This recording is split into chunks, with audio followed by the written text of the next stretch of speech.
Good morning, everybody, and welcome back to Call of Duty Challengers here at Major 1, home of the Boston Breach. We're here in House of Blues, Boston, once again.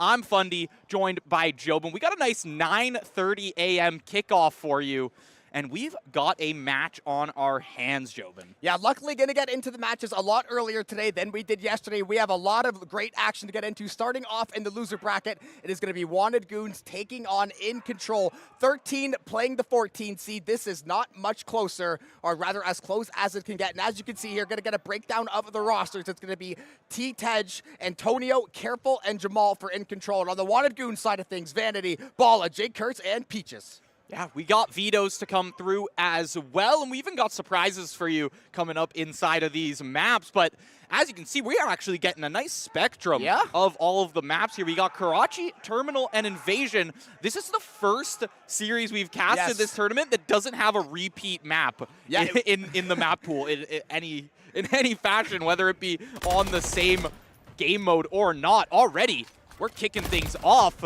And it's Wanted Goons to pick up a bit of a lead over on this hard point, but In Control, right back in control. Yeah, now we're going to be over on the P2. We're going to see Jake trying to get that Semtex ready. We are going to see In Control. Great job to lock down the hard point. They are slowly starting to build up this lead, trying to see if they can lock down, try to shut down some of these rotations. Zepp and Saucy going to be good to trade a couple back and forth. Now Jamal going to try to work the backside of the site. Every single member of In Control basically playing the backside corner. Vanity will shut down Saucy. Jamal trying to find an angle on the flank. In Control, though. In control of P2. Yeah, Vanity wants to get this contest started. He knows where the player has to be. It's such a common spot. He even takes it himself so he can have an advantageous gunfight here, but he's up against two. Saucy picks up two on the site, and the control is back in the hands of In Control. Looking to finish off this point strong. Already you see Wanted Goons chilling over towards next. Bala right now, he's able to pick up one, but Jamal's there for the trade. Yeah, so far so good for In Control. They are going to have to try to fight through this front line, try to get to see if they can cut off any of these Wanted Goons defenses. They are set up beautifully onto P3. They are locking this thing down, and now it's going to be on In Control. Playing a little bit passive as things stand, trying to maybe get that right push set up, try to get that flood set up. Unfortunately, though, the shots will not land for Vanity. Jamal and Saucy, Careful, and Saucy once more. Team Ace In Control rips apart P3, rips apart the defenses, and they will continue to swell this lead. That's 4 straight, and the points racking up. We still got 30 seconds left Endeavor on this point before we rotate out. Balla wants to put in some work, but if you take a look at the kill feed, it's all coming up yellow. In Control, dominating the game right now as they're looking to crack 100 before we rotate. Yeah, this is a fantastic start for In Control. This is exactly the kind of map one you want to get started off to. Jake is going to take a couple of pop shots. Zep is going to be able to find the answer onto Jamal. Now we're going to see who is going to get the rotation for next. This is going to be a hotly contested point. Both of these squads looking to see if they can break through the front line. Jet Kenobi hiding in the corner will knock down Balla. Now going to possibly line up one more. Will not be able to find that one. Zep is going to shut that Endeavor down. Still going to try to work the backside of the site here. Now we're going to see, and for the first time ever in Call of Duty Challengers history, we are going to go to a listen-in. Sure. Yeah, I don't see his contact. On top, dead. I can drop down. Stay up there, Jamal. Bottom, dead. Nice. Yeah, I have a streak. Yo, back milk. No, he's one shot, back milk. Back milk, absolute. He's at literally one bullet, fuck back milk. Yeah, here. I got no more, let's get back. He's half out. I still know. I go top good. It could be top on me. I'm getting out right. Can you just hold my crosses with me? I guess. H-out close up. Yeah, close crossing. You have me? Nice, good up. I'm dead. Yo, P5. And what a way to kick off the first series of the day, the first ever listen-in in Call of Duty Challengers history. And now we got to get back into the action. In Control have been dominating this hard point so far, 120-40. The lead continuing to grow, kills continuing to be found by every single player. Careful, nice little elbow. Jimmy is going to crack down Vanity. Jamal looking for the two-piece, is going to find the first one, but they will maintain control of the point. And so far, Wanted Goons just cannot find an inch. Yeah. You see kills here and there, but you take a look at the stats. Vanity and Balla both sitting double negative in their respective positions here. And over on In Control, you've got solid kills from the entire team.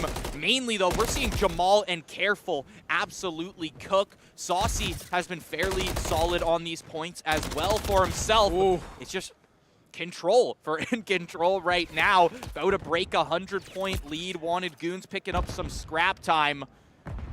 But we're moving back towards P1, one of the most chaotic points in this map. I was going to say, it feels like this game is, I don't want to say low scoring, but it feels like there's been a lot of neutral zone time on some of these objectives. Not really able to find the front line. Balla, unfortunately, still riding the struggle bus just a little bit. You'd like to see him try to get back, get a couple easy kills under his belt, and really get the momentum going. But it is all Jet Kenobi right now, 12-7 on the 3 spree, locking down this P1. Dodging, dumping, dicking between these grenades. Now we're going to see In Control still locking down the hard point, and we're going to see what Wanted Goons has in store. Gotta dip, duck, dive, and dodge those dodge grenades, a wrench, right? dodge a ball. Of course. Zep, though, from behind, it's Careful. Vanity wants to get a little bit of a flank on here. Has anyone heard him? He doesn't got the dead silence popped. He is able to win the 1v1, but Jamal on his shots today. He's going to take him down. Wanted Goons picking up more points for themselves on this P1. But In Control has such a wide break here that I don't think they're concerned for the rest of the map right now. And the way this game has gone, sometimes it's about rotation, sometimes it's about how well are we getting these pushes. Are we using this death ball idea? Right now, In Control, it is just straight gunny. They are winning the gunfights. The KDA tells pretty much the entire story of this game. Wanted Goons finally going to get some pressure onto the hard point. They have got to try to lock this one down. Careful is going to try to get the break. Balla is going to find the answer. Swap to the ready. Is going to be down to 1 HP. Will not be able to convert. That is a massive break for In Control. They should be able to lock down these rotations, and that is going to be a rather large lead they are holding. Jamal, one immediately towards him. He is going to take down Balla. Jake goes down as well, but the rival 9, it's not going to win up against its counterpart.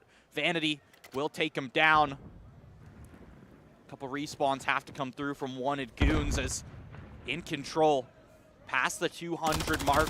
They're going to make it to about 215, 217 from the rotation on this P2. Look at the flank. P3. Jamal on the flank. Oh, he could right potentially now, shut it down. Zep shuts him down, though. Oh, In Control. If Jamal was able to find that kill, that would have completely broken open the point, possibly put us into the end of this map. But that is a huge play by Wanted Goons, starting to get a couple kills under their belt. And now we've got to see if they can try to break for next. But we are going to see Saucy, a little bit of air support coming down from the skies. Boom! Balla going to the grave.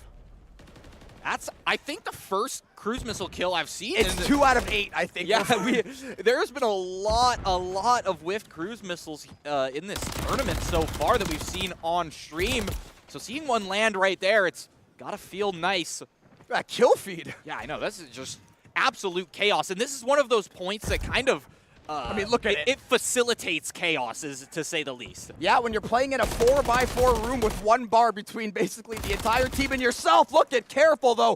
The hot swap, it's 2 up. It is 4 down for Wanted Goons in control. Exactly the play they were looking for. This lead is enormous. The momentum is sky high. Careful's got the 4 streak. Saucy and Jamal cannot be stopped. Can anyone stop in control right now on the Wanted Goons side? The answer is a resounding no, and they are damn close to dropping this map 1. In control, just shooting better, rotating around the map better, catching players off guard, not to mention the 4Ks that come through, the team wipes. It's too tough for Wanted Goons to try and get control of any of these hard points here. They are 150 points behind. It's your last chance. They've got the contestation to come through, but the kills start flying. There's only 1 player left. They're at 249. Will they crack 250? 249 Careful. is all they get. Careful makes it on, and In Control takes map 1 over on Karachi. A little bit of extracurricular on that last kill of the game as well, making sure the gloves fit, the hands were all warmed up, but that was a fantastic map out of In Control, and just like their namesake, that game felt like they were dominating from minute 1 to the end of the game. There never really felt like a time that Wanted Goons was getting those consistent kills, getting that early rotation. They felt like they were playing behind the 8 ball for a majority of that map, and ultimately In Control, what a way to open up map 1. First match of the day, too. These guys had to get up early. They had to get ready, come in here and scrim early, and what a way. Every guy popped off there. They all had crazy good KDA. Yeah, they all played fantastic. I mean, all you had to do was take a look at the scoreboard after that map to really tell the whole story there. The numbers do not lie. In control of Hardpoint. Yeah, and I think that is going to be all for now. We are going to go to a very quick break, get map 2 ready to go. Can Wanted Goons try to push this to that map 3? This is our last best of 3 of the day. Then it's BO5 from here on out, so potentially the last chance for Wanted Goons, but we will catch you guys back in a few minutes with more Call of Duty Challengers.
And welcome back, everybody, to the House of Blues with some Call of Duty Challengers here at Major 1 in Boston, Massachusetts. In control, up 1-0 over Wanted Goons in this losers bracket. First match of the day. The loser will be going home. Winner will go on to start playing these best of 5s. And as we said, In Control up 1-0 after a dominant hardpoint. But now, map 2, can Wanted Goons dig deep and try to see if they can get back in this game?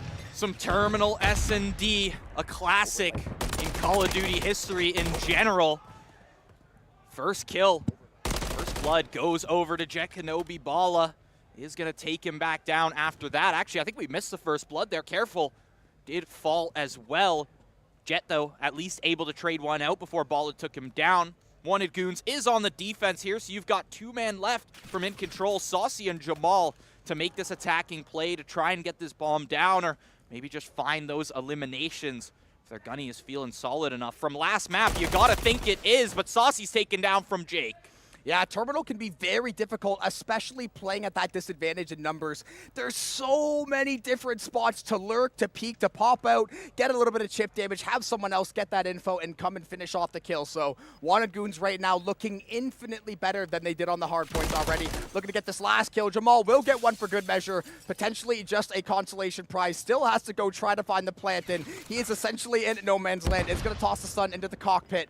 Now he's going to have to try to work toward the A site here. He doesn't really have any other time unless it's a 1v1, but he will drop that one, and Wanted Goons will take the lead for the first time this series. Yeah, and Jamal taking a few tips from Tactical FPS there. Yeah. Very good at isolating his ones. He does end up losing this gunfight, but if you saw just the way he peeked and the way he's flying around Sent this the stun map, into plane too, so they couldn't get chased. he's not allowing himself to get peeked from two separate angles unless they want to just double swing the same corner. Yeah, and especially, yeah, in Surge Terminal, the chance of two people playing the same corner when you have to play both sites, very, very low, I would expect. So he's expecting, right, throw the stun up into cockpit. If I get that tag, I can go take this 1v1, probably not get punished from the 2v1. But Wanted Goons, they were ready on the mark, doing a much better job shooting back so far already this game. And look at Balla, no fear anywhere in this man's heart, runs right up on the entire squad. Will only go 1-for-1, but it is an absolute fist fight by the B site right now. Only 3 players left standing total. In control, luckily, will have 2 men up. Jamal is on the 3 streak as well. He's looking for the 4th. He's looking for the ace in the round. The shooter from In Control. And Saucy's going to finish that one off. In Control takes the round, tying it up against Wanted Goons. That's more of the In Control that we saw from map 1. Yeah, that round, I think they just said, listen, we're not going to try to split and play objective. Let's we are fight. running all together, all gunny. And Balla, to be fair, if Balla doesn't get spotted, he could potentially have gotten 2 to 3 kills if they Yes. were not ready on that flank. That play could have very well skyrocketed Wanted Goons' position there, but still was a great play nonetheless. Definitely not something we see often, because usually it's a bit of that back and forth, doing a little bit of head glitching, trying to see if you can find some damage. You're not going to see someone sprinting it down mid with the Rival 9 too often on this map. So keep my them favorite guessing, play. keep them on their toes, and it's a very effective play, as Balla just showed. That's my ranked play right there. Yeah. Get the SMG in your hand, start sprinting forward. Just got to trust your mechanics. Jet, though, he's going to find the headshot onto Jake. Some great movement from him to stay alive as well. Saucy with the follow-up as they move towards the points, but it's just another absolute bloodbath as In Control takes the round in, what, 25 seconds? Yeah, that was not very long. They were going for any percent speed run, terminal search and destroy. Look at Careful landing every single shot, not even getting touched up in the process. In Control, that round of search was more what we saw in the hard point. It was just, it's all gunny all day with this crew so far from what we've seen. Obviously, you've got Jamal on the 3 streak, Jet and Saucy both rocking that 2 streak. Wanted Goons, you'd love Zep to get on the scoreboard. He had a couple really, really nice plays during the hard point. Try to get that momentum under his belt, especially if you're Wanted Goons and you fall to 3 to 4 to 1 and you're on map point, major 1 point essentially, you've got to try to dig deep and not let it affect you. 100%. You got to stay calm, cool, collected. Got to remember, this is loser's round. Anyone could go home right now, and it's still best of 3s as well. You've got even less chances to come back. You have to put it all on the line here if you're Wanted Goons. Balla knows it. Balla playing safe, but the shots from Careful, he just keeps spraying down the angle. He knows Balla's going to re-peek. He knows he wants to chow every angle. Yes. He's been doing that every round so far. And In Control, allowing Balla to play into their hands. Zep goes down from Jamal. Yeah, Jamal slowly building up this streak as well. And speaking of, he's going to be up to 5, 6, and 1 on the day so far. Vanity, the last one standing and the last one to fall. That'll be In Control. This game starting to feel like it might be getting a little bit out of hand. I know it's only 3 to 1, but when you see the level of dominance these last 3 rounds, I think Wanted Goons maybe has 2 kills in the last 2.5 rounds. They have not really been finding the mark. And In Control right now, this is looking more and more like that map 1. And you've got to imagine if Jamal can get to this cruise missile. I mean, everyone's on a mini streak. If Jamal can get to the cruise with the lead like this, with momentum like this, it is going to be a tough day for Wanted Goons. Yeah, I thought Jamal actually grabbed that last kill, and until we saw the final kill yeah. cam, and it was Jett from up above, but Jamal was swinging around that corner. He is going for that streak, and if he's able to find, say, first blood or just a follow-up trade here, you're going to have a cruise missile in hand for the rest of the game here, for the next few rounds at the very least, until he decides it's worthy of the use. Here. We've got Zepp holding this one. The trophy system is down. It means nades are live. Flies through. Zepp's going to be able to find one. The bomb goes down, but Saucy, can he make the sprint to this site? Can he make the plant? There's no other players really near him. Everyone else is off of this plane. Yeah, I think you're going to want Jett to either walk up, try to get a better angle, because they could potentially find a nasty flank. Saucy is going to find the plant. This is going to be a tough retake for the Goons as well. Jake going to work the backside of the stairs. Got to try to see if they can slowly chip away at some of the space they've given up. But Jett on the flank, slowly work her way over Vanity. Up and down. Ball going to fall as well. Jake going to take one down. That's going to be careful. But it's a 2v1. Plant is down. About 22 seconds left to try to make something happen. Jett going to go for the peak. Do not want to risk isolating these 1v1s. Now bot side play, and it's going to be Saucy with the last pick of the round in control. 4 rounds unanswered and no signs of stopping. The momentum, it's in their hands. They're ready to fight early in the morning. They're ready to keep their day alive. They want to keep moving. Saucy able to finish that one off. Bring us closer and closer to a possible in control 2-0 here. The one saving grace of Wanted Goons in that round, Jamal lost his streak there, wasn't able to grab another kill. They did take him down. However, he still found that round loss, and a 3-round lead. It's a little tough. We've seen bigger comebacks even just yesterday, but man, is it a tough one to find so many rounds straight. Especially considering how a lot of even in the hard point, when In Control was winning, they were winning. It was very clear. They were a step ahead. They were finding a lot of great angles, a lot of great picks. Plant, though, is going to be found. Zepp is going to get that one down. Now Wanted Goons, exactly the start you needed. You got bomb down. You've got the numbers advantage, but you've got to try to shut down. Careful. There's a lot of time for In Control to play. That was a massive pick, and the site opens up immensely. Saucy spots out a trophy. You know there's players around here. Oh, no. Jake's got a good angle. He spotted one out, but he needs to play conservatively here. He's in the 1v2, and it's a post plant at his advantage. He is going to find the first. The defuse will Saucy stick it. Saucy can't get out the gun in time. Wanted Goons, they take the round. Yeah, you do not care how you get that one. A 1v2 when you absolutely had to have it. Coming back from 5-1, not going to be high priority on anyone's list in this tournament.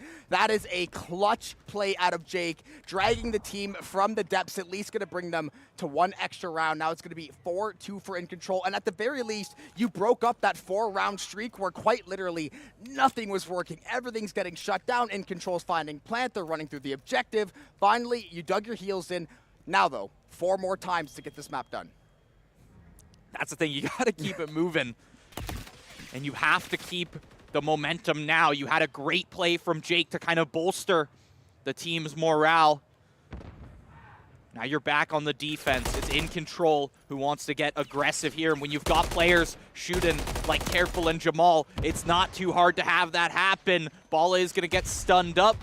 No follow-up from In Control. They don't want to push too far forward. Bala's been there every round. Yeah, Bala loves the escalators. That's to say the least. Jake does toss one deep. He's not going to find it. However, it's even on both sides now. Kill for kill. Back to back. Most even round so far, I would say, by probably a pretty wide margin. Wanted Goons dominated round 1, and In Control very well has dominated the rest of the map. Zepp is going to get the head spotted. Careful. 6-4 on the day. Couple of nice shots. They're looking for the refire. Vanity, though, is going to find a pick off-site there. Saucy will end up trading him down, so it is still going to be a 2v2. 25 seconds left to play.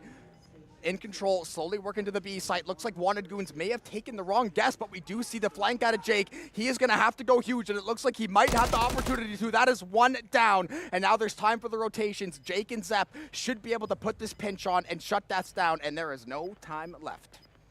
Saucy, no time to play, no streak to save. Wanted Goons take that one, and they're happy about it. You're only 1 round down now. We talked about the comeback being possible. We've seen the comebacks here on stream before. We saw it from NYSL Academy yesterday. Wanted Goons, it may be in your hands if you want to take this to Control over on Invasion. That'll be a fun one. If we go to map 3, it'll be in control, on control. Oh, I was going to say, if we ever get to control with this team name, it's going to be a hell of a time trying to cast It's going to be a little that confusing, but... Going to start calling control a different game mode when they are up top there. Wanted Goons, though, they are, once again, 2 rounds unanswered. They are right back into this game. Jake, 9 kills on the day, on a 6 streak as well. Just noticed, he got the 1v2 clutch, and he's grabbed a couple more picks in the last round and a half. Now they are looking prim and proper to ride this momentum and see if they can slow down this train of In Control. And so far, I think you're seeing a bit of respect out of In Control now. They were playing a lot more aggressive defensively before, and now it's like, okay, play at our pace, let them walk into us, and we'll try to play for our ones. Yeah. I mean, we're, 40 seconds into this round, and Bala has yet to go down, which means he's playing a little reserved. He's even switched to the AR. We are going to take a look, or at least take a listen, over at Wanted Goons right now. Send it over to them. Mid hall now. I got shot from Jamal's mid hall. They're golf. I'm gonna smoke it to make him. I smoked it to make him tweak.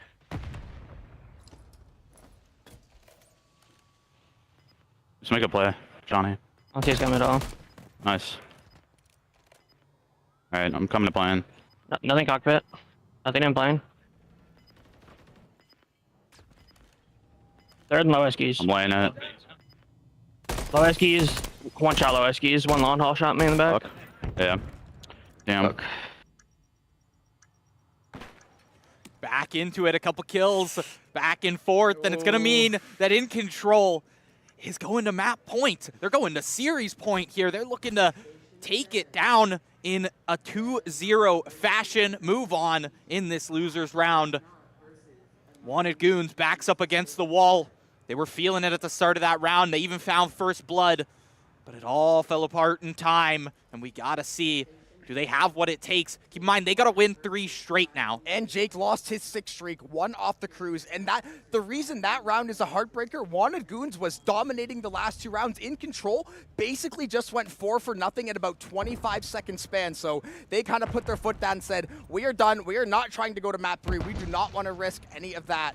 But now they're going to see if they can shut down Wanted Goons. 5-3, 1 round left to proceed in the bracket. Wanted Goons, though. Jake, 9 and 6. It's been all on his shoulders this game. He's got to get some support from the rest of the squad. But ultimately, In Control, they've just been so evenly consistent across the board, both maps. Yeah, all 4 players. Take a look at the scoreboards on these players. The KDs, 7 and 5, 6 and 4, 6 and 4, 8 and 4. Everyone within 1 or 2 kills of each other, all putting in even work all across this map. Jake playing a close corner. And Saucy, no clue, not even going to check his right there. As Jake catches him off guard, picks up first blood. Means quick advantage over to Wanted Goons, but we saw what happened last round. Yeah, they do a really, really good job of kind of flooding onto the site, but Vanity, great read. In Control made that same play 2-3 times in a row on the attacking side. Now you shut that entire play down. The bomb is in no man's land. It is on In Control to go out and try to find these kills. Unfortunately, so careful though, is going to get the shutdown. He unfortunately has to try to find 2 more players here. See what he can try to cook up here. It's him and Jake opposite side of the corner. 3 seconds left to play in the round, and by all likelihood, it is going to go the way of Wanted Goons, and 1 more round we shall go. Look at the pit. I mean, you see the bomb down, wait out your time. That timer ticking away, and Wanted Goons willing to take that one. You can see, nice shot of the teams there. We got their camera. You get to see them, you get to hear them. Yeah. We got the whole pit set up here. In Control. 1 more round to try and take this. Wanted Goons, you're looking at 2 straight here. You want to keep yourselves in the tournament. Jamal with first blood, and careful to follow up. It's Bala and Jake down. Zepp and Vanity 2v4 to save their tournament run. And Zepp has not had the greatest map. If you're In Control, you've got to be loving this situation. You've got full control. Careful, 10 and 5, 9 and 5 on Jamal. They've got full map control, and they're on defense this round. Wanted Goons has got to play a 2v4, try to break pressure onto one of the sites, and now info has been given given to Careful. Vanity, 38 HP, has to wait for the regen, but now it's going to be in control, starting to swarm just a little bit. Zepp is going to find a couple of nice shots, but they need that kill. The damage will not be enough to turn the tide of this war. And now we're going to see they have to try to break through, but again, 2v4, the options are so limited. There's still a trophy backside for In Control. They've got all the information in the world. It's just, they've got to try to find a pick somehow. The time starting to run away on them too. Something that was so advantageous for them last round. Vanity's down. It's a 1v4 from Zepp, but he doesn't got the time or the life. Zepp is down. In Control in 6-4 fashion. They're going to take him down in Search and Destroy, a 2-0. They're going to be moving on in that lower bracket.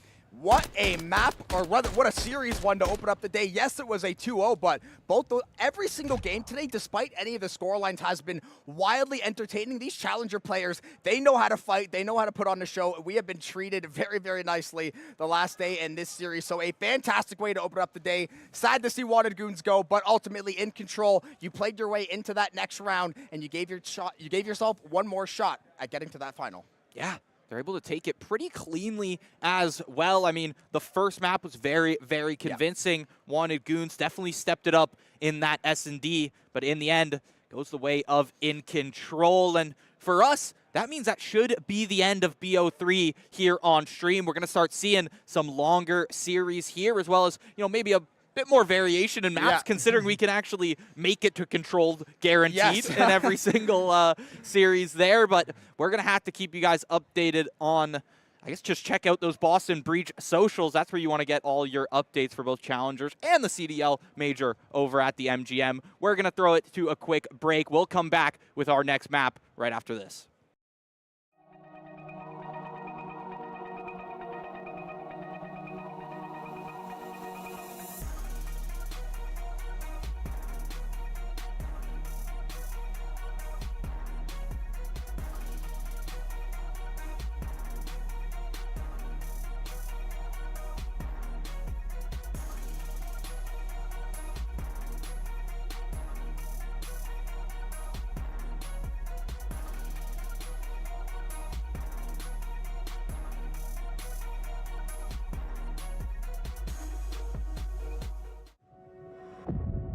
We get how uncertain the future is. We've come of age in a complex world, face to face with problems we didn't create. So what's gonna happen next?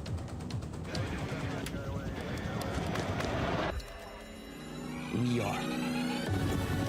Because our future is the future. The life we have chosen has prepared us for this. So we're going to build bridges and hospitals in a day. We're going to save families from disasters and feed those left in the cold. We're going to do all this and more because we have an appointment with destiny. We invite you to join us. The next greatest generation is now.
Worcester? That one makes no sense. Oh my lord. Oh my god, what? Oh no, this one is bad. What? Situate on this one. Situate. Situate.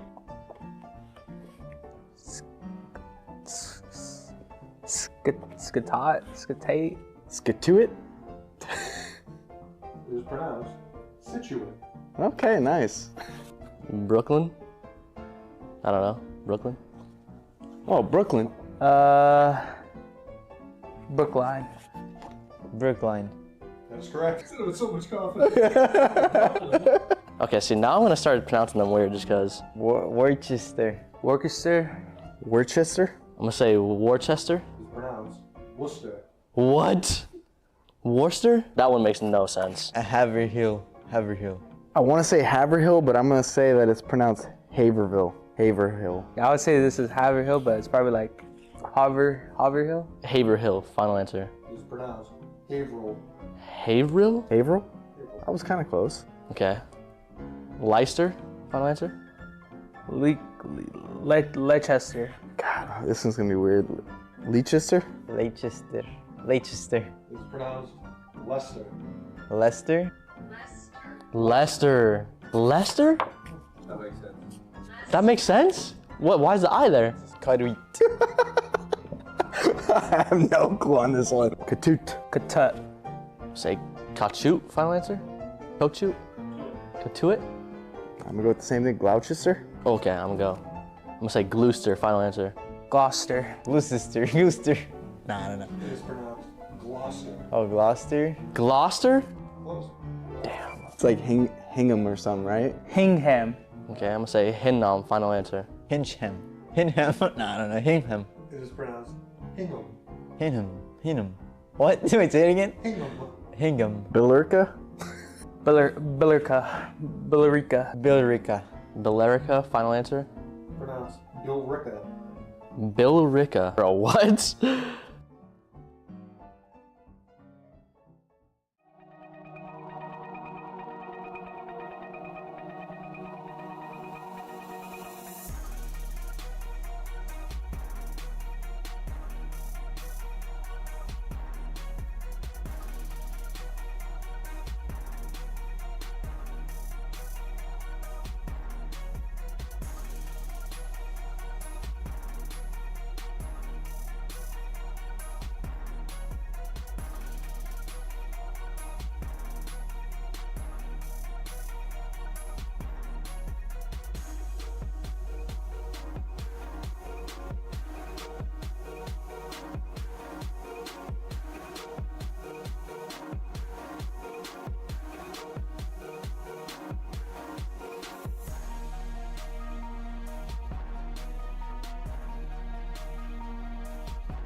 And welcome to the Boston Challengers Open day number 2. We are in for a great one and also probably a long one because we've got to get all the way to that grand finals that will be set up for tomorrow. Taking you through the action, myself, Visions, alongside Proper. Andy, you're looking fantastic. How you feeling today, brother? Yeah, I'm feeling pretty darn good. I know I already gave you the spoiler that I was going to show up in my ramen noodles and dumpling shirt, but it feels good to be here, back in Boston I love that again. shirt. It's going to be a very long Saturday. You're very right to already point out we got to get down to top 2, so the matches are going to be lightning fast. Best of 5s from here on out.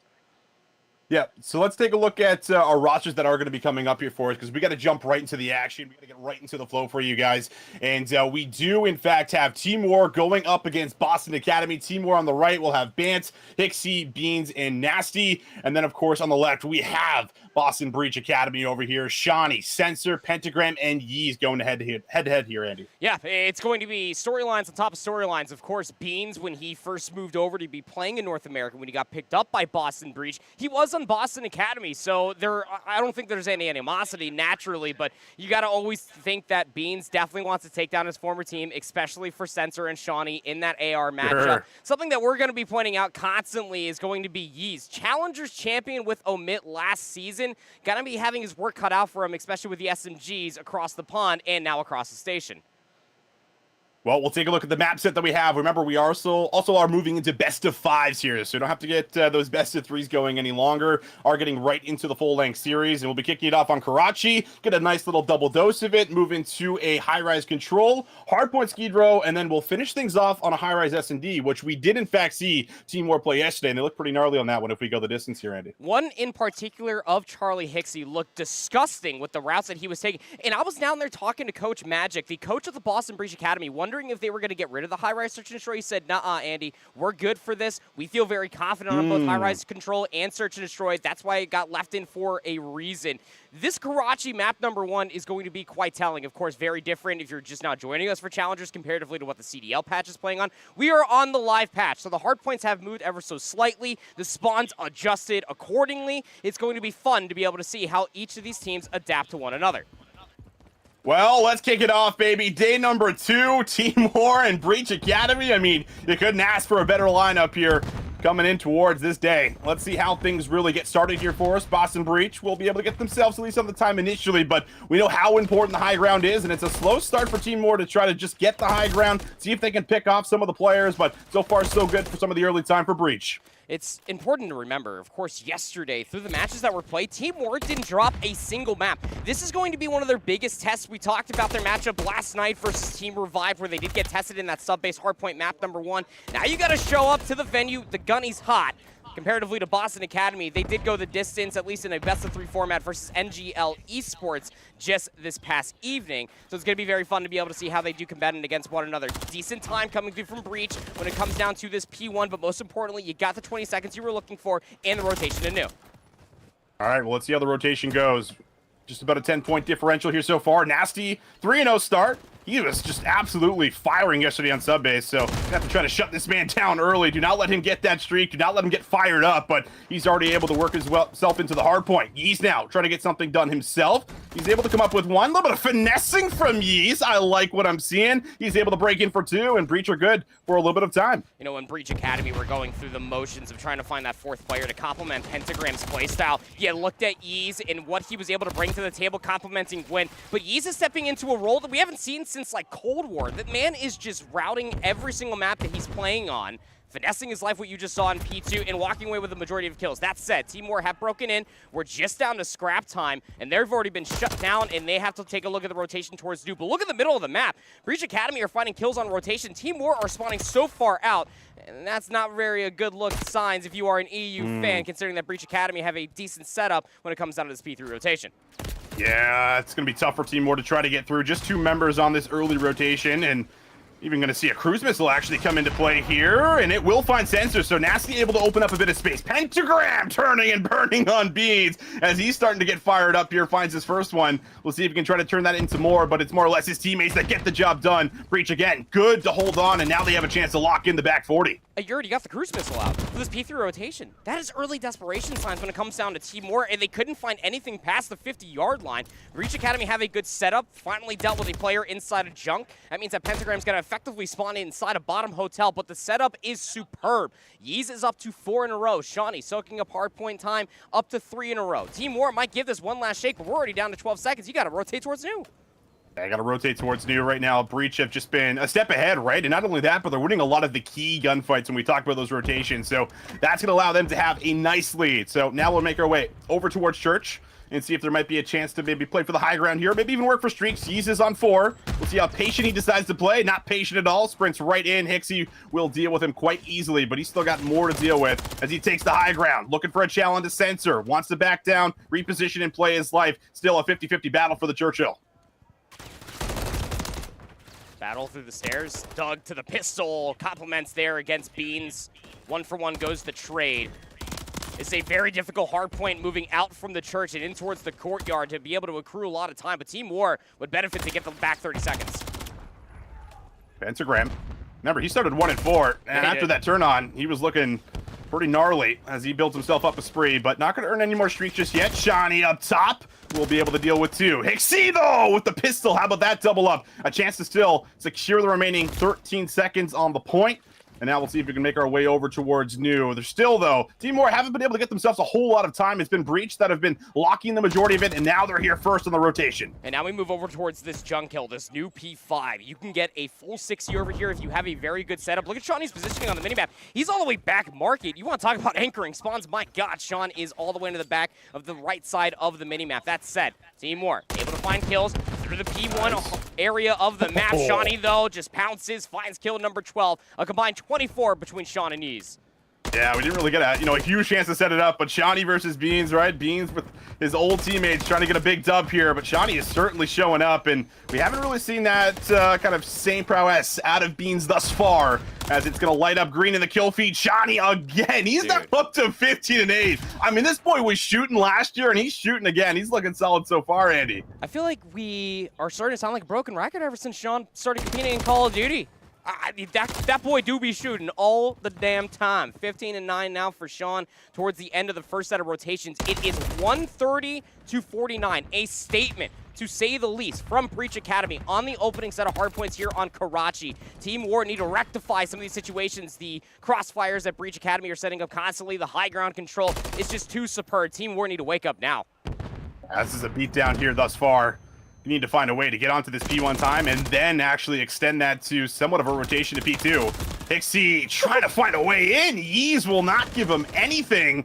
There is just no breathing room for this Team War squad. Every single time it feels like they got someone lined up. They're not able to find the full elimination. Yeez now already threatening the rotation 30 seconds in, and this is still time going over to Breach Academy. Team War got to find a way to contest it. Yeah, I mean, at least you can count your blessings if you are Team War. Breach Academy are kind of trapped on the P3 side of the map through the majority of the kills, and Team War have been able to benefit for themselves through Hotel. They're playing for that P2 rotation, but to say you need a full 60 on P2 in the second hardpoint in the second set of hills is not a good look, but it's a place to start for sure. Kills through at least Hotel will at least benefit Team War to get the setup that they're looking for. Here's the question, Austin. They got to hold. They have to. I mean, if they don't, this game is completely gone, and not even Mike Holmes could fix this one.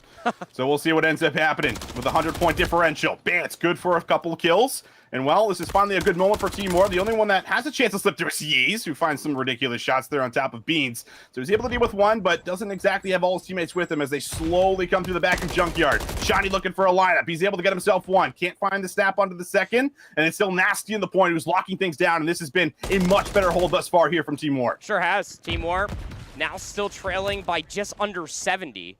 Breach Academy are going to give this one last shake, though. Nasty finessing. He got a cruise missile, in his first life of play. Now up to 17 and 13, slides into the back room, but Yeez will shut him down. Might be able to have at least a 1v1 for the scrap. A scrap time will be at least Pentagram versus Hixie. He will get that kill, will Nate. So that'll keep Team War under 100 points so far. That doesn't mean that they're out of it quite yet. They already have the rotation towards new, but Breach Academy have more members on this side of the map. Beans needs to finesse his life. Wait for Nasty to come out from junk. Yeah, it started as a 2v3, and now it's really just one member in the back, but good kills actually come through on the rotation here from Hixie and Bance. Beans in the back. just trying to get himself in the time. Player close left dealt with. So this has been perfect now for Team War. They have now woken up. They're here to play. They have a full 60 on P2, and they might be able to lock in another full 60 if they can continue to hold here on P3. Still want to fight for this. Bridge Academy spawning inside of Coop. This is going to almost be a one-dimensional hit, given the fact that Sensor's already thrown some shots through the middle alleyway leading in towards Market, and Bance is currently flanking it. Breach Academy, they're hesitating. They're trying to keep Team War trapped, and by doing so, they're going to get gun where they previously stood. Now, it does not matter too much. Breach Academy still have a whole hardpoint lead, give or take, over Team War.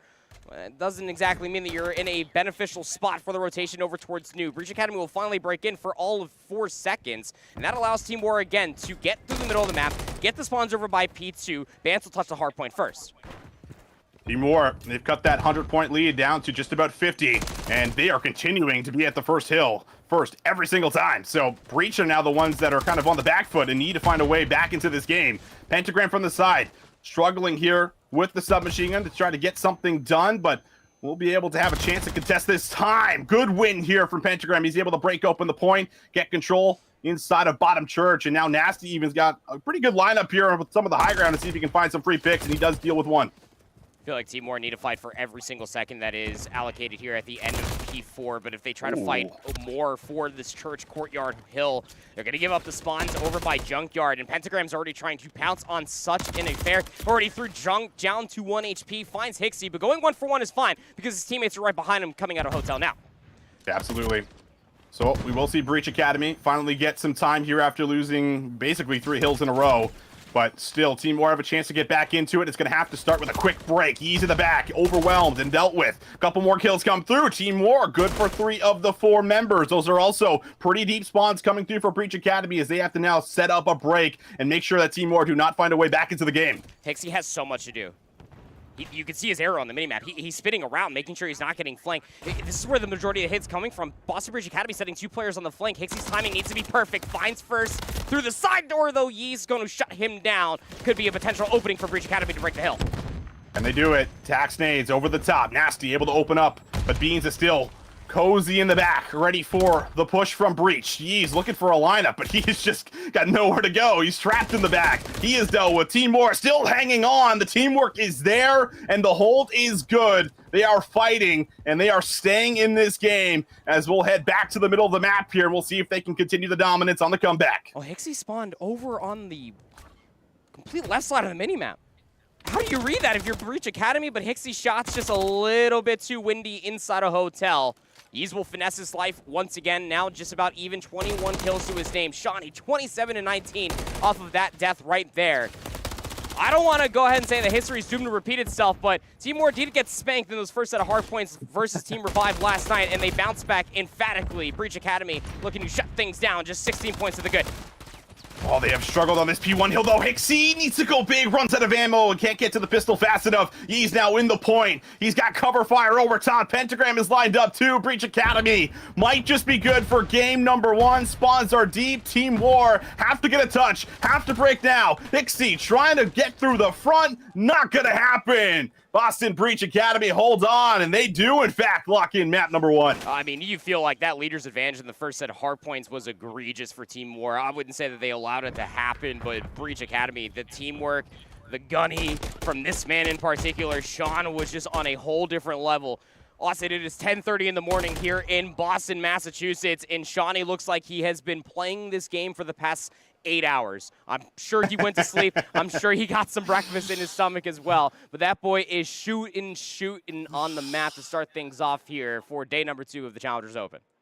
Yeah, big smiles coming through there for Sensor, as I'm sure these guys got to be feeling great. You can already see the caffeine flowing, right? These guys are looking cracked out, which is what you want to see. I mean, it's going to be a long day, so if you can perform like that coming into the map number 1, well, you might just have yourself a long day indeed. Now, on top of that, I will say that Team War, I think we're pretty late to get to the venue, so I'm just sure the EU boys were sleeping in a tad bit, maybe didn't get a whole lot of chances to actually warm up, shoot their gun, not making excuses, just simply giving you the facts. So we'll see if they have a chance maybe to actually bounce back and find that groove going into the search and destroy here, Andy. Absolutely the case. It's very interesting because I was down there talking to the front counter, of course, trying to see what matches were happening where across the entirety of the 2 levels here for Challengers at House of Blues here in Boston. And I saw all of the Boston boys doing their 2v2s, of course, making sure that they were all warm. Yeah. Team War were nowhere to be found. So you kind of feel like that there was a certain amount of warmth going into that first set of hard points, but it's all just excuses at this point. Look, this is going to be the longest day of challengers. You feel like that a lot of these boys for Team War have experienced in quite some time, especially with the time that they did spend, well, in the league last year. So this is going to be a completely different take to be able to see how they adjust to this atmosphere. Map 1 is over, but we're done with best of 3s. Best of 5s now from here on out. The time to adjust is going to be crucial ahead of this map number 2. Yeah, it definitely is. And I will say, at least some of the plays that we were seeing coming through for Team War yesterday, it felt really good. You touched on the fact that Hixie just absolutely was popping off, right? I think he finished 9-1, 10-1, like somewhere around there, but it felt like Charlie Hixie was just able to do whatever he wanted on the map, and he was so good at changing it up as well. So it felt like there was not really a lot of opportunities to find ways to actually counteract it and, predict him. So we'll see if that ends up coming into play on a map like Karachi, where there are a lot of openings, and despite having 4 members up on defense sometimes, you can still find players, able to slip through and able to get behind enemy lines. Yeah, I will say this much about Karachi Search and Destroy comparatively to some other Search and Destroy maps that we do have here in Modern Warfare 3. You do have the opportunity to be able to finesse to either one of the bomb sites. The quick executes all the way through Chicken Coop. You can get a good team push all the way through Hotel. And you're right, just to wrap this up in a beautiful bow, Austin, that one of Charlie Hixie could benefit from such a cause. This guy loves his routes. He loves finessing his life. And this is why we started talking about early on, didn't have all the time in the world to set things up. But Yeez and Pentagram need to be aware of that one simple fact that Hixie is going to be a problem here in this map number 2. Definitely will be. And I love that you bring up Yeez, because Yeez is somebody that was just absolutely insane at Search and Destroy. He was a huge reason on why we saw that Omen squad actually win the grand finals last year in Challenger finals. So we'll see if he can bring some of that sauce here to Karachi S&D as we kick off the map number 2. If you're just joining us, it is in fact Breach Academy up 1-0. Team War looking for the bounce back here, as it will be also Boston on the attack. No trophy systems here in this round number 1. Breach Academy looking for potentially the smoke execute over towards B. Well, they already got Pentagram and Yeez in a very forward position, bottom tools, but Nasty for that first blood. That's going to keep Breach honest on this execute. Pentagram was in a nice little spot there, able to also get low, and Yeez looking for something himself, so he will be taken out. You lost Shawnee at the beginning of the round. Pentagram needs to get something back, and he does with that forward position. So does bring us to a 3 versus 2. Sensor, of course, the bomb carrier is still nice and cozy inside of Chickens, but Pentagram can't win the double up, and that means that it's all up to Sensor for a 1v3. Oh, they know where he is. Beans gonna get up top third. Gonna start looking for the hunt down. He will get that kill. I don't feel like, I mean, do you feel like Doug gets nervous when he's alive that late into a round? I feel like Sensor is just always good to try to get that bomb quickly executed, get it planted, but when you get your SMGs, both Pentagram and Yeez, bottom tools inside a church, their job just to burst through the doors and be able to fish out a timing against Team War of all teams is very difficult, given the lack of information from stuns and nades early on. The Sensor didn't have the opportunity to be able to plant that bomb. That said, Team War, good lockdown when it came down to that entire execute over towards B. No flanks available. We'll have to see what their adjustments look in their upcoming offense, but it's Team War's turn to see what they do here on the attack. Well, certainly going to lean a lot of bodies over towards B, while Nasty just does a bit of a solo push, looks to make some noise, maybe just find one and more or less keep Boston guessing on really where this play is unfolding, but B is completely open. Yeez going to start to poke his head around, and well, Pentagram's also able to deal with Nasty. Yeez finds Vance, and one by one, some of the Team War members able to fall, but Hixie just able to slide away, and that will help keep the play alive, and Beans also finds a second 2v2 we go. Hixie on 2. Has the bomb in his back pocket, and Beans, he's all the way up top, so you realistically feel like Hixie needs to stay alive. And they're just going to double up together and try to reposition through the middle of the map. Long range 1v1 top soda. Beans will be there for the secondary fire. Now Pentagram 1v2.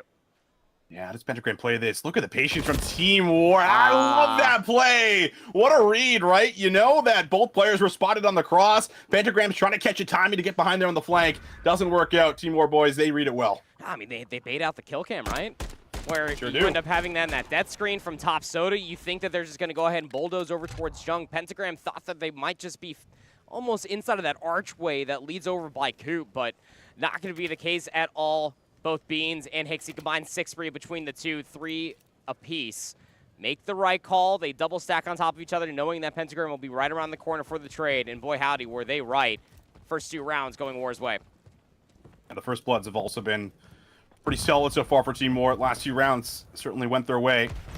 We'll see if that will change up this time around. Yeez just going to do some spotting right through the middle, but he's going to be shot for the high ground. Bance will find an easy freebie, and there will be no trade as well. So once again, first blood looking good for Team War. 4v3 we go. And what do you do here?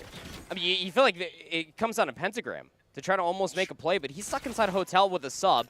Sensor, stun forward through bottom scaffolding, and he'll get stunned back in return. Pentagram with that sub, trying to cut down over by scaffolding. Great timing onto Bance, and Sensor there for the return fire onto Beans. The numbers were looking good for Team War off that first blood. Leaves Hixie in a 1v3. Can't do anything at all. A big bounce back round out of Boston Breach. Yeah, extremely needed right there. Able to find their first one. They even, lost the first blood, but they're able to get some good kills, get a little mixy, great cover fire and teamwork right to the top of AC here. Ashani puts the last one down. So first round going to be secured. Nice offensive round to get some work done. We'll see if they can now build off of it heading into the defense. All right, finally broke the mold. Saw ourselves a good offensive win via the gunfire. It's going to be a lot of that back and forth between these two teams for sure. 3 players for Boston Breach headed over towards the speed bomb site, and they have read it correctly. Hixie's not too far away from them with that bomb in hand. First blood again. Team War looking for it. Johnny, a little off angle, but he's spotted. Nasty, good for another first blood. Now up to 3-3. Beans, pressure is on. He flies forward, able to find the first one. And, well, trying to get a read on the second. They know one more player is back here the way Beans is playing it. Yeez, though, tucked deep in the chicken coop corner. And, well, Beans didn't clear everything out, so he does manage to get that trade eventually as we drop into a 2v2 with 50 seconds left. How would you even expect that Yeez would be all the way back to? Sensor, though, Right. stuck in a 1v1 versus the door, can't get through.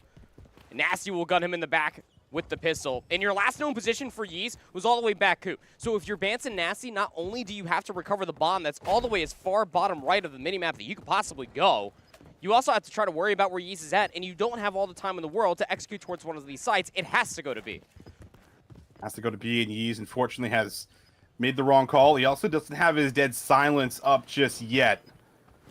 So he's going to make his way all the way to the back. Does have both weapons in hand, so if he decides to go top 3, he can get a lot of work done, but we know how difficult it can be sometimes to break down these post-plant setups, especially when both players are sitting on top of bridge. Timing is everything. This setup was already hard enough to break when you have numbers advantage. Now Yeez has to get the job done. Double weapon setup, get some early damage, but the Chow threw up top should have gone Nasty's way. No way Yeez walks away, and he's going to get the regen. No. The trade through the bottom side of Arches will be there, and Team War will answer with an offensive round of their own. It's just, again, when you get that bomb planted over at B, Austin, you know as well as I do, man. You have so much ground you got to cover through that bottom side of bridge that even if the regen came through, the timing might not have been on Yeez's side. Gave himself a good shake at it. Vance will shut him down. It's a nice 2-round lead coming through for War. Yeah, that's a great vet play from Bance. He knows he's weak, doesn't want to give him time to regen and finesse. There was still a lot of time on that clock, and, well, we've seen Yeez pull off some pretty gnarly 1v situations over the last year, especially near the end of last year. But we'll see what we have in store for us here. Trophy system's out. Bance. Oh, he is not going to get help from that trophy system whatsoever. Sensor will find him with the nade. First blood here for Breach Academy. Was it a malfunctioning trophy system? Yeah, it's broken. Send it back to Santa's workshop. Elves did no justice for that one. Numbers advantage for Breach Academy. Sensor going to get that bomb planted at B. Now, how do you retake this in a numbers disadvantage? Yeah, this is always a difficult setup to break down. You almost just need to beam somebody and just absolutely cook him. And Hixie with the sub, well, that's going to be pretty difficult to do. Stun will land. He's also cuts to the middle of the map, and well, Pentagram is just lined up too. So, Beans the last one left alive. Hard to expect him to pull off a 1v4 with 20 seconds left. Good shots on the first, but won't find anything else. I would have loved to see that from Pentagram's POV, because that damage that came through from Yeez all the way cross map, essentially inside of fire, it just allowed for 2 players to be lined up. One player, of course, a cold breeze away from death, but Pentagram just playing his timing, waiting for the drop through top church balcony and then also through tools will benefit and to be able to find those 2 kills. But it just really does go to show. I know that the John Madden comment very early on here, first bloods are everything when it comes down to search and destroy on Karachi. It gives you so much vindication on just controlling the bomb site, especially when the bomb gets planted out of Doug. That is something Doug is always good for, and we know it. Oh, yeah. Well, Bomb is leading A this time around, so a bit of a change-up for Team More. Haven't really seen any bomb plants go down on the A side. It's been a couple of rotations or just some early pressure, but Yeez is flying. He's behind the play, and, well, hello. They are still clearing out all of the rooms, and Yeez has managed to pull off a full flank, gets another first blood, turns it into a second. Yeez is lighting it up. He's done his job, but his teammates do drop around him, too. 2v2. He's trying to collect rent, it almost feels like, through the hotel. 2v2. And both Sensor and Shawnee, they're split from each other, so these are going to be isolated 1v1s if they don't catch good timing. Sensor, good for one. Are they going to read Hixie down low and Wolf? Hello? Hixie's going to spot him. Hello. Now a 1v1. 23 seconds on the clock. Shawnee actually hops on it. The stun does connect. I think he got the hit marker, but he isn't going to challenge time. He's expecting a push, and Shawnee just sticks it. He is not afraid whatsoever. He'll stick it, and that will be a tie-up on the game. Huge play from Shawnee. Prozone fake. Shawnee, Prozone he fake. just sticks it. And the stun, albeit connecting, I mean, you can't really fault there for Charlie. He thought he was going to get a reposition out of Shawnee. Not going to be the case at all. That man just hops the bomb, and it wasn't planted for Hixie to route through lights. That'll make things all even Stevens into round number 7. A big swing moment coming through for Breach's offense. Massive. An early start for Team More that went up 2-0. Now having to find a way to get that groove going again. Pants, first blood this time around. On to Yeez. It's a key player to shut down. You want him off the map. And now Sensor looking to maybe position forward with the bomb. Shiny's able to get one. There are still Team More members, though, lurking around the site. And you're not going to be able to plant this until you at least get one more. Sensor is good for it. Bant's going to drop. Yet again, 2 versus 2. Plenty of time to work with. Absolutely. Sensor doesn't have any util left, though. And he's got a Rival 9 in hand, so that's going to be the call. Never mind, it's not going to be the call. I thought they were just going to wrap all the way back through the market side, but Team More are set up to watch the middle of the map from Beans. Hixie already has all of hotel control. He's going to start pushing through junk, but that bomb's going to get planted. 2v2 retake. Well, certainly going to know they're at B. Shawnee forced to back down, wait for the regen, but Sensor's able to get the bomb plant down. Both players, again, going to play by the back of bridge. Hixie trying to close the gap. He'll deal with Sensor. Now it comes down to Shawnee. What can the construction man do from the back of the bridge? Beans dealt with. Snaps. Oh, he was looking for the second quickly with the pistol. Wanted to catch Hixie off guard, but he'll hold strong, and he'll make sure that Team More hang on to this lead. I mean, that was just massive. I mean, when you're looking at it from Shawnee's perspective, right, you're expecting that challenge to come through on the opposite side of what we talked about when Bance was chasing for that trade. The regen just wasn't going to come through in time, so Shawnee felt like he had to press the issue. There was damage onto Hixie previously, but you can see right here in the final kill, the regen already came through. He wasn't red screened anymore, and Hixie just expecting the challenge through up top of all places, gets the read, finds the last 2 kills. The swing round more or less goes over towards Team More. Hixie's now up to 7-3. 2 kills to the good for a cruise missile. Not that he really even matters. He's already got one in his back pocket as it is. One's going to be the go time to call in that wonderful piece of artillery. Nades over the top have been beneficial for everybody involved. Not going to find any kills this time around, though, Austin. Nope. Not initially, at least. And slow push coming through here for Team War. They're not really going to have a whole lot of map control. I think it was Beans who was just watching for a quick flank through A, at least initially. Now he will pick up the flank again. But all 4 members are basically all inside, and they're doing, yet again, the play where they call in the cruise missile, and they're likely going to go for the plant. But it's Hixie with the bomb, so he's just going to look for some information. They're actually not going to be able to utilize the cruise missile to get any kind of a bomb plant down. So overall, Breach Academy got to be pretty happy with this. That's a miscue for sure. You want to call in that cruise missile, and the bomb should be planted while it is still in the air. It was a slow roll cruise missile. But now you've allowed Breach Academy to reposition through this B street. Beans inside a church, though, waiting to pounce. Bance for 2. Bomb going to be picked up again. Team More with the advantage. And, well, an even bigger advantage is Shawnee's going to drop. Sensor for a 1 versus 3. He's going to spot Bance on the exit.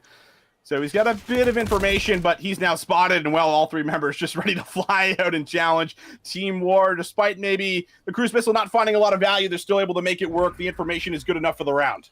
if you're like me and you've been playing a lot of rank play and you're in that last player situation trying to retake the B bomb site 1v3, yeah, I mean, you see Nasty's positioning. That's a head glitch within its own self, top third. And then you had a player top church balcony, a player on bridge. Yeah, that's a good luck, have fun moment if I've ever seen it. Team War. Oh, yeah. 2 rounds in a row off the cruise missile, albeit wonky timing and setup with HIXY still holding the bomb. They get the job done. Now 1 round away from tying up the series. And what's Breach's answer? We've mainly just seen these B hits, right? They haven't really thrown a whole lot of attention towards A, so Team War very well could be catching on to this. And with the stack through mid and some of the stack here through B, it looks like they are prepared and ready. Pentagram, oh, off angle, doesn't matter, still able to make it work. Smoke down, ready for the secondary chow. Stuns just bombarding him through middle. They know he is still around. HIXY desperately trying to track down that trade, but Pentagram has slipped the net. How has he done this? I have no idea. They thought that it might have been through the smoke already, though HIXY gets top third, stops Sensor from planting the bomb, trying to finesse over by the half wall. The damage is good. HIXY for 2. Pentagram last alive. Needs a 1v3 in total to keep Boston alive in the search and destroy, and he's not looking good for it, Austin. He's going to get gunned down where he previously stood, and Team War will take this map number 2 all off of a very interesting rollout, because you're right to immediately point out that they did not roll over towards A initially. The A bomb side feels like that it's a response. It's never an immediate execute for these two teams. In Team War, we're expecting that from Boston Breach Academy. They were set up inside Hotel through the middle of the map. That's why Pentagram was able to find that first blood so cleanly. But Team War's response immediately through the middle of the map, through all of their team shots included, just came through so scot-free that they stopped that BXQ coming through where it previously stood. And that'll be the final nail in the coffin, 6-3. And we got ourselves an even series. Yeah, well, they're able to get themselves that big map win, and really important you don't go down 2-0 heading in towards a control here with Boston, as they might be able to put that final nail in the coffin and run away with the momentum. But Team War looking very spicy, very strong when it comes down to their search and destroy. And that's something to definitely keep an eye on. But for now, we'll get ready to throw things to a short break. We got control coming up on Karachi yet again. Make sure you guys don't go too far. We'll be right back on the backside of the break.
My 2 truths and a lie are, in high school, I had a 3.7 GPA. In high school, I also missed 15 days of school to play S&D wagers. I pitched a no-hitter to win my 2015 baseball league. What? There's no way you did that. No way. That's a lie. The pitch. Actually, not, because he went. No, wait. He pitched a no-hitter. I feel like he definitely missed school for Call of Duty. I could see that. I'm gonna go with the no-hitter one. I don't think he pitched a no-hitter, bro. I haven't heard him talk about baseball once. I feel like the 3.7 is true. 15 days of high school is so specific. Like, that's like throwing me off. Like, why did he know the exact number? I'm gonna have to go with that one, because that just seems too specific for me. That's a lie? Thank God. I was like 15 days, like what? Probably the 3.7 GPA. It's a lie. That is incorrect. It was a pitch. It was that he missed 15 days of high school. To play Call of Duty? Wait, really? Oh, wow. I thought he would do that. He pitched a no-hitter? What the? I knew the GPA one was true. I was like, okay, I give him that, but damn, okay. I had a 4.4. Oh. 4.4? In high school.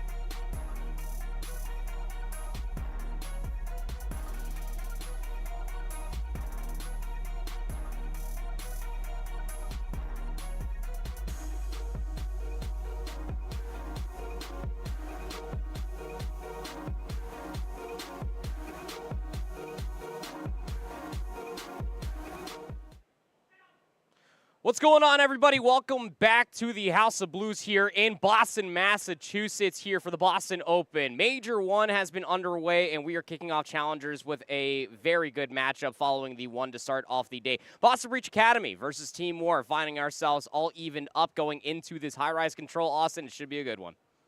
It'd be a great one, man. I'm really excited with what we had, so far. The map number 1 was decently close. Team War had a slow start. I think we, kind of chalked that up to they're warming up. They're trying to wake up as well, just rolling out of bed and basically going to the venue. But after the map number 2, they certainly looked a lot more polished. I think that's what we come to expect now with their search and destroy. So now we have Control Karachi coming up here for us. And this is going to be a massive swing map because you have the opportunity to carry that momentum into a hardpoint win and continue that winner's run. And high rise is what we actually have coming up. So the maps that we saw initially was wrong. So we got that adjusted for you guys. High rise, a bit of a different one. You can jump on everything, Andy. You can set up a nasty spawn trap on offense and defense. It can be a problem at times. So we'll see what we have in store for us. Yeah, well, we were sitting here joking in between the break there, between maps 2 and 3. Just high rise comparatively to 2009 when I was playing it as a kid, comparatively to now as a grown adult. You can mantle on everything. It feels like that you're stuck in a crossfire constantly, especially when you're going up against a team that has a 3 AR setup, which is pretty common. Of course, SMGs do have the lay of the land. The underground passageways are definitely a virtue to have. Let's just put it that way. Hixie was running amok, of course, in Search and Destroy yesterday versus Team Revive. Who's to say he can't get away with that highway robbery again, this time in Control? Yeah, that will be... Sensor already off to an unfortunate start as he blows himself up.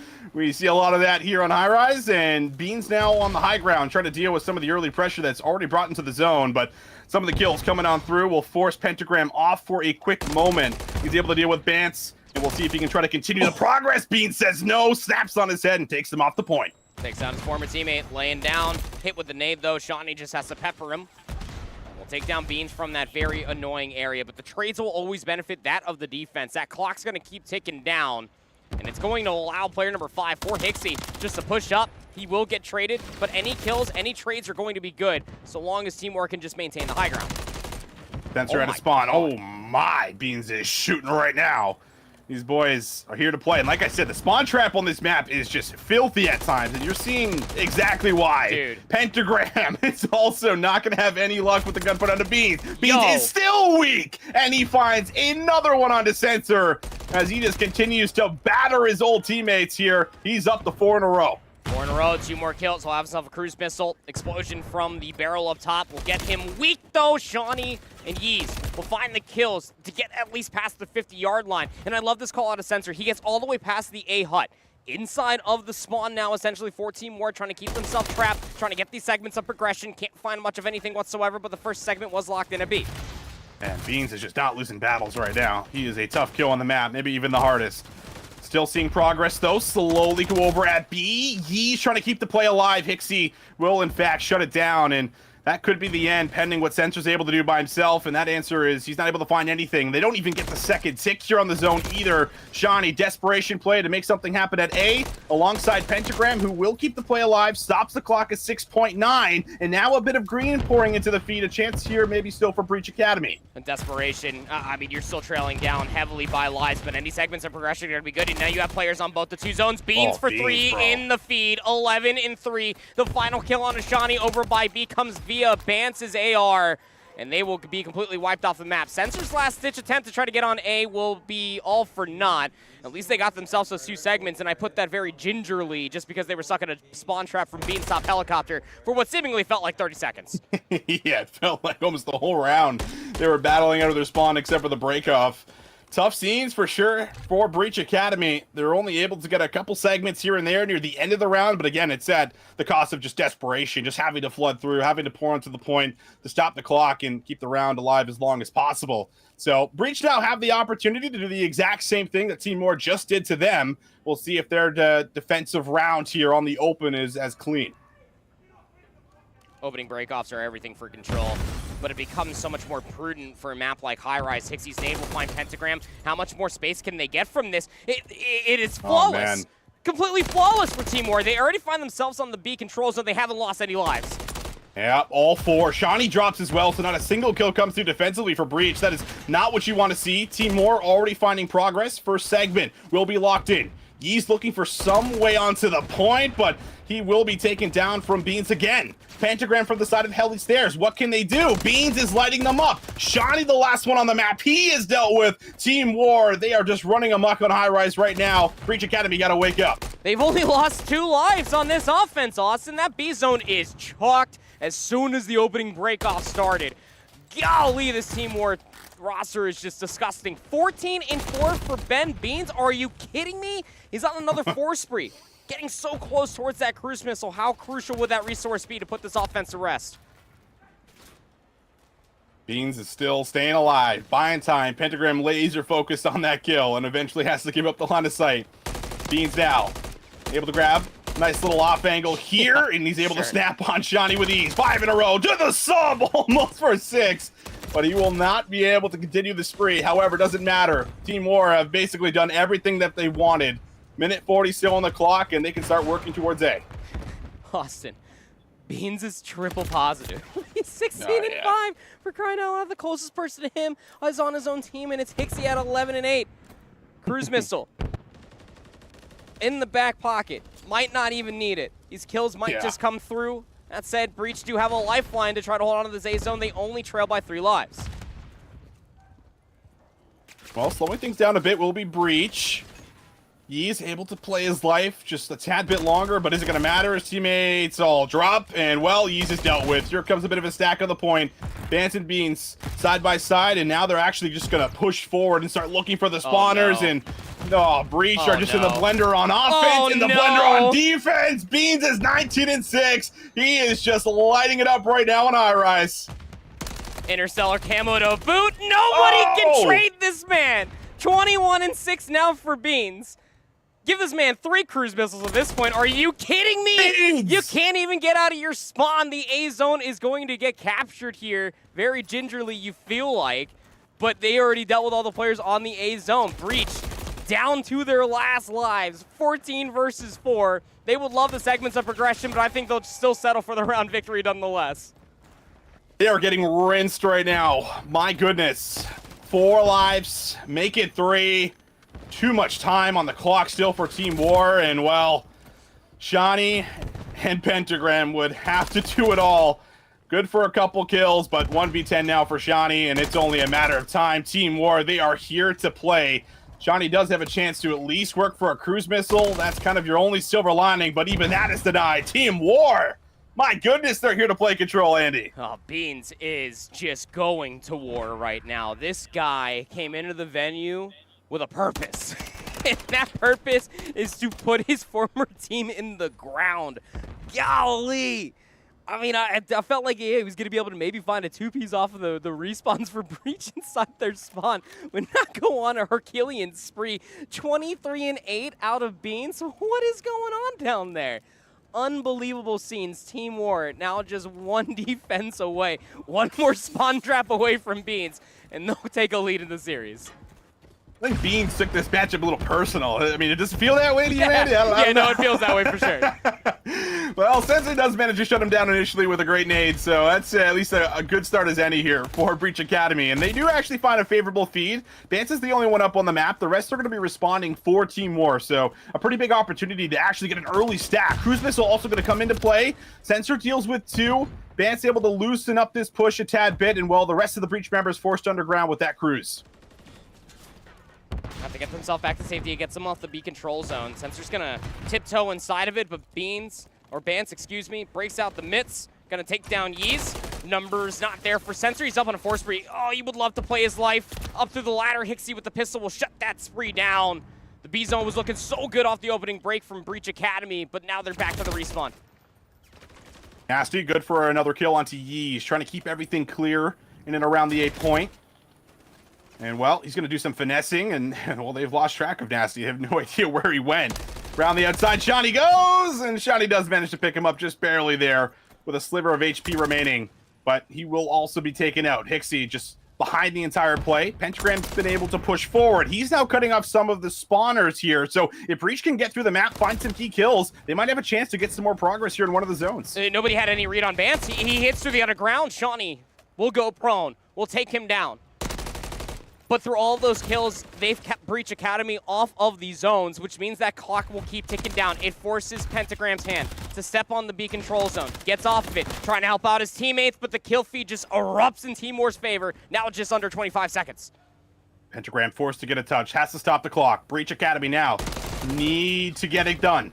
Have to find at least this zone to get that extra minute. Pentagram has no trophy system with him, so he is stunned up, locked down. Team War now 20 seconds away from the dub in map number 3 to secure the series lead. Breach Academy are just pouring out of their spawn, trying to find a way back into the map, but Team War are giving them nothing to work with. 9 seconds now left. Pentagram trying to get something done by himself. Nasty will deal with him. He's down low, also has a chance, but he is denied. And Team War makes slight work of Breach Academy on High Rise.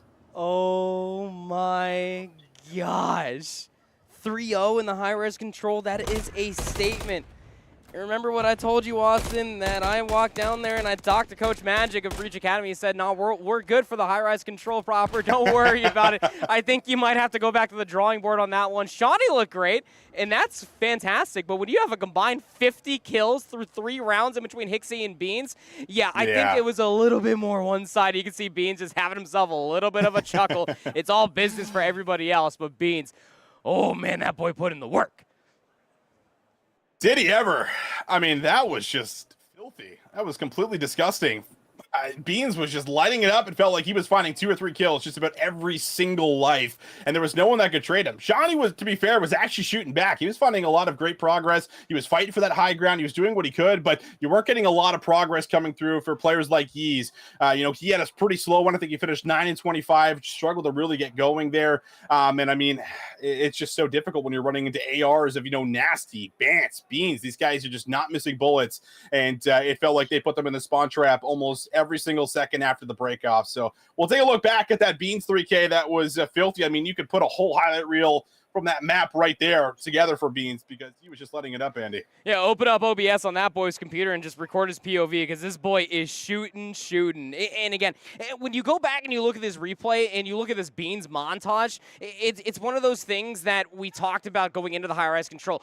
This is a map mode combination that does benefit for a lot of teams to be able to get their SMGs into these very annoying positions to hit these routes through the underground. All of that gets put immediately to rest when you are running into a triple AR setup. When you're running into a Beans who was on a warpath, just making sure you were stuck in the spawn trap on both sides of the map.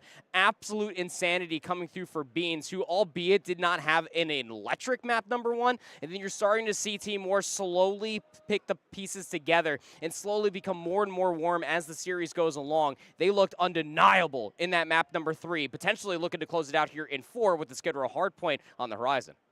Yeah, this is at least a chance for some of the subs to get a little bit more active on some of these hills that we do have for us. So, a good bounce back here potentially in the works for players like Yeez, like Pentagram, that can maybe have a way to shut down, your Hixies, your Bances. But a lot of this map really does come down to what happens with P1, P2. The team that chains that usually is able to keep that lead and kind of maintain it. And you have to do something exceptional to really change the game and turn it around. So we'll see who can really have that great initial start, who will also start on good side here. But Breach were good for the first map 1. They had a lot of great fundamentals going for themselves. The rotations were good. We need to see that even better now that Team War is completely warmed up heading into this map 4. You need a response out of Boston. I mean, try to wipe the slate clean as much as possible, but now you have to force this map number 5. And we were sitting here talking about it in between maps 2 and 3. And even when I was down there talking to the Breach guys, I felt like this has to end in 4. Now you got to force a map 5 versus this Team War roster who have just been electric in that map number 3 and through the map number 2 with the rounds in sequence of one another.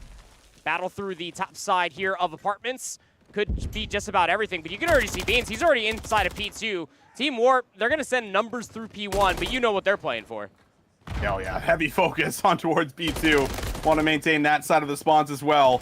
But Boston have a chance to maybe get away with some time on P1. Still 30 seconds up for grabs. There's the subs that I was talking about. Pentagram and Yeast both able to get involved early here. And sends us off to a nice little 2-0 start. So a lot of this time will go over. Team War going to completely focus on the rotation. We'll see what Yeast can do here as he's all alone, but he will be dealt with quickly. All of Team War, they actually spawn inside a barbershop, so they know that Breach are actually just starting to manifest this push over by Mural. And Bance is going to spawn in such a area to be able to potentially shut down the rotation. Oh. Shawnee, pistol, no. Oh, you gotta pull out the AR that time, buddy. Bance will turn and he will shut you down. Now it's just Pentagram, who is essentially over by Ticket. He's the only player really in a position to try to spearhead this push, but he knows that Bance is on the flank, can't come up with anything whatsoever. The first 20 seconds are good for Team War here at 2. Spawn out just come through there for Nasty, but it looks like he's going to get back to the hill pretty easily here. And now Breach Academy going to spawn right behind him. So as we kind of expected, looks like it should be a full 60 unless Shawnee can do something big here. Does get some great team shots in, and that does actually take Beans off of the point, but you still got crosses being watched from Team War. They can still very much contest this. Hixie trying to give it a go. He will be shut down. Sensor ready to pull the trigger with the pistol from long range, but Breach Academy at least able to get back in there for about 18 seconds. So now we rotate over towards Mural. Breach Academy, they'll have themselves about a 10-point lead going over towards P3, and this push is starting to manifest all the way to the backside of Barber. Beans top fire. He knows that he's got Shawnee dead to rights, goes for the jump. Chow will take him down. The battle through Ticket not coming up Pentagram's way either. Team War, again, through these early skirmishes, going to have themselves the that's allocated for the first 10 seconds, and where Breach are spawning, it's looking like a good for the first 20 as well. Yeah, the control up top has been just about perfect here thus far from Team War. Finally, 20 seconds in, Breach Academy going to have their first look at getting towards the point. Shawnee here through the back will be able to get a touch. Oh, actually finds a nice little lineup there. One of the players might have been weak, so nice play from Shawnee to open up some space for Boston. Can they take advantage of it? Team War ready to pounce back, but Yeast up top will do a good job of clearing the point in and around, and now has a chance to maybe get some more work done. Almost there for 4 in a row, but Bance lines up 2 as he fights for scrap time. Yeah, Bance really angry at Trophy Systems. He wanted to take the Chow versus the Trophy System before he took the Chow versus Sean. Probably something that happened back in that round number 4 of the SND. I digress. Breach Academy, again, they break back inside of the hard point, just 5 seconds left to fight for, and then we go over towards the top right side of the minimap where all those Team War members are already set up at. They've been good for at least the first 20 seconds, give or take, from P2 and P3, but they would really love to be able to hold on to the majority of the time here at 4. They sure would. They need to find a quick break. That's really been the big factor. Breach have been able to keep things close. It's been back and forth, but can they get in quickly? And, well, the answer right now is looking like a hard no. Nasty there for a nice little double kill. Shawnee through the tunnel, trying to get whatever he possibly can done, but he will also be dealt with. So Team War hanging on to that lead, maintaining control on the staircase. Beans again with 2 kills in the feed, something we've been seeing just constantly over these last 2 maps, and Breach Academy haven't been able to get a toe into the hill thus far. Sean is not having a fun time here on Skid Row. 5 and 12, uncharacteristic to what the rest of the series has looked like. Never really count out the construction man. He might be able to build himself a map for, and you really do need him to show up in a massive way. That said, game is still just about even. Breach have always been fighting for the scrap time. Keeps it just within about 10. As we rotate over towards the cargo container hardpoint through this fence line inside of P5. Nobody's going to touch the hardpoint first. Sensor's closest to try to do it, but you can see the split spawns are starting to happen all the way past the 50-yard line of the map. These battles are everything the kill feed erupts in Breach's favor. They can set themselves up here for some time. That's what you needed. A good rotation win, followed by a great set of kills coming through on the first push from Team War. Can they make it 2? Hixie, what a snapper that is. Able to just deal with ease. And now we'll see if they're going to be able to really bring home the back 30 seconds. It's still a decent spawn here for Boston to get themselves positioned for a break. And so far, the kills are looking pretty favorable. 20 seconds left, Sensor in the point, and Team War now might start to set up for new, but more or less maybe even start to put some priority inside of P2 to see if they can get that anchor position. That scrap time through the first set of hard points has been really good for Breach Academy. That retake over by P5 will give themselves just over a 20-point lead going in towards the second set. And Team War, very stark difference to what we saw in the first set of hardpoints. Will be here inside of the apartments first to at least try to battle for the early time. Would love to be able to at least get the first 20 before sending players on the rotation over towards Snoo. Yeez and Shawnee going to at least find the first 2 kills. And that means that Breach Academy going to be able to get themselves back inside of the hard point. But do not fault Team War whatsoever. They're fine to at least give up this back 35 seconds, but they have to set themselves up for new. They cannot allow themselves to get broken of what we saw there in that first set, Austin. Yeah, that's really the big factor, right? You have to find a way to make sure you're holding on, because Breach Academy now is starting to turn this one around. They're the ones with the lead, and it looks like they might be good for the back 20 seconds as well, as Team War have to put all of their focus now on towards the rotation. 15 seconds left. Breach already looking to attack early. to see if they can maybe get some of the members to spawn out from Team War, but doesn't look to be the case. Everyone holding strong, gunfights being won, and it looks like Team War will be good for initial. Vance is going to be shutting down all the players that are going to try to push through Ticket. Yee's waiting for a timing, potentially out through bottom garage, but nobody's challenging. All of the setup, more or less, is actually on the backside of P2.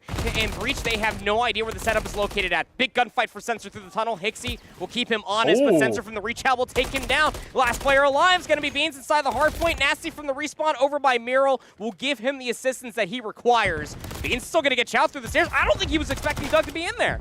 No, he wasn't, and Nasty also takes out Bance with a teammate here, so a bit of a fumble for Team War. They lose track of some of the members that were able to cross through the tunnel, and that is going to be a big slip-up and maybe even costly of the map here, pending what ends up happening going in towards the next hill. But what a moment that is for Breach Academy to break one of the most difficult hills here in the game and come away with a huge chunk of the time.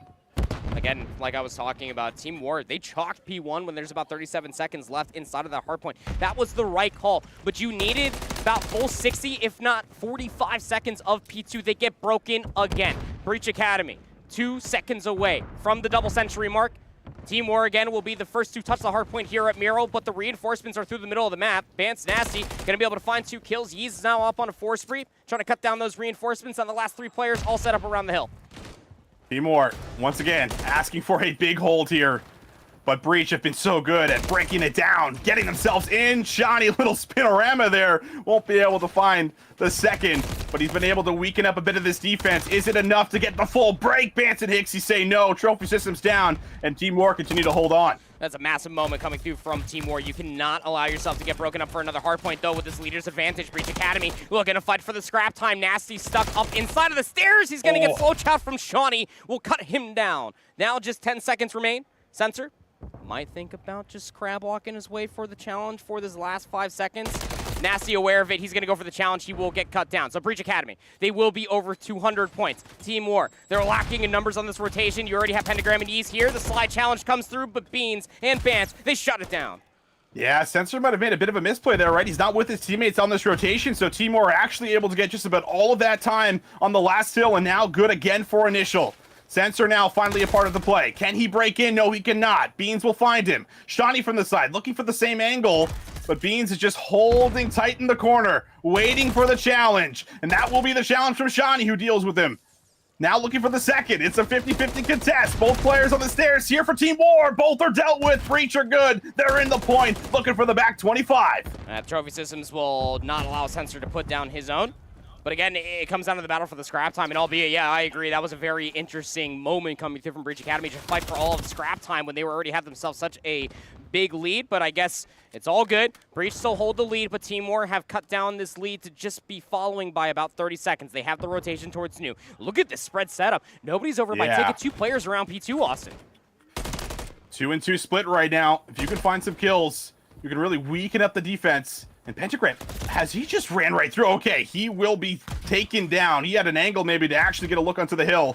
Won't happen. Hixie's still alive in the back. Team War hanging on, and they might be good enough to hold on to just about every single second for the dub. Sooner or later, Breach Academy are going to have to find a way to break.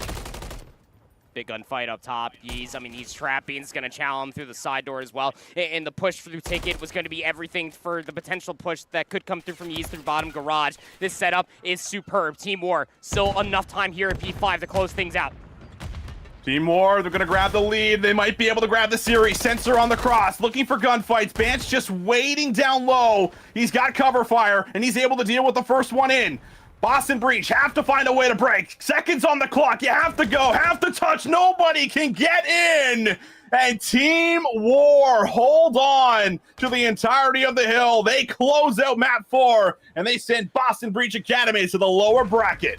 Team War had no business winning that map number 4, Austin. I'll be the first to say it. I mean, there was a couple misfires that came through from Breach Academy that just should not have been there. I mean, you go back and you put a pin in that P4 setup when Sensor's fighting for all of 8 seconds. I mean, even if you find that kill on a Nasty, which he did, he spawns inside of P2 blue. So he's not too far away from his team to reinforce that P4. And again, it comes down to those 2 players to try to go for that bait and switch to the backside of Barbershop. They come up flat. And the same thing happens over by P5. You fought for the scrap time over by P4, and that's all well and good. You got the back 20 seconds, and you had yourself that leader's advantage still. But Team War, through all the different hard points, through the sets of hard points that we had there in that map number 4, just kept on chiseling away at that lead that Boston Breach accrued for themselves. And then once that setup came through inside P5, much how the P4 fumbled for them, that split push that came through from Ticket came up flat, couldn't get the players out from top P2 Blue, and that was all she wrote. Again, Team War just always playing for the future just from the early get-go there on that map number 4. They'll close out the series, and we'll continue on the winners bracket.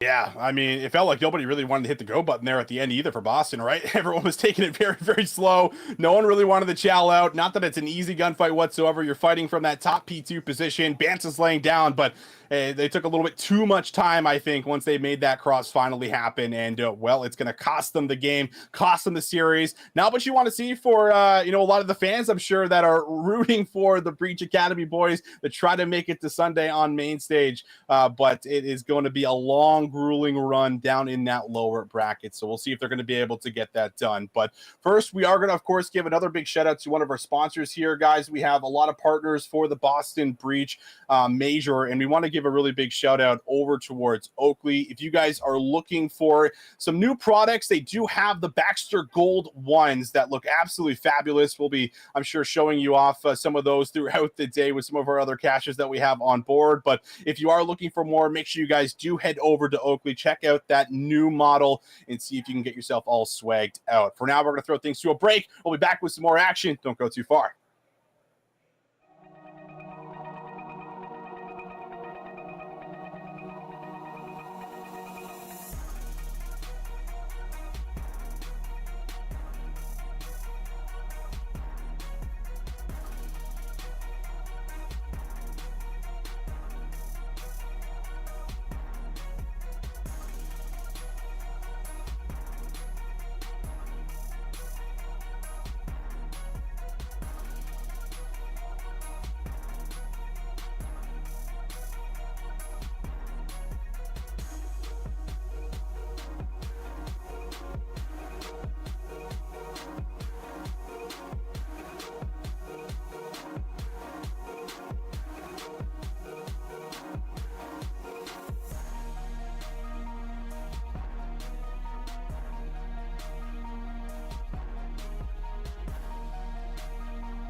My 2 truths and a lie are I went pro in IW, I can solve a Rubik's Cube in under a minute, and I competed in X Games for skateboarding. He went pro in Infinite Warfare. I think that's true. He competed in the X Games for skateboarding. He can solve a Rubik's. I feel like he could do that. I want to say I don't think he competed in X Games with skateboarding. I know he skateboarded a lot, but I don't know if he competed at X Games. The Rubik's Cube, I feel like that might be a weird thing he's good at. I'm gonna go with the skateboard one though. I think that's a lie. So I know the truth has to be he went pro in IW, but I know he was also a skater, but there's no competed at X Games for skating. Like, I feel like you gotta be insane to compete in X Games, so I'm gonna say that's the lie. Probably the Rubik's one is a lie. It is incorrect. No, it was X Games. Oh, I knew it. I knew it. I was like, I think he could do that, but then I was like, nah. It's correct. It's correct, okay. A minute's fast though. I've done it around a minute, but that's quick. That's correct. Like, I know he's a skater. Like, I knew he's a skater, but like, I don't do like X Games. Like, that's like top tier. Like, he has to be insane. And competing in X Games? Nah, I never competed in X Games. That's a lie. I have competed in skateboarding tournaments or competitions, but never X Games. I used to do it on stream a lot. I would like if I got 5 gifted subs, I would just solve the Rubik's Cube. Some people would like start gifting more to see it again.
And thank you to Proper and Visions for covering an absolute banger of a last series. Team crazy. War took on Breach Academy, and that was a damn close series, and we're hoping to get more of the same. In Control, NGNL Dark up next on the docket. I am Jobin. That is Fundy. Challengers continues to roar on here at Major One in Boston, Massachusetts, in the historic House of Blues. And all that being said, though, we are about ready to get into the action. Yeah, we've seen both of these teams on stream both last night and earlier in this morning. NGNL Dark, they're playing very, very well for themselves. They had a very close game. I believe it was up against NYSL Academy, Yes. if I remember I believe correctly. And In Control, we saw them continue their losers run this morning. They were seemingly fantastic in that earlier game. We're going to have to see if the switch to best of 5 really shakes them up a bit. We did not see them on that Control map. I was going to say, a lot of these teams yesterday, right in a best of 3 series, you're not going to get a lot of Control maps, especially their first day of the bracket. Naturally, the seeding is going to generate a lot of 2-0s. Maybe you get a couple 2-1s here and there. So Control, definitely not something we saw basically at all yesterday. We saw high-rise Control, bit of a Clown Fiesta, definitely makes for an exciting map, and I think it's definitely one we're going to see as the day goes on. Wild is an understatement, so I am definitely excited to get into things. And as we said, this is losers. If you end up dropping any more of these series, you will be done for the weekend. Your chance at taking that Challenger's crown for the weekend will be done and dusted. So both squads, they're coming in, all that preparation, all the momentum, and I'm sure they are ready to lock in. Yeah, and we've seen these teams previously. We can take a look at their rosters once again. Give them a bit of a refresher. We got God Bowser, Zinx, Gobla, and Clo. And from last night, Gobla was going absolutely insane on all modes, all maps. Gobla was on straight demon time for the entire duration of their last series last night. This guy, you don't want to say single-handedly carried because the whole team was great, but it just felt like, oh, who's in the kill feed? Gobla, Gobla, Gobla, over and over and over. There was no real answer to him. In Control, though, they had a lot of answers to a lot of questions earlier on in the day. Obviously, played through the rest of the bracket out yesterday as well, and we saw them come out today. Map 1 Hardpoint, they were dominant. Search had a couple of setbacks, but they still walked away with the series in relatively easy fashion. I want to see how the respawns are going to play out because both of these squads were fantastic in them, and I am definitely going to be very, very excited. Yeah, I mean, Jamal careful this morning, both of them on crazy, crazy streaks. Jamal on that MCW, on the AR, it's like once he gets set up on an angle, it's very, very tough to shut him down. He's got the reaction times for it. His tracking is solid. The shots are just well placed in general. Yeah, and that's the thing, too, with a lot of these Challengers players. We've been seeing, hearing the pit throughout the day has been awesome. Even when we're watching Proper and Visions cast, hearing a lot of the stuff going on down in the pit has definitely been exciting. You're hearing a lot of the good old-fashioned smack talk, seeing a lot of waves goodbyes, especially as we get later in the bracket. Those waves are getting more and more. We just saw Beans kind of go on that revenge tour against the Breach Academy, was obviously starting for that Boston Breach squad last year. So everyone down in that pit is motivated. I know they're playing for a lot, too. There's going to be maybe a couple extra prizes for the winners at the end of the weekend as well, to be revealed possibly later on in the stream. So both squads should be ready, and I think we're hopefully getting into game very soon. Yeah, we do got the map selections coming up here in just a moment. Let's take a look. This is our first best of 5 on stream here in the losers bracket.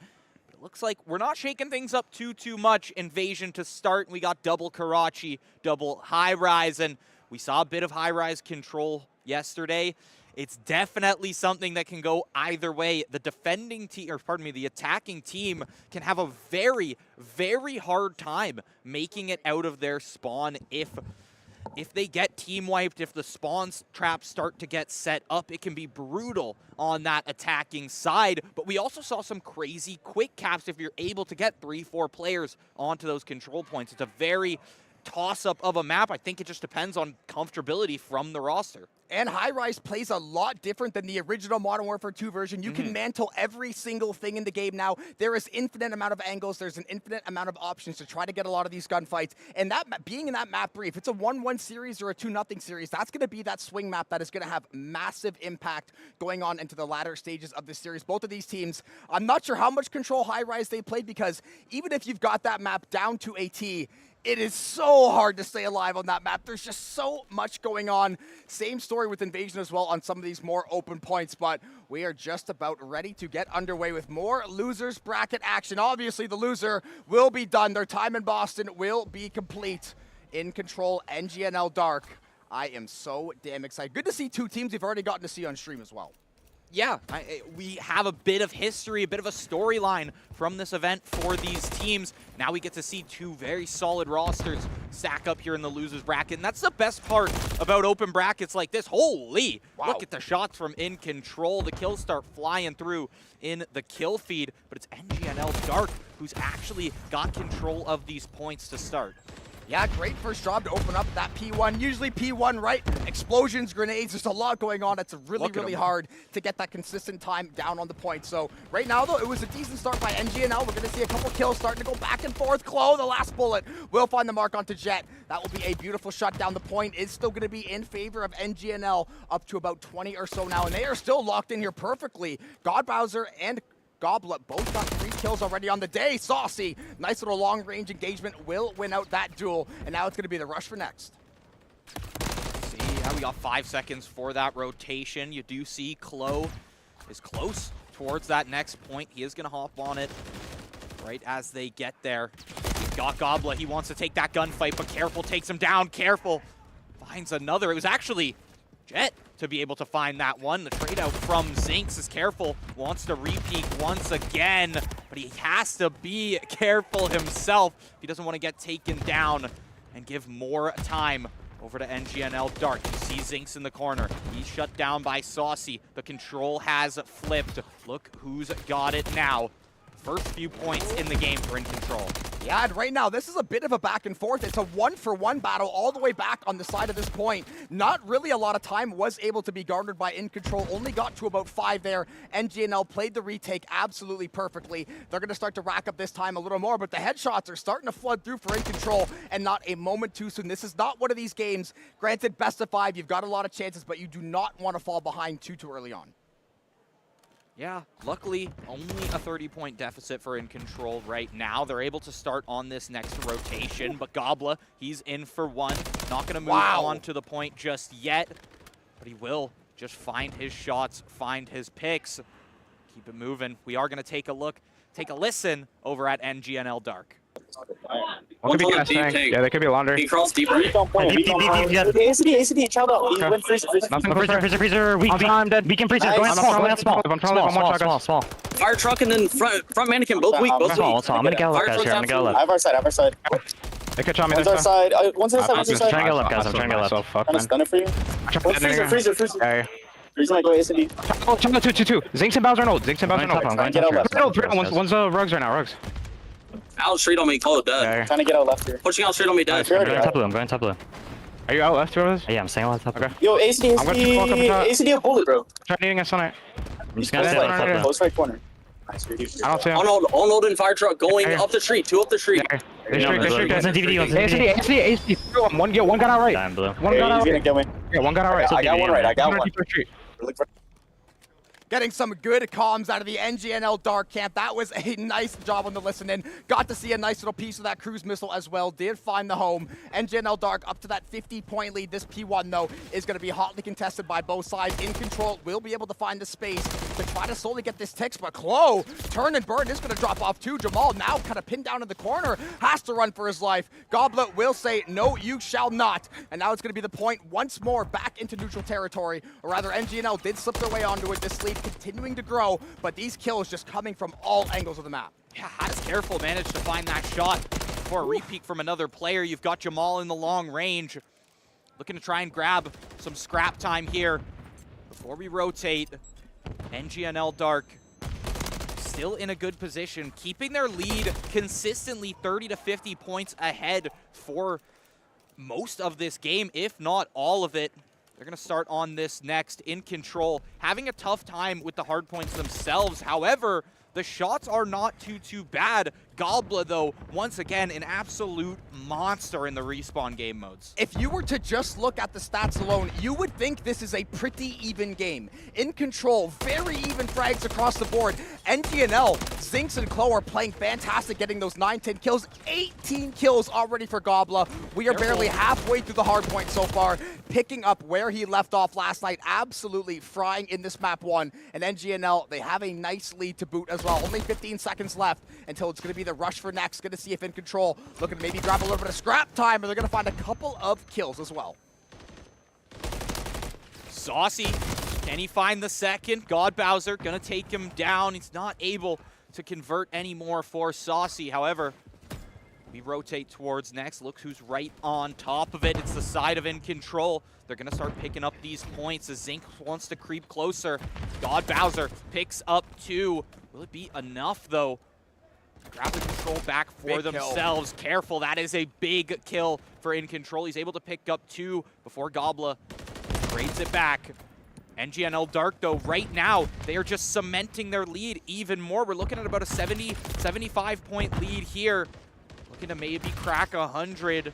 In Control. You need to have a good 30 to 40 second hold for themselves there to really get back into this game and not just be one step behind every rotation. And they opened up this point extremely well. They got a couple of clutch kills out of the camp of Careful and Jamal. They really opened up that part of the map. Unfortunately, they just couldn't maintain that level of pressure. They slowly started to fall away piece by piece. And speaking of, Chloe and Bowser both going to grab 1 for each other there. 142 to 65 as things stand. Next will be fought over, but it looks like immediately NGNL grabbing 3 or 4 picks in the kill feed, and this site once more on lock and key.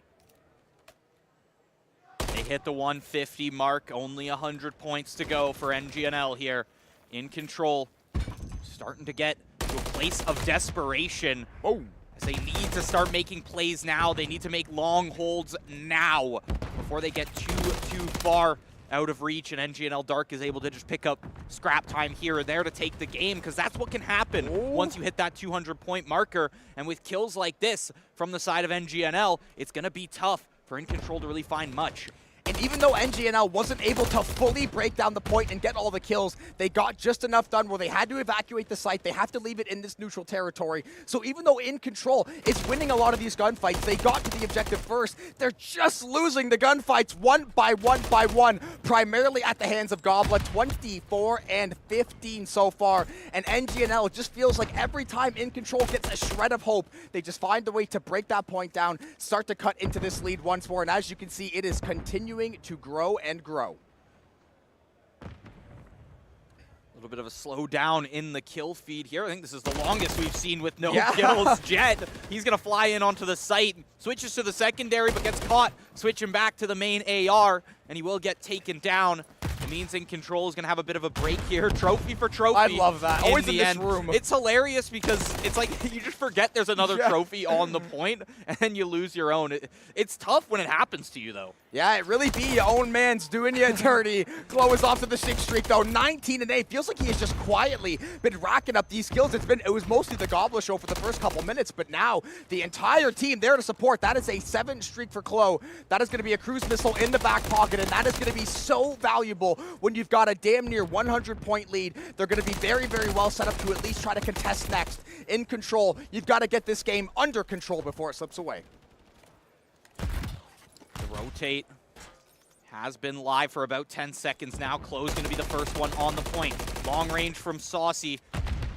Can't get the wall bangs through, though. He does know where the player is at. He just can't get the laser straight enough, as he will take some chip damage himself. A couple players from NGNL Dark getting low. Zinx has to kind of rethink his positioning here. Careful, and Jett looking to crack open this site. The kills do come through, and it means In Control will grab starting the second half of this site, but 204 points on NGNL Dark, 100-point lead still. It's tough for In Control. Starting to get really, really desperate here towards the end of this map.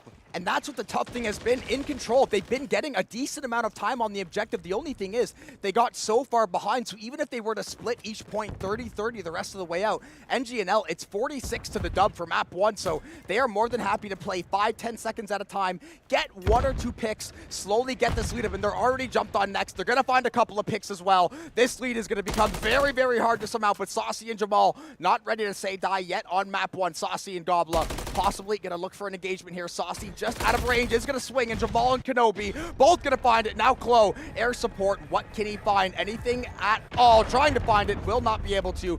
Got a little bit of info, but granted, it is going to be that backside P. Did hit the roof. So In Control, you need to have it right now.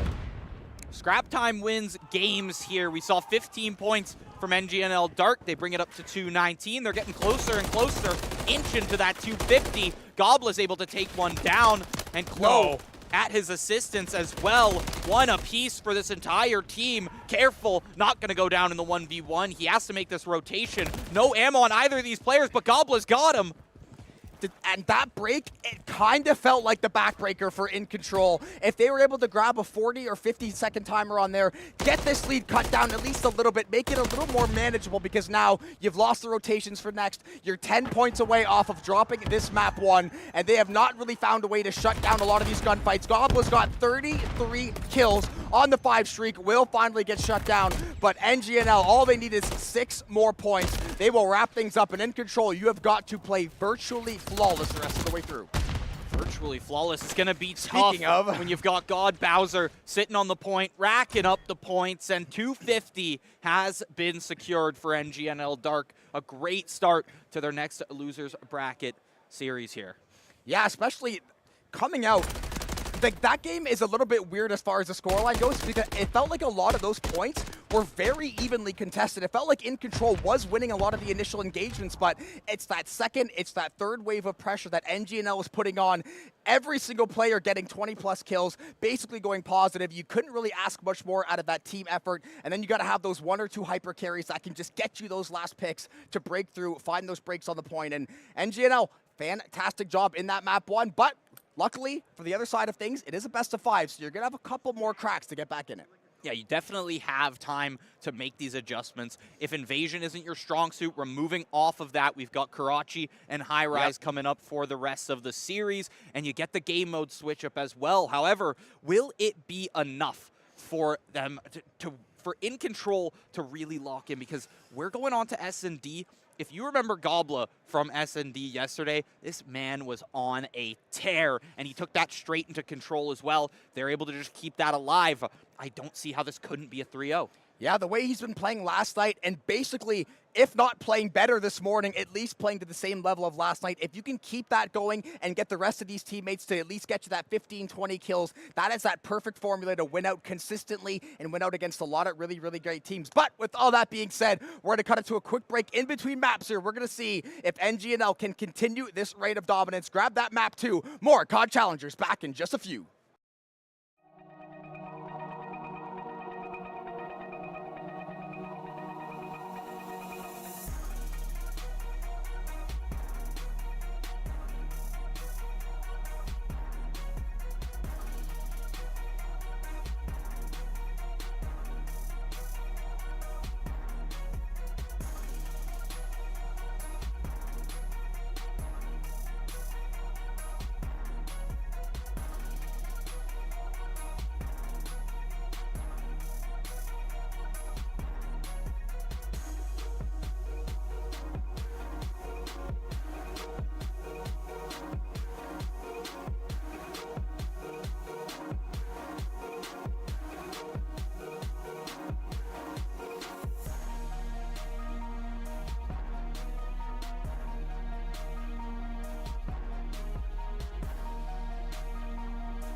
NGNL Dark In Control, Map 2, Karachi S&D. We are flying through this series, flying through this bracket in general. There are games just going on back and forth behind us. The brackets are moving forward. We're getting ready to head into Map 2 here. We can take a look at that map select once again for just a second here. We'll see what we got in the future. Of course, High Rise over on Control and S&D. High-Rise S&D is something we have yet to see in this tournament here. It would be a very special treat if we were able to take it all the way to that map 5. There's a few games in between that. We're going to have to see how this shakes out. NGNL Dark, if they keep the momentum going, I said this before, I don't see how they can't just take this through with a 3-0. If Gobbler will continue to get 30-plus kills in every map, I'm going to go ahead and say there is a very high likelihood that they are going to have a lot of success going through the rest of the series. But as we said, now it's going to be search and destroy time. The respawns did not go that well for In Control. Let's see if they can find the get back on the board in search and destroy. And we said high-rise Control is a bit of a mess sometimes. You do not want to be down 2-0 with your tournament lives relying on high-rise Control when we're not sure how many teams, how often they play it. It's usually banned out a lot of the time. It's not something we see super often, so I will definitely be anxious to see. But before all that, we got search and we got map 2. We do see NGNL Dark starting on this attacking side here.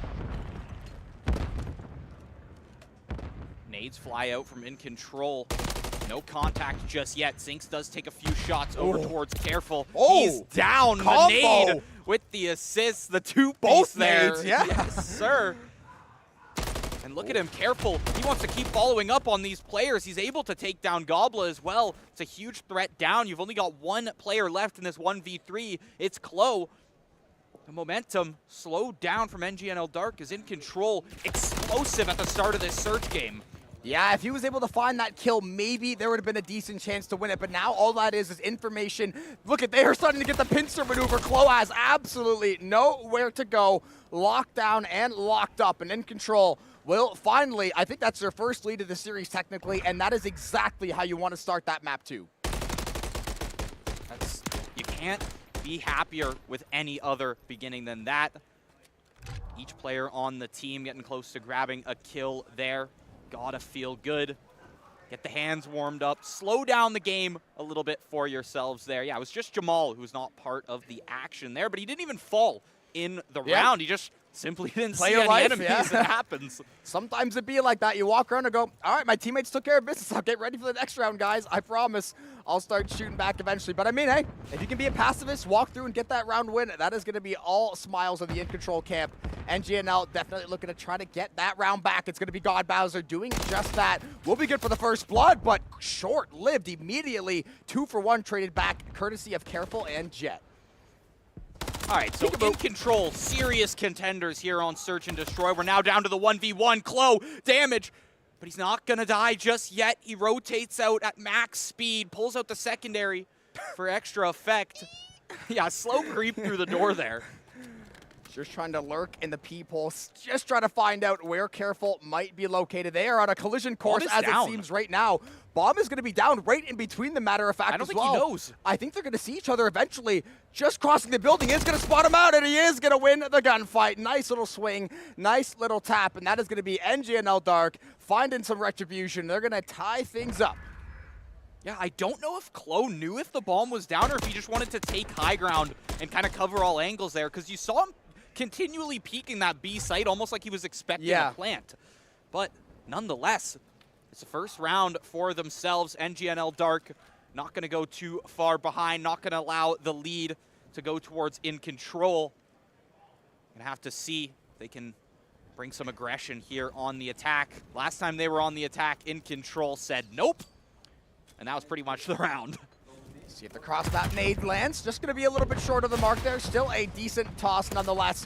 A lot of damage onto the side of Kenobi, but he is going to find the kill into Bowser. Luckily, Gobbler is going to trade him back for the side of NGNL immediately into the 3v3. We saw last round, it was basically a 1-for-1 trade up until the final moments. We're going to see the Deddy get popped there as well. Possibly looking to try to find the flank angle. Careful, he's going to have no idea. The Deddy, absolutely zero clue, zero idea, and shot down in the back. Gobbler, beautiful job to find that kill. Is going to find that reset as well, and that should open things up just a little bit more for NGNL.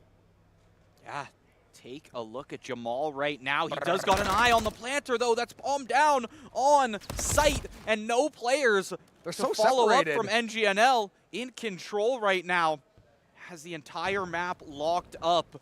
Gobbler, though, in the 1v2. If there's anyone on NGNL Dark you want taking a 1v2 gunfight, It's a player who has shown off his mechanics, shown that the gunny is strong, and the game sense is there too. Not a lot of time. Finds himself behind Saucy. He might be able to He's get gonna go- this he's gonna go plant. Look A? how far away Jamal is. I think he might have got an audio cue. He looks like he's going to play back toward B. Only 8 seconds left. It's got to be the Chowler. It's got to be the plant, and it will be the kill for In Control. Last second, checks the bomb. Must have got an audio cue because he immediately turned tail from A, sprinted back toward B, said, I think something is amiss here. It was Gobbler trying to find that plant, cut out in the open, and that is going to be In Control, seizing control of Search once more, 2-1 lead. Yeah, in all reality, too, I think Gobbler had about a 3-second window He had no to get time. that plant through as soon as Jamal started sprinting away, but he wanted to wait it out, right? He wanted to make sure it was that last second and really make sure there were no enemies around. Kind of misses his chance, and that's just COD timing for you right there. That is the way she goes, Gobbler. Maybe over the top there. Not going to find anything. Always fun to see if they're catch any unsuspecting victims, but NGNL looking to find the second round on the board, even things up in the search. In Control, though, looking infinitely better in the search. It seems like they're playing a lot more at their pace. They're finding a lot more kills. It's a lot more even distribution of the kills toward the end of the game as well. So they can keep this ball rolling. They're going to be in a pretty nice spot as things progress, but it has been a bit of a slow burn to start this round. And as I say that, Careful will strike first. Man, this is a real legit search game we got on our hands. So back and forth. Could not tell you who's going to come out on top right now. Zinx just waiting it out. You see, most of these In Control players want to make it towards B. B, pretty well the favored site on this map. 25 seconds. Every search map has a favored site, and everyone on Karachi loves to send it towards B. It's got great post-plan options. Zinx spots out one. He's able to find one from the high ground. Follow it up with the Renetti. That's going to be NGNL Dark tying it back up. Yeah, with as many style points as you could produce. That was a beautiful double kill. That was sick. And Zinx held the entire site, held that long line of sight the entire round, basically spots out Classic, says, hey, I'm not taking this fight. I've got someone else ready on that flank. They immediately find the pick, and then he takes care of the rest by himself, finds that nice little two-piece. And that for In Control, not the way you want to lose a round ever, but now NGNL, you've tied things up, and now you can look to take this lead and seize back control of the game. And those kind of clips are what you get when you have a game that promotes player expression, especially with movement. And the Renetti. So clean. And the Renetti. You gotta love burst pistols. B23R from Black Ops 2, one of my favorite guns of all time in any Call of Duty game. Burst pistols, so much fun to use. Yeah, they're always a very good time. And I mean, speaking of, Chloe decided to go for the hot swap, is going to knock down Saucy. Careful in Zinx, though. A little bit of an engagement up top. They're great shots by Chloe. He's going to find a couple of headshots, so Careful is going to have to back off, but he is going to span down through the bomb. Plant will not go through. Careful, great job to eat those chip shots, get that health regen, and decide to re-swing that one. And now he's going to be locked down on this bomb once more. It's going to be a nasty angle, but it will be Jamal. Info given, kill served, and that is going to be In Control, grabbing the lead once more. Very back and forth. Every round, it seems like In Control has it. Almost at the start of every round, to be honest. Careful, really good at finding first blood every on round. this team, because he sends it mid every round, regardless of which side he's on. You're going to find some contact. First blood is mid. happening mid. Who's dying? Pretty well. Yes. I want to see one of these frag lineups hit, because that would be just a lot of fun to see at the starting of a round, but we'll have to wait and see. Keep your eyes on mid. Both teams sending almost their entire squads towards B. You got God Bowser, Lonesome at A, and Zinx ready to hold this down once again. We saw what happened last time when In Control. They've got to know he's there this time. They thought they could get saucy at B, no pun intended. Now we're going to see NGNL, information collection, seeing if they can spot out any of the In Control members. We have Jamal with the bomb right now. Everybody else kind of supporting him, trying to see. Looks like the B site is definitely going to be the preference here. They're looking for maybe get up one of these smokes lined up, try to set some kind of push up. We do see Gobbler has Deddy in the back pocket if he wants to try to make some kind of play, but this angle looks nasty enough where he might not even need it. Could potentially. We've seen a lot of nasty head glitches out of the NGNL camp here. Zinx could possibly go huge, but it's going to be Saucy that strikes first in this round, and that is in control with the one-man advantage. Almost wouldn't hate seeing Zinx get aggressive here. Now you're going to have a few players from all angles. Do they spot him out? We got to take a look at Zinx here, but he is down. Saucy able to find it, send too many players at him. Zinx can't keep up, and it's in control. The first time we have seen a 2-round lead in this game so far. Finally breaking that 1-for-1 scoreline every single round. I mean, it was bound to eventually break unless we're going all the way to round 11, all the way to sudden death overtime to have set up that swing map of the series. But right now, in control, this is exactly what Map 2 ordered. You lost the hard point, and like I said, yes, the score looked bad in Hardpoint. They were extremely competitive the entire game. They were doing a great job. They were winning most of the initial engagements. It was that second and third wave of pressure that ultimately started to fold them. So seeing them come out like this is definitely going to be a sign of good hope. Nice little nade over the top there. But NGNL, we know how skilled these players are. We know Gobbler can pop off at the drop of a hat. So it's about that consistency. Ooh. Oh, on, look at Jamal. He's caught on the bus. The first time we've seen action at A all game, and it ends up being a 1-for-1 to start off the round. Wow. One more kill comes through. Immediately answered right back. No player advantages to be found just yet. Shots through the wall. God Bowser takes the classic spot over here up on those shelves. Wants to just keep re-peeking this angle. Careful. Oh, waiting, timing. but the timing not going to be good for him. That Rival 9 shuts him down. Ooh, that's rough. Plant information, numbers advantage. NGNL has everything going their way this round. It's going to be the slow play from Saucy. He has to break through this front line. 2 members stacked up just side by side, trying to lock down this long angle. Is going to spot one out. Isn't going to fire anything quite yet. Bowser might be able to find the angle. Is going to find the chip shot. You are getting wall banged, my friend. You have better move out of that spotter. Bowser is eventually going to cut you down where you stand. And NGNL with authority and in as much a clean of a round as they've won so far will grab their third and cut the deficit to 1.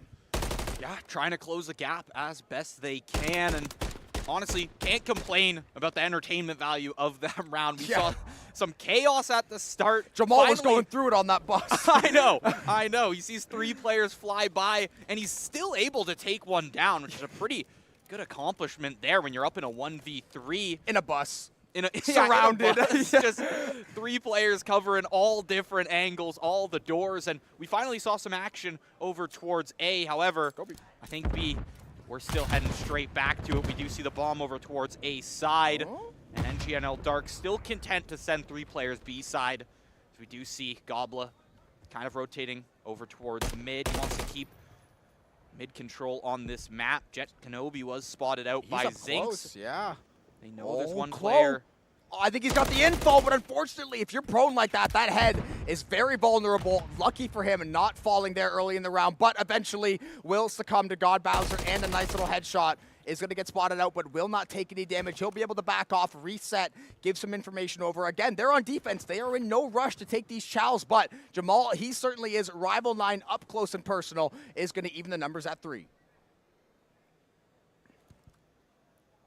Jamal ready to take this bomb over towards A. There's no player really to stop him here for the time being, but he wants to regroup with the team. We've seen Gobbler over towards mid, take down careful. He's able to take down Jamal as well. Bomb is down, and all the players are down from in control. NGNL Dark tying up the game, not allowing this lead to go any further. We're headed to round 9. This game ready to go the distance. How much a month do you think Zinx pays in rent on those back stairs? Because he has been there every single round. The round starts, he's like, guys, you know where I'll be. Call me if you need me. Otherwise, I'm locking down the stairs. I'll check that opposite side rooftop. And I mean, hey, if it ain't broke, don't fix it. And as you said, we are going to round 9. This series continuing to deliver in every shape of the word. Careful up to 9-5 on the day. He has been phenomenal in the search and destroy. And the rest of the team, no one really playing bad. They're all kind of doing their thing. They've all made a couple of good plays, and the 4-4 scoreline definitely indicative of that.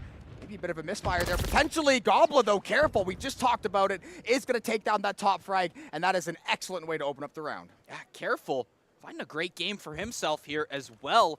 10 kills under his belt as Chloe is ready to get this bomb down. one of the first times we've seen NGNL Dark get a plant with a few players left alive. One of the first times we've seen one of the first times we've seen a plant in general in this game. Yeah, besides the total 100-meter dash over the A site last round, we have not seen too many plants so far, but it is going to be a 3v2 for In Control. So theoretically, if they can find some way to at least try to get these last couple picks, try to lock things down. Zinx, though, in a very powerful spot, but he will end up finding one. Saucy instantly going to find the trade out. Now it's a 1v2 all down to Zinx. Will get cut down, and that is going to be a massive round for In Control. Had about 4 seconds left to spare before that defuse was going to be a little bit too late. And that is going to be 5-4 lead, sitting on map point, trying to tie this series before we set our sights on High Rise. In Control. Every time it looks like NGNL Dark has their foot in the door, In Control says, nope, we're going to take a round right back. You're going to have to catch up. Let's see if NGNL Dark can take it to a round 11 or if we are guaranteed hitting a map 4 in this series. Yeah, I am definitely what you love to see, though, In Control. Again, map 1 was not necessarily bad for them, but this is a stressful situation. You got guys yapping at you from across the stage or across the stations. There is a lot of extracurricular going on, so you got to try to stay dialed, fight through those waves of positivity and negativity. Both are going to come throughout these bracket runs. So In Control, you've got one more round. You're on the offense. They've got to see if they can get some information here, try to get that first blood, which they have been so damn good at. It feels like even back to the hard point. So get off to that hot start, find that pick, and then really start to open up the map. Oh! Jet here, almost some friendly fire to come through. I thought he was about to light him up. Jamal wants to take the contact instead. He will shut down Klo as first blood of the round. Player advantage for In Control, looking good to possibly take this map. Deddy has been popped as well. Zinx has moved. Oh, and it works!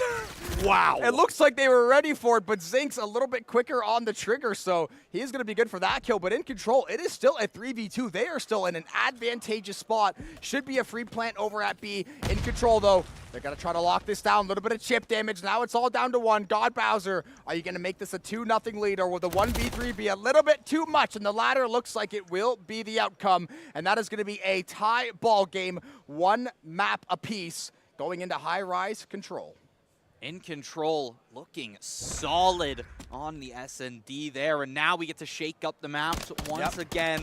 High Rise on the horizon. A very decisive Control map, if you ask me. I think this will set the tone for the rest of the series. Now that it's been tied up, whoever can really get started on High Res or on Control, right? We're going back to a respawn game mode, and we're going to follow up back on Karachi for Hardpoint. We already might be not Karachi, I'm being told, but High Rise Control on the horizon. Regardless, we're going to send it to a quick little break. We'll be back with more Call of Duty Challengers action.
The fire from the Passion Pit rages on and burns brightly. We are in a hotly contested series. NG and Dark taking on In Control. We've got a 1-1 series in High Rise Control, potentially be that swing map. We are in best of 5 territory in the losers bracket, so lose this series, your time in Boston will be done. Again, it's been a back and forth great series. In Control battled back immensely in that map 2. Had a bit of a couple moments of struggle in that map 1, seemingly piecing it together, figuring things out. Had a couple of really nice wins in that last game, and now High Rise Control is a bit of a fiesta. Yeah, and with a tied-up scoreline like this, the winner of this match will be on series point. See if they can knock out their opponents of the from the tournament there.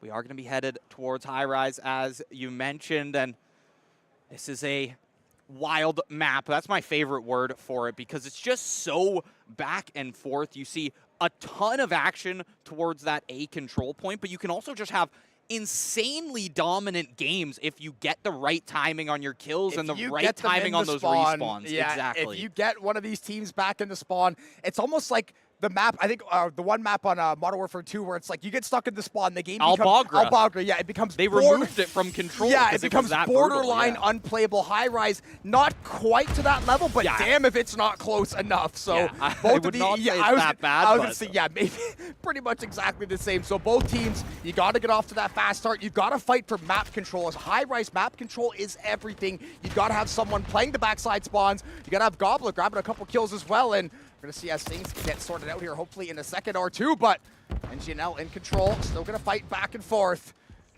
Going to see things getting through NGNL Dark and In Control. Getting through the hiccups there. Beautiful job by the production team to get right through it, and we are right back into the game. Lives still about dead even. In Control looking to grab a couple more picks, but NGNL Dark, they are looking to make a stand here as well. Scoreboard not being friendly with us today. Who's not being friendly either as these teams on the map. Look at Careful. He's able to find one. Shots do come through. There is players on this point. One tick confirmed on B. We are going to check out some of these technical issues, see if we can get those fixed up in just a moment. Map seems to be running for the time being. Yep. We're going to see if the game will hold up. I know the battle has been getting intense. It's going to be a lot for the servers to handle, so happy to see. Hopefully, we're going to be back in a good spot here. Both of these squads deserve the spotlight. They deserve the pride, and now we're going to see Lives 20-20, dead even. Couple ticks over at B, or at least close to that second tick. Careful, though. Going to knock one down. That's Clo. God Bowser will fall right next to him. Now we're going to see NGNL looking to see if they can try to break through any type of wave. These Lives, though, this has been an absolute fist fight. Barely any ticks gathered so far, and the Lives are already about halfway done.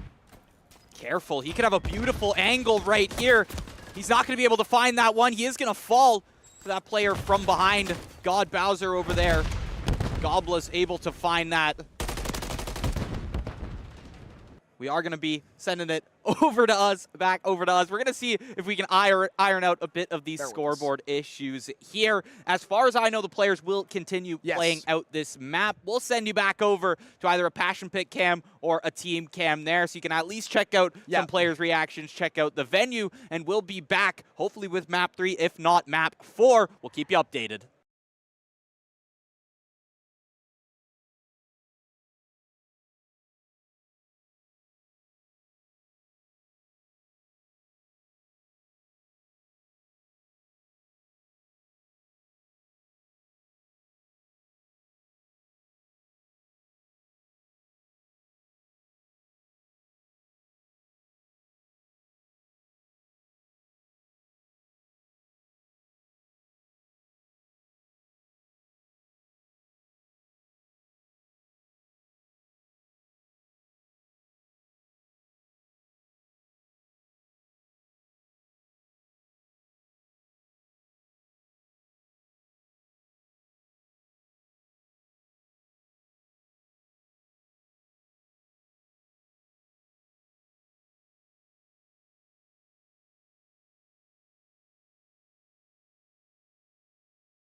I think he pushed through. I think he's gonna be heli steps. He jumped up and then top heli. B point dead. One top heli. Top heli. Top heli. Top heli. I'm one shot.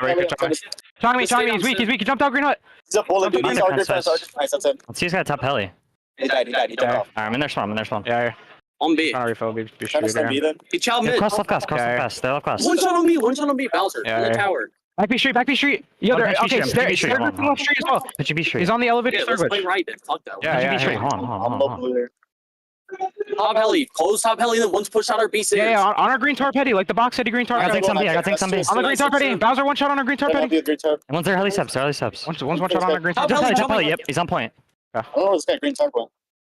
Just finishing. They're gonna keep filling B street. Yeah. B street. Gobble one shot. B street. Fucking one shot, bro. It could be blue. I mean. Yeah, one gonna make Clo dead. I don't watch this Trying to guy. get the left. B street again. I'm gonna work right. I needed him on the stair glitch. Not weak, man. Hey, up. Yeah, close. He's on our top He's pyramid. weak on it. Yeah, he's close right if you after that.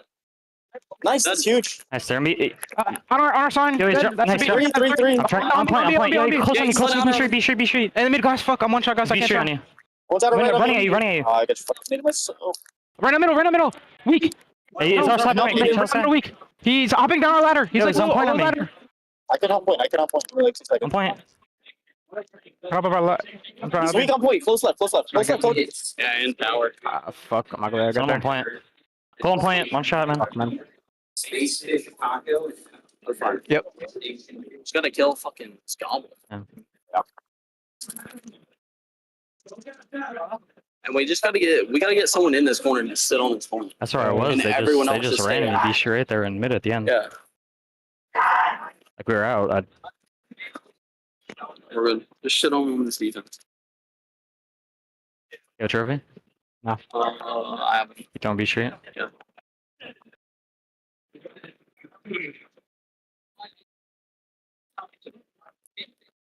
Nading One over on there. the left glass. Watch out for that heli guy. Naded over there, right? I have a trophy. That's something I stunned. Holding it. You guys have our B street tower, right? I got blown up. They're trying. Our limit. Gobbler gonna jump the point. Nice! There's a middle point. Hey, they're gonna tower B street. You got a point. Back B street. Go, yeah, right on our side. It look like. Yeah, on our garbage can and outer elevator. On point. Top of rain, dead. Nice, good shit. Let's go. I'm going top alley. Yeah, here.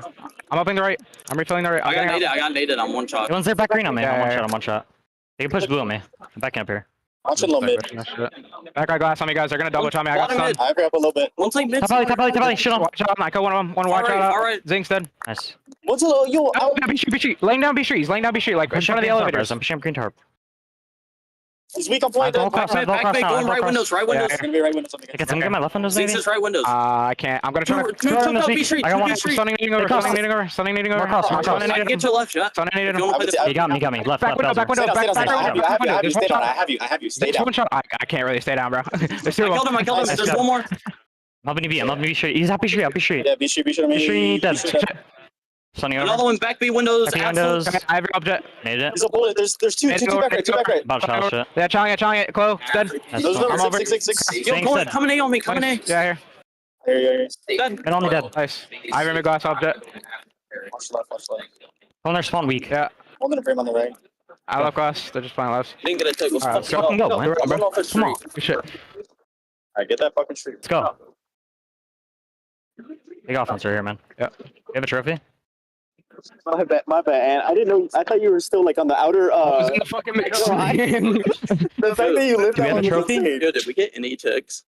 We get one. I don't know. I'm not sure. Do we have a trophy? No, wait, that's it. I don't. I have a trophy. Alright, don't be sure for me. Yeah. Someone should instant chalice. I mean, no bullshit. They are. I'm gonna go with the low mid though. But I'll stun it for you.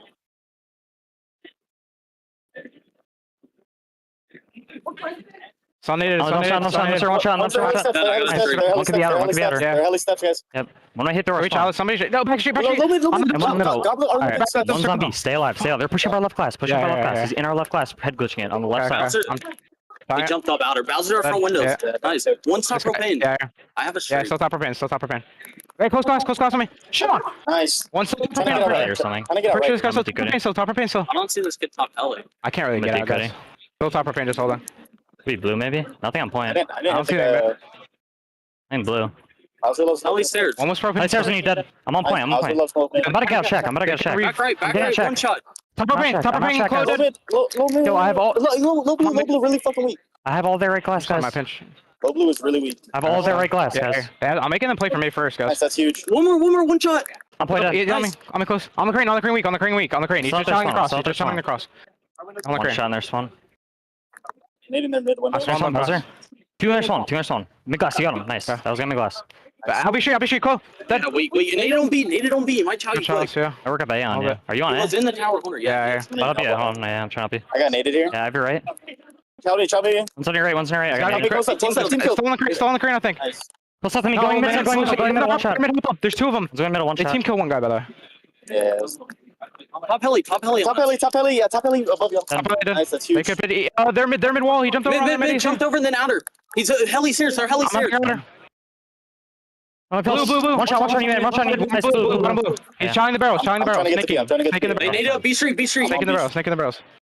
Outer B street, outer B street. Outer. Our side B street, our side B street. Yeah, outer alley. One's gonna try our side B street. I don't know if you guys saw him. Back Be up. close, One's gonna be out of steps. One's gonna be out I'm of being steps. close, fuck, dude. There's green tarp. Yeah, and already on the stair glitch out our left. They're running up left. Yeah, one green tarp. I'm saving my street. Will, one's green fence. Nice, great. Trying to feed here. Trying to feed tricks. Watch Alice got on the stair glitch. Goblins one Hey, up. 15, we still 15. Yeah, we got Top heli. one shot. I'm trying to get. Top heli naded. Top heli naded. Last You one. guys gotta be on point here. On left, on left. Bottom blue. Bottom blue. One bottom blue. One bottom blue. One's out left. I left shoot. Bottom blue. You can touch, you can touch. I'm pointing at me, Kevin. Nice try, nice try. I have a streak. We got it. We're good. Come on. Go. We have offense game. Did you guys got tagged when I was out there spawning there? I did, but then. I did get the hit. Yeah, I mean, we got a tick off it, but I think I was the only one solo. I killed the kid that pinched up heli. I just wanted- on heli stairs. I just wanted the pincher to have to play for me. I just sat on B and I played for the pincher. I mean, he played for me, but everybody just died. Oh god, I have a streak. We have offense. So. Yeah. You guys want to do here? We gotta trade bottom. We gotta try to play bottom. I have a trophy. I can work about a minute with you. I can work Even about if a you minute want to with you. pull out double song. Always consider heli steps, guys. Yeah. Okay, here. I'm about to go a little One mid. went left at least. Yo, grab mid. They're heli steps. He's bottom blue. Bottom blue. I got him. Nice step. One heli steps. I killed him. Show me outer. It's gonna be B Street on you. Zinx. Outer right, Chloe. Absolute back. Guy can be top or pin. He's laying out right side of crack shack.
Welcome back. Appreciate y'all for bearing with us. We got bamboozled. Yeah, a little bit of a bamboozle there. You know who else got bamboozled? In Control, as NGNL Dark took that map, and they're going to find themselves 2-1 in the series. Karachi Hardpoint up next. We saw Karachi on SND. Back to a respawn game mode here, and NGNL Dark coming off of a nice map win there on High Rise Control. Yeah, we got to luckily see some of the gameplay rather on the back end while we were getting things fixed up, and it played out just like you expect High Rise to. There was non-stop fist fighting, back and forth, back and forth. NGNL, though, ultimately did come out on top, and that's going to set them one map closer to moving on to the bracket. And if you're in Control, this is possibly your last chance here at the Boston Major. You've got to dig deep. You've got to find a way to win this one out. Got to get it back in the respawns, and I am definitely pumped to get underway. The boys are ready to head in here to map 4, map point on the horizon. NGNL Dark, you're just one map away from continuing your run, continuing towards that next lower round. In Control, you've got one map to show you can take it towards that map 5 to keep yourselves in this series. I think they have it in them. Just whether or not they can really put it out there on this map.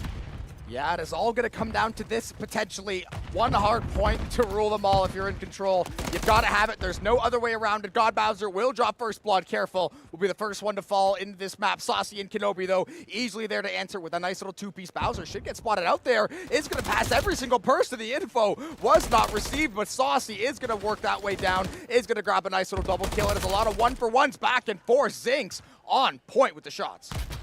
Some great kills to come through from NGNL to start that one off. Keep in mind, when you see Saucy grabbing 3 Ks, 4 kills on him now at the starting of the map. They may not have control of P1. They do got some kills under their belt. In Control, gonna just warm up and keep it moving. That's Jamal, tough. though, when you fall like that, as they rotate towards next, you do see the In Control players set up there. It's gonna be careful who's on the hard point immediately as we flip over. God Bowser in the 1v1. Hip fire, he switches to the secondary, he will find it. Klo also found one with the Renetti off towards the other side of the map. Gobla, the slide, the shots come through. He's able to find 2. He grabs the hard point for himself, but he just wants to keep tearing bodies apart. He'll allow his teammates to head over to the hard point. God Bowser's on it now, because we know Gobla's looking for kills. That was 5 or 6 unanswered kills, and that was exactly what the doctor ordered for NGNL. However, In Control, they're starting to take a lot of space with the backside of the point. They will eventually find the break. 19 seconds left to play, so they should just about even up this game, assuming that NGNL probably going to say, forget that point, we're going to get ready for next. We're going to send all of our resources over there, try to get ready, lock this sucker down nice and early. It looks like that will be the call. Jamal is going to shut down Bowser. Zinx looking to maybe find a couple of shots. The trophy will get laid down there. Careful, now going to work the flank. Jamal will end up winning the engagement over Zinx, and now it's Careful on the flank. Good for 1. Looking to see if he can find any more. Did get some help from Jet Kenobi, and it is an absolute death ball coming out of In Control, and that is what you like to see. Over on P3. How many Renetti kills already? I couldn't tell you. I think we've seen 5 or 6 in the map, and we haven't even had our first set of rotations here. Careful, Jamal and Saucy, 1 apiece. It means In Control is going to start tying up this score line. They might even be able to take the advantage here. Nobody from NGNL Dark really close enough to provide any resistance. You're going to be feeling good if you're In Control. They do finally shut down that player on the point. Only 53 to be had. In Control back on it, presumably for the rest of this time. But God Bowser, a nice headshot there onto Saucy. He shuts him down. Grabs the scrap time as we're looking for next. It's In Control who's already got 2 players over there. Gobla wants to be the one to shut them down. He's in gunfights of his own. He will lose that one to Saucy as we now rotate towards next. As always, In Control on it right off the rip. Yeah, and it's a damn close game. If they're able to hold this for a little longer, they might be able to swing the lead. Oh my goodness. Klo just barely getting shut down, but not before he deals out that damage. Saucy's at 12-6, but he got cut down by Zinx there in the crossfire as well. NGNL, they're going to grab control of the point. They're going to try to find a couple more of these picks. Saucy continuing to perform, though, will finally get traded back. It's going to be Kenobi and Bowser, both going to take a pound of flesh there. there. It's still going to be about a 20-point lead for NGNL. Point sitting in the neutral zone. Neither team really able to find the angle to break through quite yet. Jet, he's on the point here, but in the close range, Gobbler takes it. Gobbler, can he find the third? Saucy takes him down and keeps the control for In Control, keeps the points racking up. 10 seconds left, and he should be good for 10 points here, barring any final gunfights there. Zinx looks like he wants to find the shot onto that hard point. He's not going to be able to do it. We're looking towards next over at P5.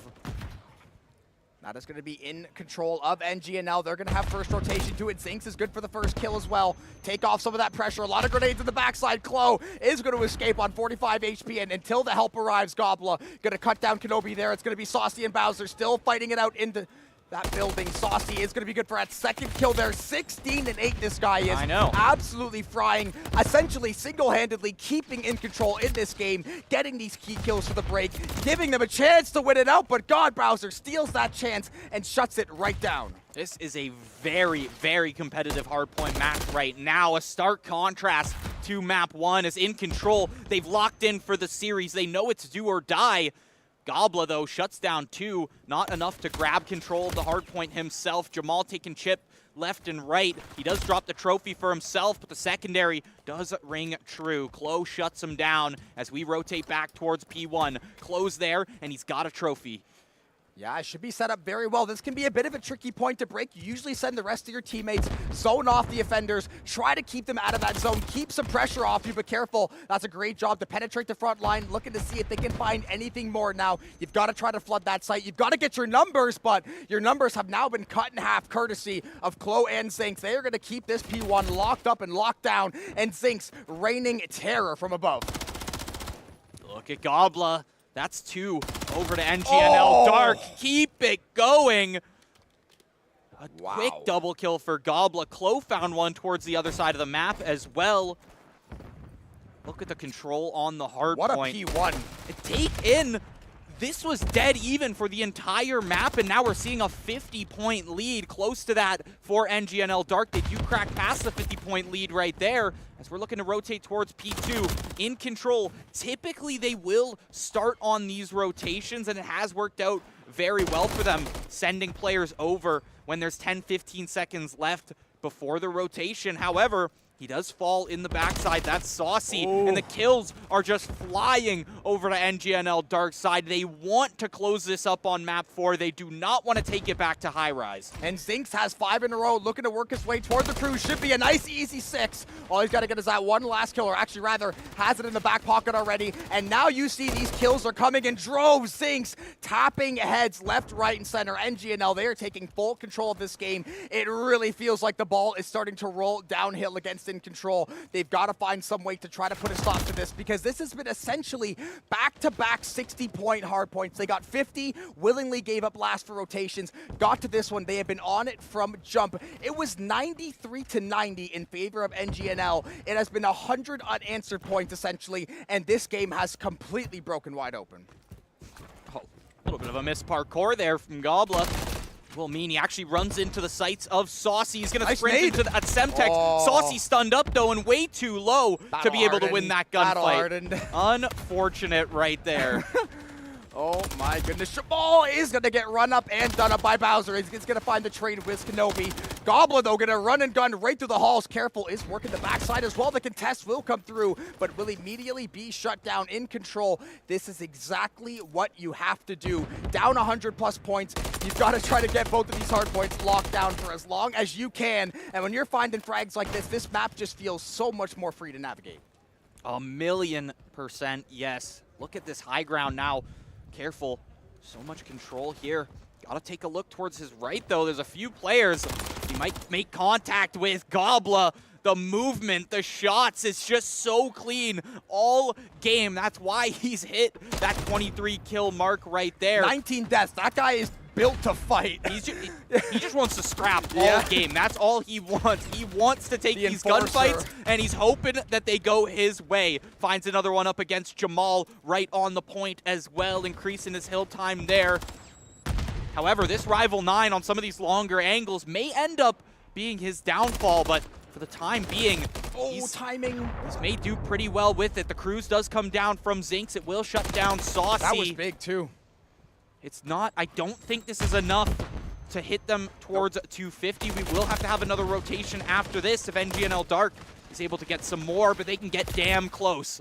Yeah, they are slowly working their way up to that magic 250 in control. Finally going to find a couple kills back in their way. Saucy has been trying to carry this game as hard as he can. They had great rotations for Next. They're going to get the rest of the scrap time, but they are going to have to fight for Next like their life depends on it because their tournament lives may well. They have got to find a way to get these picks. Saucy continuing this guy time and time again. Challenge, winning, getting everything done, but Chloe is going to spot one after he got the first kill. Cannot find the second. That is a massive swing in favor of In Control. The 1-for-1s are going crazy. Gobbler will find that last kill in the feed. It's going to be him trying to fight over this point. Both teams not able to grab any progress on this point just yet. Kills left and right, but look at who's on the point now.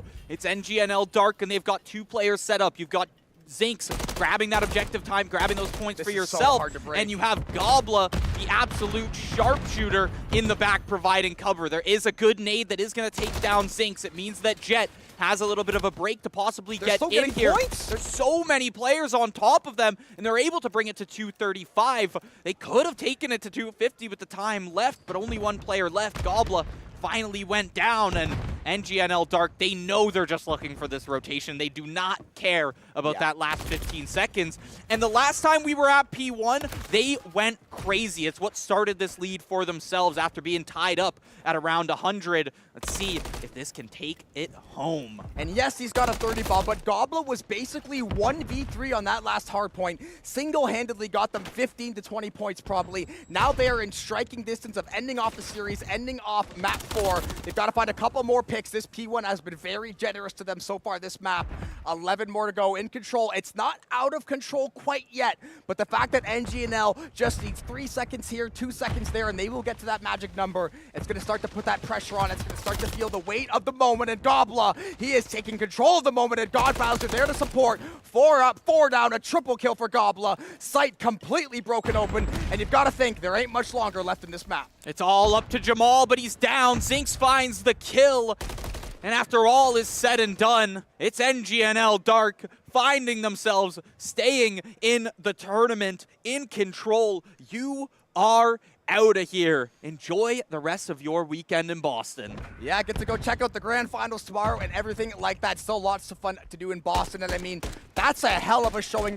You went out on your shield, on your sword. They fought as hard as they could. It felt like there was a tipping point in that game where things were going really well.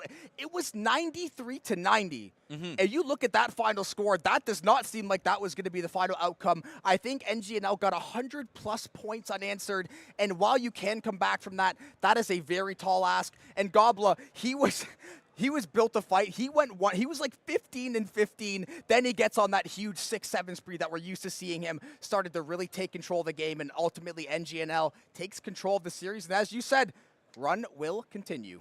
Yeah, we're going to have to see. I believe we might be headed back towards that winner's bracket for our future games. And I wouldn't be surprised if we see NGNL Dark again. We've seen them twice already on stream, and they keep providing us with these quality series. And the losers bracket games are just going to get tougher and tougher. It's a war down there. Yeah, it's a war zone down there for sure. We're going to send it to a quick break. I've been Fundy and Jobin. Proper Envisions will join you back for our next matchup. You guys take care.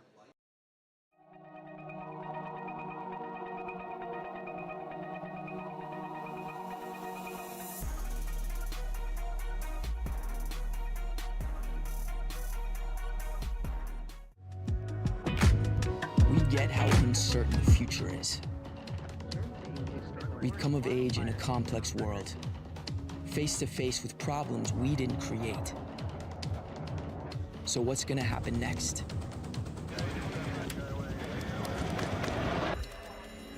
We are. Because our future is the future. The life we have chosen has prepared us for this. So we're going to build bridges and hospitals in a day. We're going to save families from disasters and feed those left in the cold. We're going to do all this and more because we have an appointment with destiny. We invite you to join us. The next greatest generation is now.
Worcester?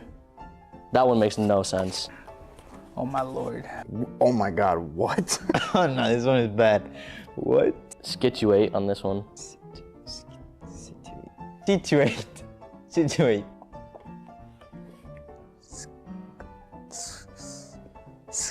Skatate. Skituit? It is pronounced Situate. Okay, nice.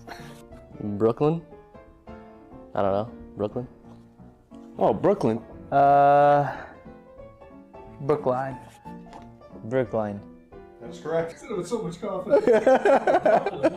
Okay, see, now I'm gonna start pronouncing them weird just because. Worcester. Worcester. Worcester? I'm gonna say Worcester. It's pronounced Worcester. What? Worcester? That one makes no sense. Haverhill. Haverhill. I want to say Haverhill, but I'm going to say that it's pronounced Haverhill. Haverhill. I would say this is Haverhill, but it's probably like Haverhill. Haverhill, final answer. It's pronounced Haverhill. Haverhill? Haverhill? I was kind of close. Okay. Leicester, final answer. Leicester. God, this one's going to be weird. Leicester? Leicester. Leicester. It's pronounced Leicester. Leicester. Leicester. Leicester? That makes sense. That makes sense? What? Why is the I there? Karuit. I have no clue on this one. Katut. Katut. Say Kachut, final answer? Kochut? Katuit? I'm going to go with the same thing. Gloucester? Okay, I'm gonna go. I'm gonna say Gloucester, final answer. Gloucester. Gloucester. Gloucester. Nah, I don't know. It is pronounced Gloucester. Oh, Gloucester. Gloucester? Close. Damn. It's like Hingham or something, right? Hingham. Okay, I'm gonna say Hingham, final answer. Hingham. Hingham. Nah, I don't know. Hingham. It is pronounced Hingham. Hingham. Hingham. What? Wait, say it again. Hingham. Hingham. Billerica? Billerica. Billerica. Billerica, final answer. Pronounced Billerica. Billerica. Bro, what?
so these are my 2 truths and 1 lie. Number 1, I jumped out of a 2nd-story window at a college party. Number 2, I split my lip down the middle when I was young in a biking accident. And number 3, I led off my Little League All-Star game with a home run. I feel like I'm gonna get these wrong, but I'm down. Jumped out of a 2nd story at a college party and split his lip on a bicycle. I don't think it's the last one. I think the baseball thing is correct. I'm going with the bicycle accident. I don't know. I don't know. I can't. I'm gonna say that one's a lie. Probably jumping out of. Actually, no, I can see where. Nah, probably the jumping out of the 2nd. No. I don't know. I need to get one right. That he like fell down as a little kid. That's a lie. The lie was that he hit a home run. That was the lie? Bro, that was good. He threw me off with that one. That was good. I respect that. He did not lead off his All-Star game with a home run. Yeah. And then my lie is I led off my Little League All-Star game with a home run. So it was almost a home run. The first pitch of the game for All-Stars, I hit the ball, and the way the fence went is it like got higher on the right center for whatever reason. It was still whatever it was, 200, 250 or whatever in Little League. But yeah, I hit the taller part of the fence, and if it was like 3 feet to the left, it would have been a home run. But I only got a double.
My two truths and a lie are in high school, I had a 3.7 GPA. In high school, I also missed 15 days of school to play S&D wagers. I pitched a no-hitter to win my 2015 baseball league. What? There's no way you did that. No way. That's a lie. The pitch. Actually, no, because he went. No, wait. He pitched a no-hitter. I feel like he definitely missed school for Call of Duty. I could see that. I'm gonna go with the no-hitter one. I don't think he pitched a no-hitter, bro. I haven't heard him talk about baseball once. I feel like the 3.7 is true. 15 days of high school is so specific. Like, that's like throwing me off. Like, why did he know the exact number? I'm gonna have to go with that one because that just seems too specific for me. That's a lie? Thank God. I was like 15 days, like what? Probably the 3.7 GPA. It's a lie. That is incorrect. It was a pitch. It was that he missed 15 days of high school. To play Call of Duty? Wait, really? Oh, wow. I thought he would do that. He pitched a no-hitter? What the I knew the GPA one was true. I was like, okay, I give him that, but damn, okay. I had a 4.4. Oh. 4.4? In high school.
Hello, everyone, and welcome back to the Boston Challengers Open, where we're continuing the action. Starting to get later and later in towards the tournament, which means that the matches are getting better and better. I am, of course, Visions. That's Proper. Styles a little bit earlier. We are back, and I am ready for another great matchup here, Andy. It's going to be a banger, as you were already talking about it. As the tournament progresses, as per usual, the matches will become that much better. Some really good teams knocked down to the lower bracket. That is just the state of what a Challengers Open has in store for us. This one is going to absolutely beckon to that cause. We are slated to have a very good matchup here. Yeah, certainly the case here for us. We have the Houston Spartans will be our first look at these guys coming into the mix, going up against Pulse Gaming, who may have a lot of work cut out here for them heading in towards this matchup.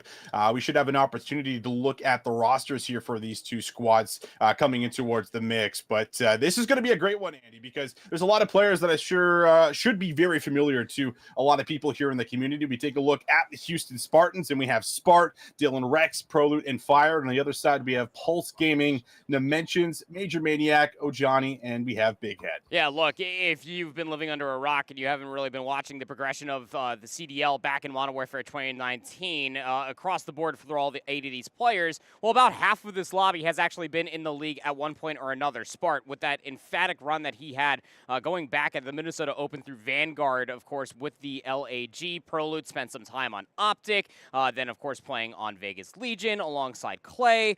Major Maniac, they started back in Atlanta FaZe, way back in MW 2019, and Ojani also had a stint when it was still the Paris Legion. So it is very interesting to be able to see how all these teams ended up coming together. Of course, Houston Spartans took a very interesting turn as far as the team composition is concerned. At the beginning of the year, Spartan Prolute, longtime duo, they were playing alongside TJ Halley as well as Temp. TJ, as I'm sure a lot of you have noticed, has been frying with Carolina Ravens. And then, of course, Temp then moved over to play with Convoy in lieu of Fellow actually getting called up to play with Carolina as well. So very interesting team dynamic to be able to see how both Dylan and Fire actually slot into it. When I was casting alongside the rotation for Cup #1, watching Rex play alongside Spart, they're kind of dynamic as far as an AR composition is concerned, complement each other really well. And I got to say that both Fire and Prolute can step up and be that slaying SMG along the way. That said, this Pulse Gaming squad, a lot of names on that roster I'm sure that you at home have probably recognized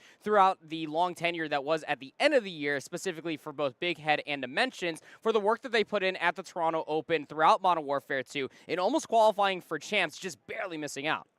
That's right, yeah. Third in that LCQ, funny enough, actually, lost to Major Maniac and Co. And I want to say, I was casting that, and they were 2-0 up in that series, and I think the pressure maybe got to them on closing things out. But now that you're playing with someone like Major Maniac, who has been around the block, he's been around for just about as long as time here in the Call of Duty scene, maybe that veteranship really does play a factor here for us, and we'll see if it does, as you're going to need a lot of it going in towards this matchup.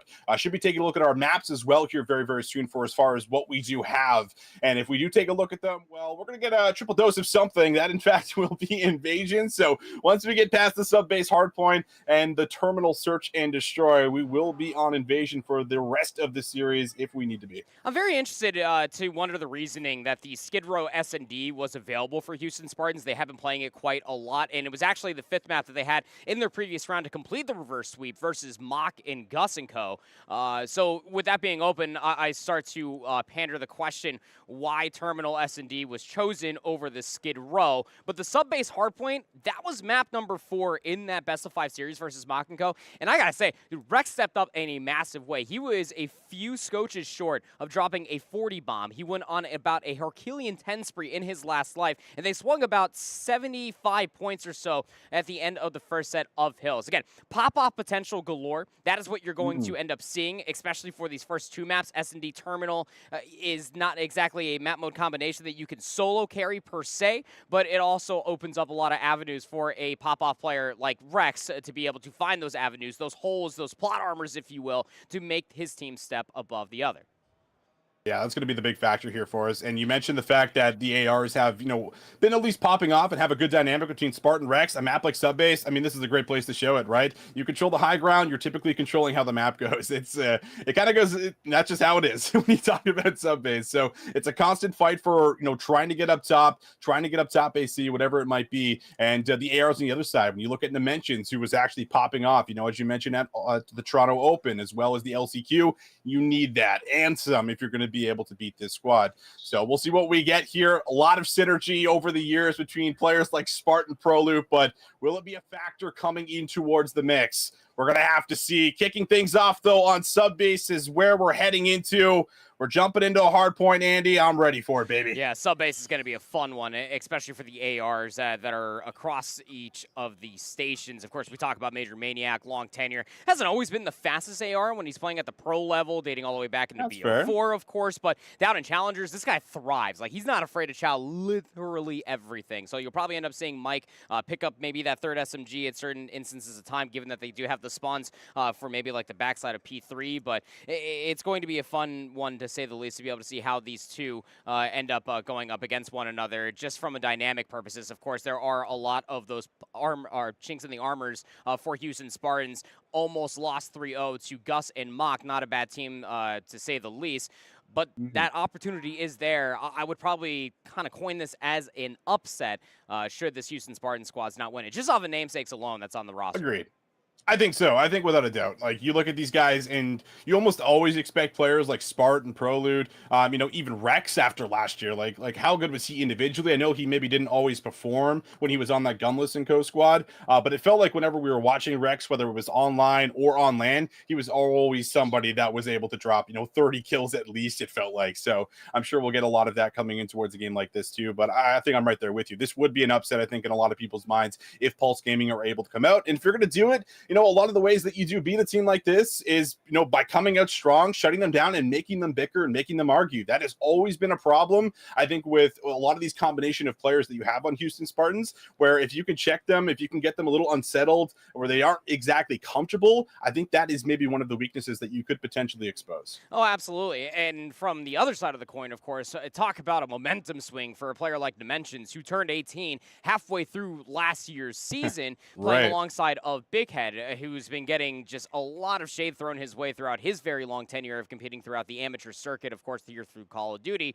Made that very long run alongside Shoxy. Dimensions in Craze was that team that, again, almost made it a champs, like you already talked about, lost to Major Maniac within that qualification spot. I digress. It'll be a big momentum swing for, say, Dimensions and Big Head to make sure that they truly do belong there up at the top. Of course, didn't see the biggest showcasing from them as far as Cup #1 is concerned. H-Town Spartans also didn't exactly have the turnout that they were looking for, Growing Pains included. This was all just coming to the accumulation to be able to see what they have to work on to get to this very moment of time.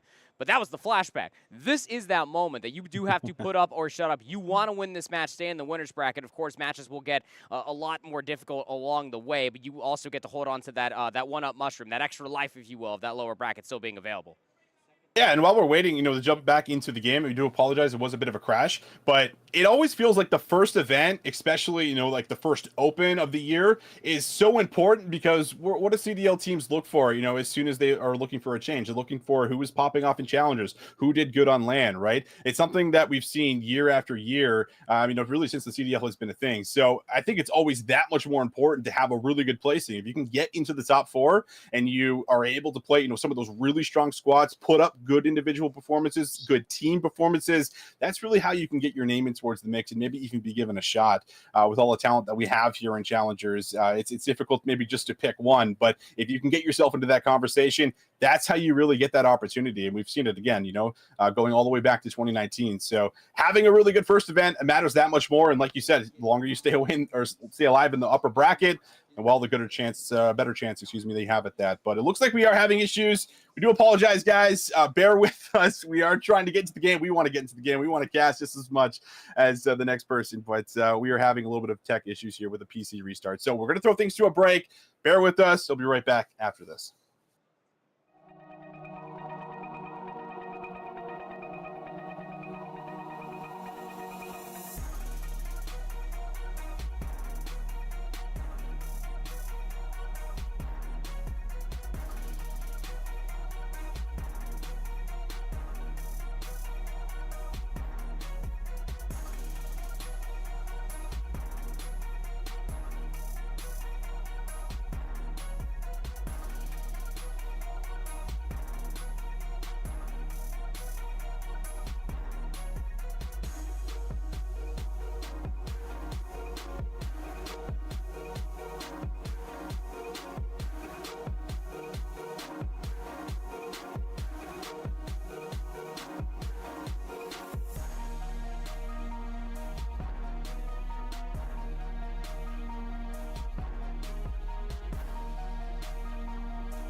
And welcome back, everybody. We do apologize about the wait, but we are good to go. Everyone is loaded in, and hopefully it stays like that. Again, we are kicking things off on sub base, jumping right into the hard point. Early time here for Pulse, but Dimensions able to get himself involved. A nice, great kill, and now we'll see if they're going to be able to start moving in for time themselves. Yep, Houston Spartans, of course, on the right side. Pulse Gaming looking to knock them down a peg. I gotta say, the pop-off that Houston Spartans had, I was sitting right behind Rex when they completed that reverse sweep, was monumental. They know that they can get the job done. Rex slides in, trying to at least contest this hard point time. Everything's about this P2 rotation, and that's why you can see all of Houston Spartans' colors and numbers trying to hold this top snow position, trying to hold the rotation towards new. They know where the money time is going to be coming from. Certainly the case here for us.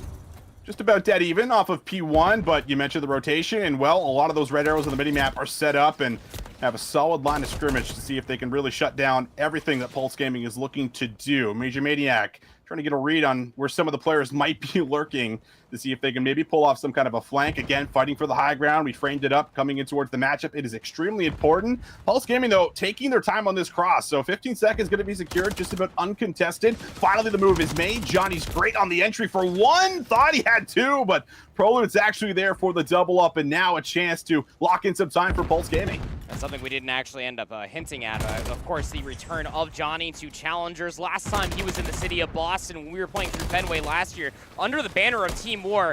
He placed like top 24 playing with Parasite and co. Wants a better showcasing here. He's already broken past that threshold at the very least. 6-4 start there for Johnny. But Houston Spartans still holding on to the majority of this time. The close spawns should garner them the rest of the scrap time. And that'll be the case as Pulse set themselves up the rotation through Tunnel. We're headed to P3. In the P3, Houston Spartans come out with a bit of a lead here. Can they build off of it, and can they continue the aggression to new? Good shots in the back here from Major Maniac and Dimensions, both locking it down. We said spawns? They were going to be the critical parts, but you mentioned the spawns. Houston Spartans still able to get into the back, and well, Johnny trying to make up for it. And it looks like that will be a bit of a flip, but are they going to be able to win? Because two members no longer going to be a part of this play here for the Spartans.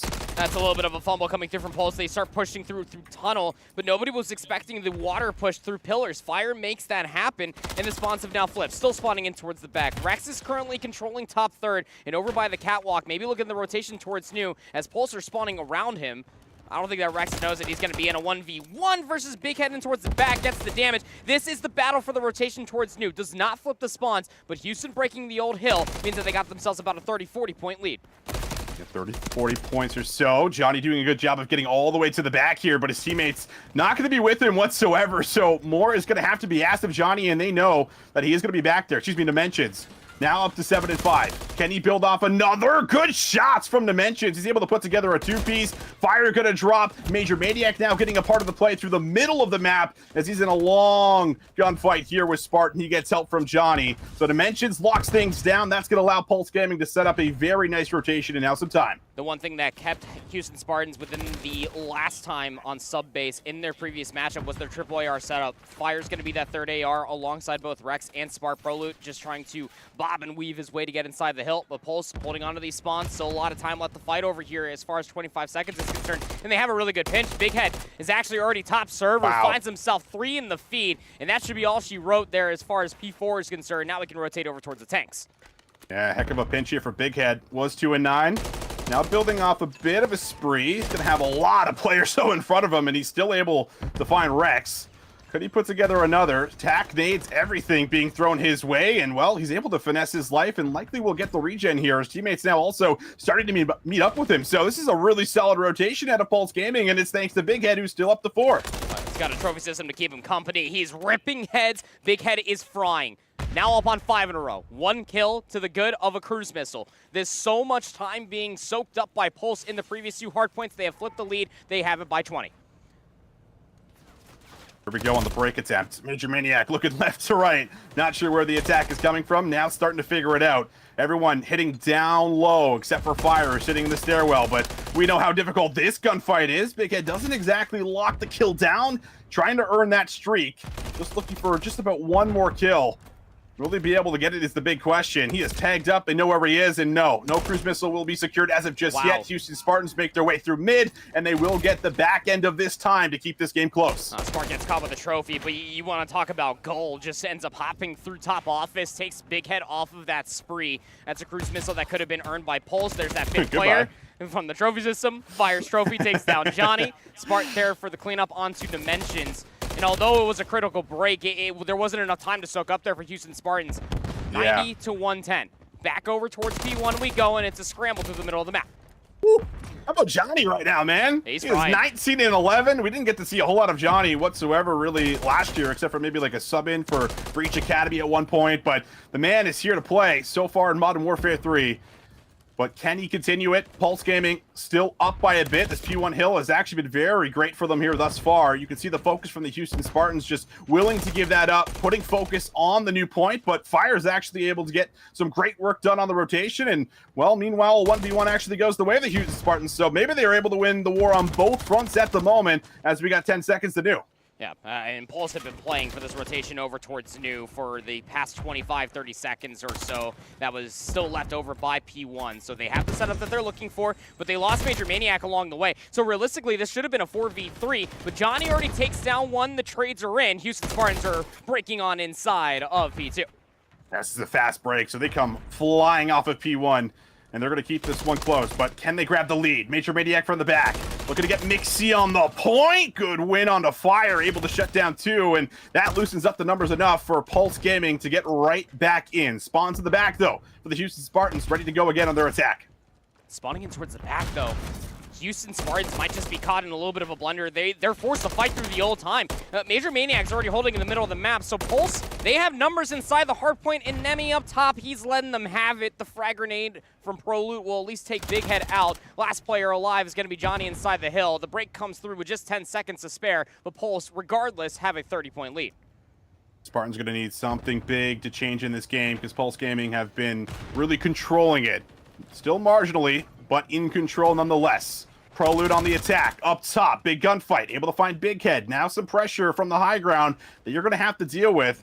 And will the spawns be affected? No, doesn't look like it just yet. Big shutdown in the back there onto Rex, who was trying to influence them. Major Maniac trying to lock down ProLoot. Won't stick around for the gunfight, and it's actually Fire that is going to take him out, but makes up for it with a big 1v1. I gotta say, Lou's looking really good at this title. MW3 Fire is here to play. 18 and 14 goes for the wide chow. Now up on 3 in a row. Why not just swing it again? Gets gunned by Dimensions. Not upsetting the spawns this time around. Pulse Gaming's lead has grown. Pulse Gaming. Man, here in the map number 1, did not expect him to play with this kind of fire, but Johnny has just been bringing it all. Holy, he's up to 28 and 15, almost a 2.0 KD at the moment. And Pulse Gaming are going to happily grab some of that scrap time there off the old hill. We make our way over to New. Houston Spartans are set up, but we have not really seen too much of a hold whatsoever on this second set. No, you need this time. You need about a full 60 on P3. Johnny's already thrown a couple shots. Looking for that 30th kill. He's feeling himself here, Austin. I don't know why he wouldn't be. Got one player up top. Currently is Spart. Trying to watch these players cross in front of him, but they're all heading through the backside of P2. Into the blender. Major Maniac's the only one to find a kill so far. Spart drops down to find at least one more. Spawns will remain intact. Houston Spartans have soaked up 30 seconds. Major Maniac going to get up top here, so he's going to have to find some picks, or at the very least just get his team some information, because they're not really going to have a whole lot to work with for as far as info. Kills coming through. Major Maniac is, in fact, good for one. Johnny and Big Head also winning their 1v1s, and the Houston Spartans, well, they held on for about 40 seconds, but the break finally does come through. Pulse Gaming looking to contest, again, some of this scrap time. Leader's advantage in a nutshell. Pulse can benefit from just breaking for these back 20 seconds, 10 seconds or so. And then by default, they'll just win. 205, it'll be 209 and 154 as we rotate over towards P5 again. Pulse, it needs to be said, not an easy hard point to try to break through P4 via the water street, but they get the job done. And now they're on a pretty good side of the map to try to get a good shake at P5. But through this high ground, Houston Spartans will thrive. They'll soak up the initial 20. A little pinch on the map now, though. Rex has got a read on it, trying to watch their back, just trying to figure out where some of the members are, in fact, going to be attacking from. Johnny and Big Head winning some key battles. Spart needs to go big on the point. Major Maniac takes him out from behind. Major Maniac finds another. He's up to 5 in a row. Is there a cruise missile in the works? Major Maniac just trying to lock down one more, but more or less the position he's holding on to is making it very difficult for the Spartans to get a clean look at the hill for a break. Oh, that timing was awful until it just wasn't anymore. Major Maniac gonna rip the head off of 2 in a row. 7 spree now for Mike. Has himself a cruise missile. Yeah, he's not having at least the statistical game that Johnny is currently putting up now, the 33 and 19, but Pulse are here to play. 230 to 174, we go back to P1. Man, Pulse Gaming have been great on P1 as well, so Houston Spartans, they got their hands full at the moment. Have to be perfect on P1 and, well, be perfect on the rotation here. 15 seconds, that's all that's needed for the win. Pulse Gaming looking for the touch. Trophy systems down. Prolute needs to get something done and needs to make his move, but he can't do anything. Spart, what do you have for us? Need some big gunfights. Delivers on one, looks for the second. Teamwork is there, and the Houston Spartans will still stay in the game for now. Staying alive, but Pulse, they have the spawns towards New. Already rotating on over is Spart trying to get inside that window. Major Maniac's gonna call in the cruise missile. It's gonna touch down, just gonna splash in the middle of P1. It gets them off the time. Still 20 seconds left to fight for P1, but then you also have to worry about the rotation, Austin. Yeah, what's the call here? Pulse Gaming could end it, but have they dedicated too much to the P1 hill? That's the question. Houston Spartans, they are set up at New first, and you take a look at the time, they are over 190. A full 60 would still be good for the win here, Andy. It sure would be. They have the setup that they're looking for. Prolus positioning on the minimap. He's actually inside a cab room. Major Maniac can slip by, but Spart up top. Now up on a 6 spree. 24 and 22 for Chris. Prolute able to take down Major Maniac. The flank has been secure. Now the break has to come through the front. Oh, pressure. It's building at the moment. Another cruise missile going to be called in. Spart, what does he find? Johnny caught in the back. One more player eliminated. That's going to be Big Head. Is there a chance to break? Dylan Rex feeling the pressure, but again, fire. There for the assistance. Houston Spartans are hanging on, but Major Maniac might have something to say about it. Trophy system not going to stay alive. He gets pushed out. Houston Spartans, they are doing this slowly but surely. Johnny trying to contest, gets broken up, 235. Still enough time to try to close things out. Big Head, Dimensions goes for 2, is able to break on in. 5 seconds to the good. Spawning out, Houston Spartans nowhere to be found. You got to touch, but fire stunned up. It got a little too close to our comfort, but Pulse Gaming will close out map 1 regardless. Oh man, what a banger, map number 1. Johnny is standing up there. You can see it. He just dropped, what was it? What did he get up to? Almost 40, I have to imagine. Yeah, almost. He was piecing up the Spartans here on subbase. And where does he finish? He finishes at 35. 26 of the 35 were non-traded, but 6K damage out of Johnny. Man, he was shooting everything that was moving on the map. Yeah, I'll say, and Johnny has not skipped a beat. I know that the young man has been grinding his stream, whether it's playing ranked chows or whatever else in between for his scrimmages. That is just absolutely putting in the work, and it is showcasing here in Boston for Major 1, the most important tournament of the year for the first Open for Challengers, and to be able to get as good a seeding as possible for these upcoming tournaments. I mean, let's not forget that Elite Qualifiers is not too far away from where we currently stand. Johnny's looking real good on the map. This Pulse Gaming squad is nothing to scoff at. Absolutely not. And I mean, we really kind of set it up, didn't we? We said if you can get, a player like Dimensions, really, really hot, you get a player like Johnny, really, really hot, they have that ability to take over, and you saw it on a lot of those rotations specifically. They found big kills, able to piece together doubles, and it felt like they were able to, completely overwhelm at times. Now, did get a little dicey at the end. It felt like there was maybe a chance for the Spartans to bring it all the way back. They had a perfect break on P1, a good rotation over to P2, but that break at the end finally coming in for Pulse Gaming gives them exactly what they need to close out the first one. But it's a long series. It's a best of 5 ahead of us, so there is still a lot more work that needs to be done, but it's certainly a great look here so far for Pulse Gaming. Yeah, it sure is, especially being able to take a 1-up lead versus this Houston Spartans roster. Taking the hard points off of them is probably going to force them to try to win this in a 2-3-5 fashion, you would feel, given the fact that they probably don't bounce back in what is going to be potentially an invasion search, or hard point, for that map number 4. But Terminal Search and Destroy is on the horizon, Austin, and I gotta say, man, as far as the Search and Destroy map is concerned, this one is going to get rather strange. A lot of high ground, a lot of opening breaks, the smoke executes that you can get over towards the Planters box. Sure, we might also see a lot of aggressive routes over towards A. The way that this map plays comparatively to what we had in 2009 is night and day. Yeah, I mean, let's just put it simply. This is probably the most basic S&D map I think that we've had in the rotation in years and years and years. It's pretty obvious. You can watch both crosses from a multitude of different angles, and like you said, some of that high ground from like top propane, it can be very devastating to deal with, especially when you start to lose numbers. When you're playing Terminal and you lose one, it can be difficult to try to get the round. So First Bloods feel like everything at times when you're watching Terminal search and destroy, and we'll see who can maybe be the more aggressive team, who can throw in some mixy plays, if any. Smokes, I guess, is what you're going to really need to pull that off. But either way, let's get into it. Eddie, map number 2. Can the Spartans bounce back and tie us up? You feel like with the namesake on the Houston Spartans roster, S&D should be their wheelhouse. They will be on offense first. Bombs leaning over towards A. 2 players are here defensively. Remember, no trophies for the first initial round, or at least late into the round here, so you can usually find value with the taxinades. Spart doesn't want anything to do with that gunfight, and we'll just about back all the way up. Meanwhile, double push coming through into the plane. Dimensions with the sub. Does he chow? He gets 2 players weak, but on the other side of the map, it's Big Head that does manage to find the island player, and now the Houston Spartans going to drop it to a 3v4. So have the bomb in hand. Wasn't dropped on a precarious spot, but everybody is trapped over here by elbow. Smoke's gonna blossom out. They want this push to be executed inside the plane. Shoulder thrown, bait and switch. At least you get the trade, but number's still there for Pulse. When they get to this bomb, though, they're going to see them on the cross, and Johnny can even focus head up on the stairs, and this is not a good position to be in. You want to get one more before you plant this bomb, but is that going to happen? Rex now going to cross. Major Maniac looking to hit the flank.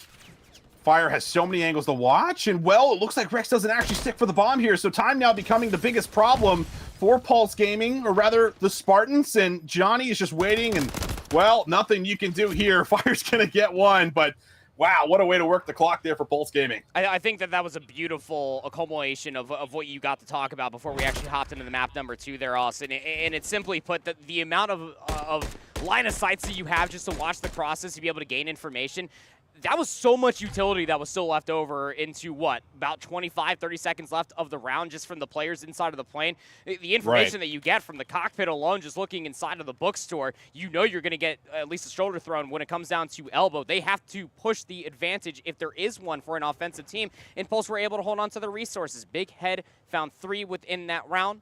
Big first round to take if you are Pulse Gaming. Now what do they do for their offense?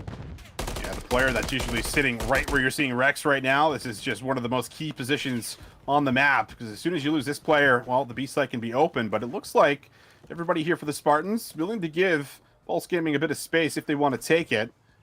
Everyone going to be playing very tight, top and bottom propane. Johnny looking for angles and just a little bit of information, but it is just a widespread offensively right now. No commitment as of just yet. Still looking for that first blood. Johnny sees players jumping around inside of the control room. Gets a player weak from the Semtex, but that's all he's going to be able to find. Now all 4 players for Pulse. They have reconvened around Dreams. Looking to execute on A. All right, here we go. Chow in the back. Pro loot. Oh, does drop down. Doesn't want anything to do with the gunfight. Dylan Rex, though, he wants to peek through the window, and Johnny says hello as he'll rip him right out of it. Takes his head off. Bomb likely to go down here. Will there be any peek from the back of the staircase is the question. And, well, Dimensions, we will be able to get it down safely. I thought the fire was going to start pushing through. He had to have been damaged. Prolude gets caught on the ramp. The retake had to have been coming through yesterday. Big Head now finds his 4th in this map number 2. Spart, 1v3, would need the entire ace to clutch the round. And he doesn't have all the time in the world to do it, brother. Oh, he does not. Spart, though, does find the first. Oh, snaps on the second, but the double chow, too much to deal with there, surely.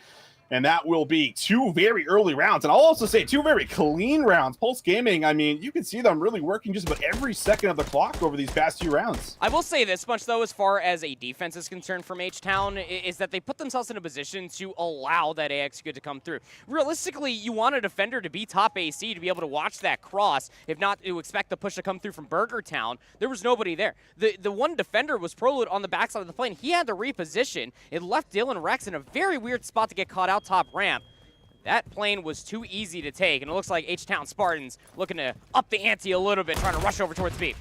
Yeah, they want to get some clean gunfights, man. They just want to get something going here. I like it. And well, Prolute there for one. The smoke is great, but Major Maniac, he's coming up with 2 from an impossible situation. Dimension's going to use the dead silence to try to quickly pounce for a trade. Has to get through Dylan Rex and fire. And well, challenge comes to him for one. Trade? Can he slip away? Yes, and he gets the info. Fire. Oh, he gets coupled. The timing, but the snap is good. Oh my gosh, Lou. Woo-hoo, you'll see it once again here in the final kill cam. That man was red screen. You know, I gotta say, Austin, my hip fire from my MCW doesn't shoot like that. I'm gonna say it right now. LAN MCW hitting a little diffy. Regardless, you needed that round if you are Houston Spartans. I love that tempo switch to be able to fast execute over towards B. Just try to get your confidence up a little bit. Try to get your moxie to be showcased versus Pulse Gaming, because you do not want this team to be feeling themselves. You do not want to be down 0-3. Yeah, and I get it, because sometimes when you're just like taking these long-range battles, like you're just shooting at the top of people's domes and their arms, and it's like, just give me a gunfight, you know? So I definitely get it. Dylan Rex will be shrugged off the top of the Eskies. No commitment besides Johnny, and well, he's going to be dealt with, and no one's in a position to really trade this. Spartan has actually just found 2, so Big Head tried to go for the wide shout, will be punished, and now this round just about becomes impossible unless someone decides to scam here for the Spartans.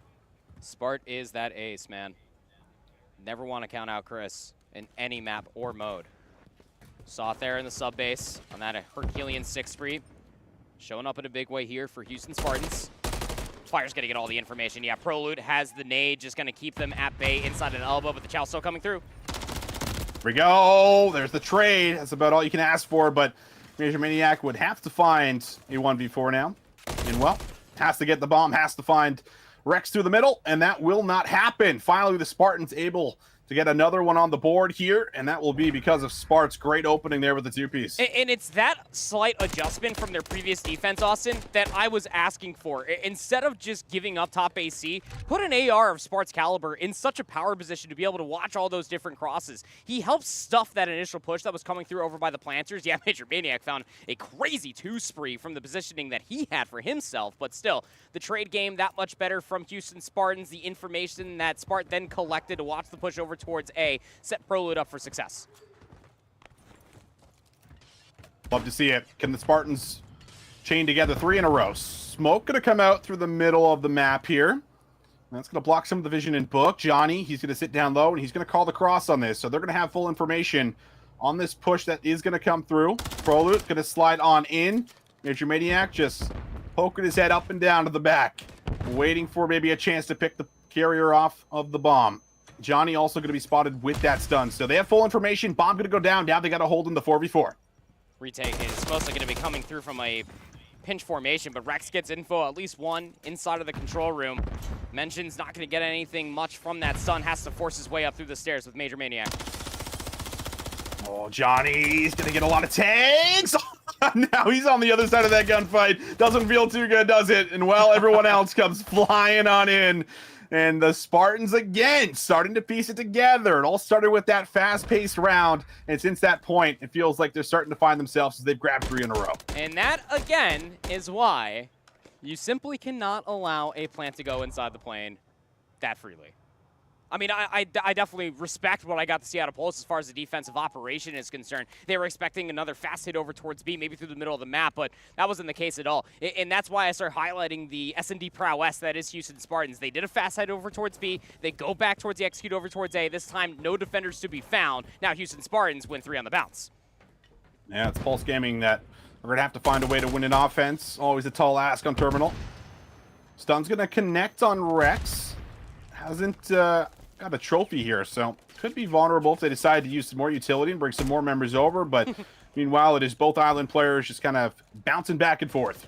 Bomb hanging out in the middle of the map. Again, no commitment. Pulse Gaming have been using a lot of the clock when they're playing their offensive rounds, and why shouldn't they? I like that little warning shot that came through from Dylan Rex. I mean, they were already like throwing shoulders, sharing nameplates, but now here comes Pulse. Johnny's going to be the tip of the spear. Rex, though, from the escalators, now finds himself up on 4 in a row. Big 2 answer from response. Rex is going to get timing. He should be taking off the screen of the weapon swap.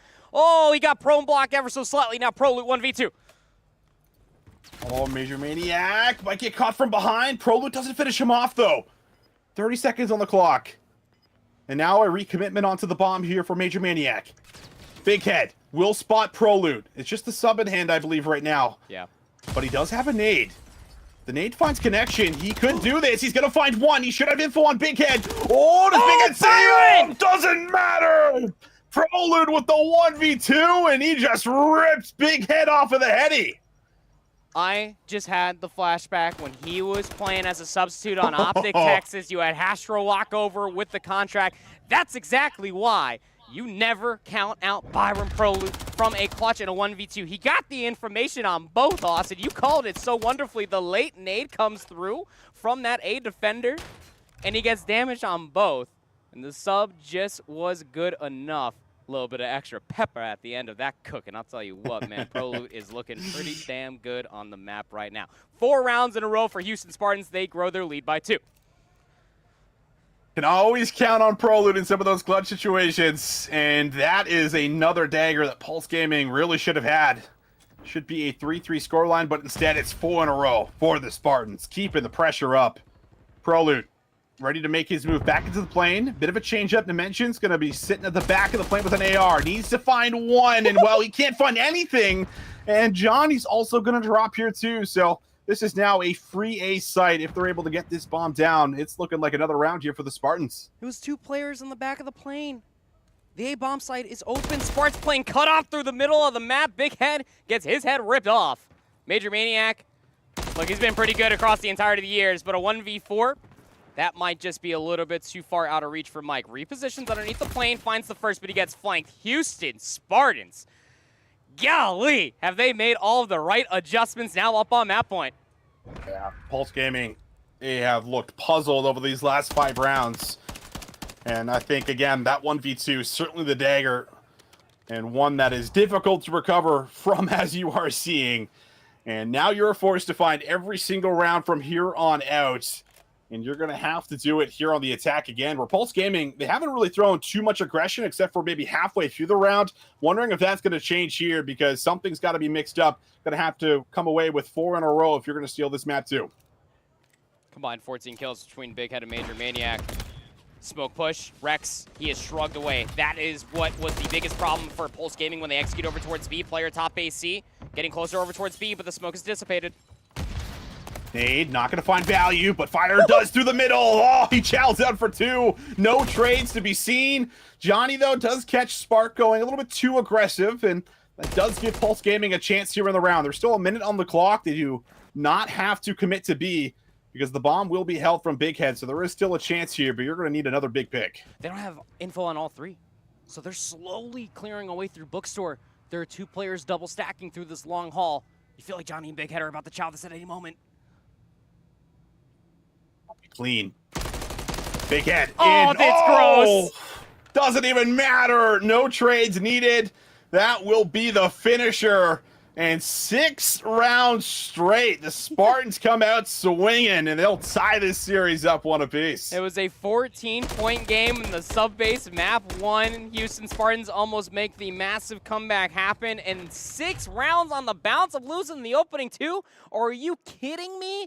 Prolute with a 1v2 clutch, Fire with the opening 2 kills in that round was everything. Where Rex had the clutch on the last defense just holding the escalator push. I thought the smoke push was going to be there. I thought we were going to be able to at least see another round from Pulse, but man, do they ever get so stuffed. It's just the way the Houston Spartans just dissect the map. They understand what information that they collect from either one of the 2 sides of Terminal, which, as you already talked about, is one of the more, say, very easily, or I guess more one-dimensional maps to play for Search and Destroy. It's either you're hitting over towards A, you're hitting over towards B. Houston Spartans understand that. Prolute and Fire just make that rotation happen over by plane just so freely and so quickly that they're there to reinforce the push that when the smoke dissipated and all of the smoke clouds were gone into the wind of Terminal, oh man, did Lou just show up in a massive way to open up that push and stuff it where it started. Fantastic bounce back in the map number 2 from H-Town Spartans. We're guaranteed a map 4 here, buddy.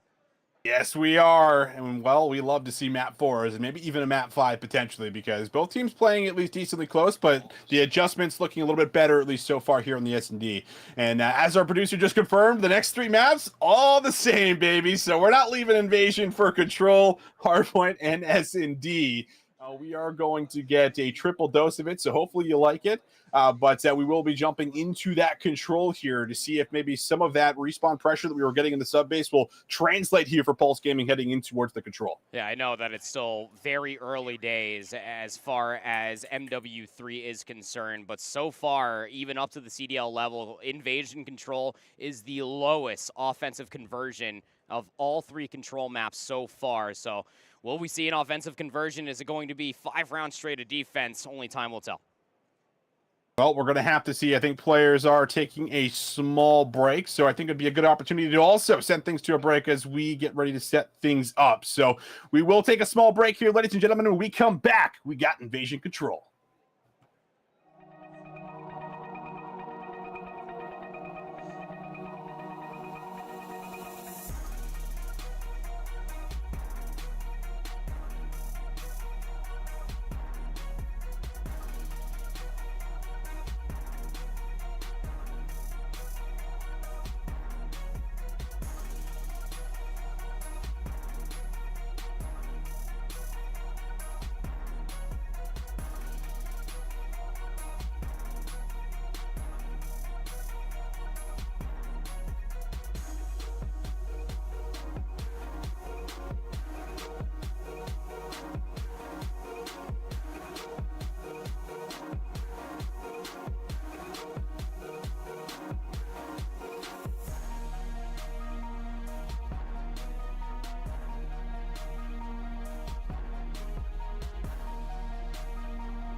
Hello, everyone, and welcome back to the Boston Open, where we're having a grand old time. We got ourselves a hell of a series currently. If you didn't catch the first 2 maps, well, at least you're here now to potentially catch the back 3. We are all tied up at 1 apiece after the Spartans were able to grab themselves a nice S&D win. They grabbed 6 rounds in a row, Andy, and maybe now these boys are also fired up heading in towards their control. Oh, you would certainly feel that way, especially for the H-Town Spartans. I mean, that is a vibe squad and a half. If they're losing, they're not having a good time. I don't really think that anybody is, quite frankly. Shout out my ranked teammates. Yeah, but if they're winning, they are absolutely popping off, just really complimenting each other quite well. I think that they're actually one of the very few teams, as far as the top seed is concerned, that actually doesn't have a coach with them. So they're figuring all of this out along the way by themselves, whether it's Spark, Prolute, kind of taking over the comms in a way, kind of working alongside both Rex and Fire. They're getting the job done, and it's being able to be showcased in such a high degree. I mean, to win 6 rounds in a row on any search and destroy map, let alone when you already lost the first 2, is massive within its own right. It guarantees a map 4, and I hope you like Invasion, because we'll be here for the next 3 if it goes the distance. Gonna be here for the next 3, baby.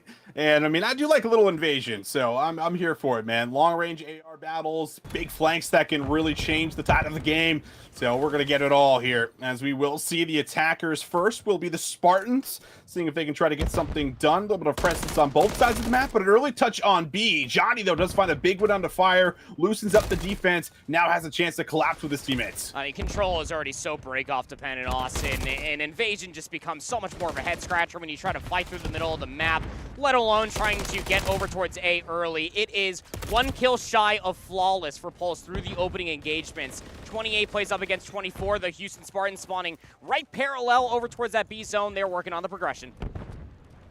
Second tick, slowly but surely coming on through. Will be a stack here between Rex and Fire to make sure they secure the extra minute. And if they grab this, I mean, this will be a very early zone. And they can start putting priority over towards A, but no trophy systems appear to be down. That's enough to get a couple members off of the point. Johnny from the top ropes, he's able to find the second. They will deny the final segment, and Johnny's now up to 6-1. I'm saying, man, it's good to see Johnny back in prime Johnny. Agreed. I mean, we, like you were talking about, didn't see too much of him towards the end of last season. Big Head also showing up in a big way, now up to 4 in a row. A combined 6-3 between both Johnny and Big Head. They stopped that B zone from being worked on as far as a third tick of progression. 24 plays up against 14, and Houston Spartans are struggling to get out of Palace. Down to about 25 seconds. Good nade. Will be able to find one, giving them a potential opening, but some more kills are going to be needed here for the Spartans. And well, Mentions able to put down another one.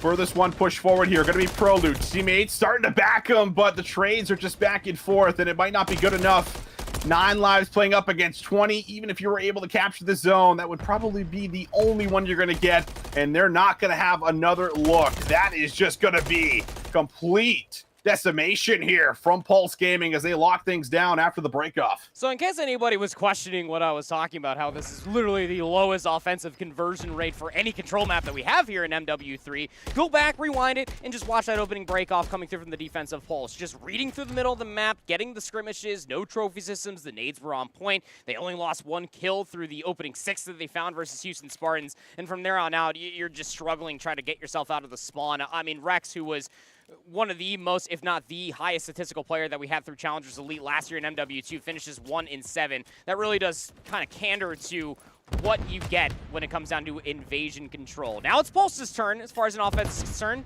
2 ticks of progression is the mark that they're looking for. Well, could Pulse Gaming try to have a better start? So far, so good. And look at this. They're going to find just about all the kills on the map, so this breakoff is maybe even better. They're going to run over to A. They have a trophy system down for now, but how long will it last? First segment locked in. Second on the way. Big Head good for 1. He's also got a cruise missile in that back pocket as well, so something to keep your eye on. Rex will eventually track down 1, but there is still pressure on the zone. Second segment. Third being worked on. Fire for 2 slides on in. So that'll stop the third segment. You also have reinforcements. Prolute's currently in DVD Alley. He's going to watch these players try to slide inside of the treehouse, but there's nobody really playing cutoff through the dark alleyway. You can see Johnny, Arrow on the minimap, trying to at least be worried about it, but the hits coming through from the front. Trades are good. Pulse are stalling out the clock once more. Still defensive presence here. Pulse Gaming starting to get a forward position and a chance to try to lock down B. Looking for maybe a bit of a stack coming on in. Dimensions will be picked off here from the side. Prolute tagged up. Not going to have really a big opportunity to chow without his teammates helping him, and he will still fly forward. Byron doesn't care, but Johnny's dealt with. Oh my goodness, hell of a shot from Fire. He's now up to 6. He's got a cruise missile to deal with, and talking about cruise missiles, Big Head's gonna call his in. Getting the information, gonna drop the hammer down. I don't even care if you have a trophy system anymore. This is the fresh patch. It's not gonna keep you safe from a cruise missile anymore. Time ticking down. 25 seconds remain. The only player that's really in a position to try to get on the zone will be Johnny. Player number 5 is Dimensions, and he's currently across Water Street, but we're sub 20 seconds. This hit has to come over towards B. Big 2 kills come through. The clock's being stalled once more. Oh, Dimensions actually finds 2 there on the other side of the map, so he draws enough pressure from the Spartans to loosen up the defense here on the B point, and that likely will secure the extra minute. I don't think the Spartans want to give too much away, but no, maybe looking for a last-second pinch right through Dark, and it will be good for a 1-for-1. Is it enough to get here from the front? Spart is about the only one that could do it. He finds the first one. Dimensions, though, gets the trade, and that will be the zone secured, and now they just need one more segment to actually steal the round away. Lives aren't too far gone. You're not going to finish this via kills, but a good push coming through from Pulse, and they can stack to get that third segment. That's what you're seeing the turtle setup from Houston. Just around Laundry and Rugs, players just outside of the AS&D area. Car Explosion's going to be good for Fire. Prolute finds 2. So back to the drawing board, -5 lives for Pulse. Starting to dwindle away, struggling to get through the middle of the map, really. It's that 50-yard line that they're going to have to find a way to cross through. And it looks like through B long is likely going to be their option. Still a setup intact for the Houston Spartans, down to 30 seconds. That's all you got to hold for, but it just takes one good break, and you could, again, steal this round away. Oh, big shots coming through from Johnny. He's up to 13 kills for crying out loud. That's going to open up the flank around back gas station, but Spart spawns on the other side of the wall. And I don't know if Johnny's going to be aware of that. The hold inside of the zone is going to be good. Now just down to 15.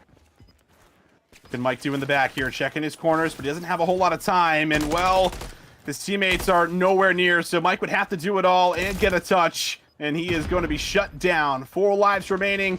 No seconds left on the clock. A solid attempt here for Pulse Gaming. They come out with 5 ticks in round number 2, but they're not able to actually secure it.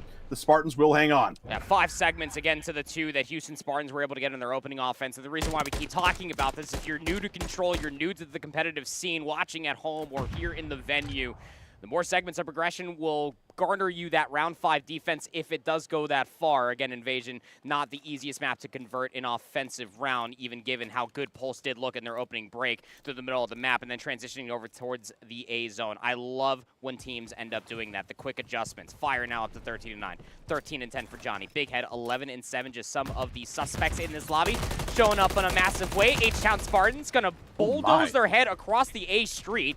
The fire truck will get exploded, and that'll be the first kill. It is a flawless start for Pulse Gaming once again. Oh, not what you want to see here for the Spartans, because now they're forced to really make up for it with this secondary push. They need to find some clean kills, or else you could maybe find yourself in the blender a lot sooner than you would like to be. Johnny up to 3 in a row. Gonna get a lot of info here on this cross for some of the members on the Spartans. Prolute will not really be ready for that gunfight. Secondary chow. Spart not going to finish it off. Johnny wisely backs down and repositions.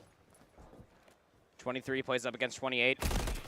You feel like it's on a nice edge for Houston Spartans through these opening breakoffs. Have not been good.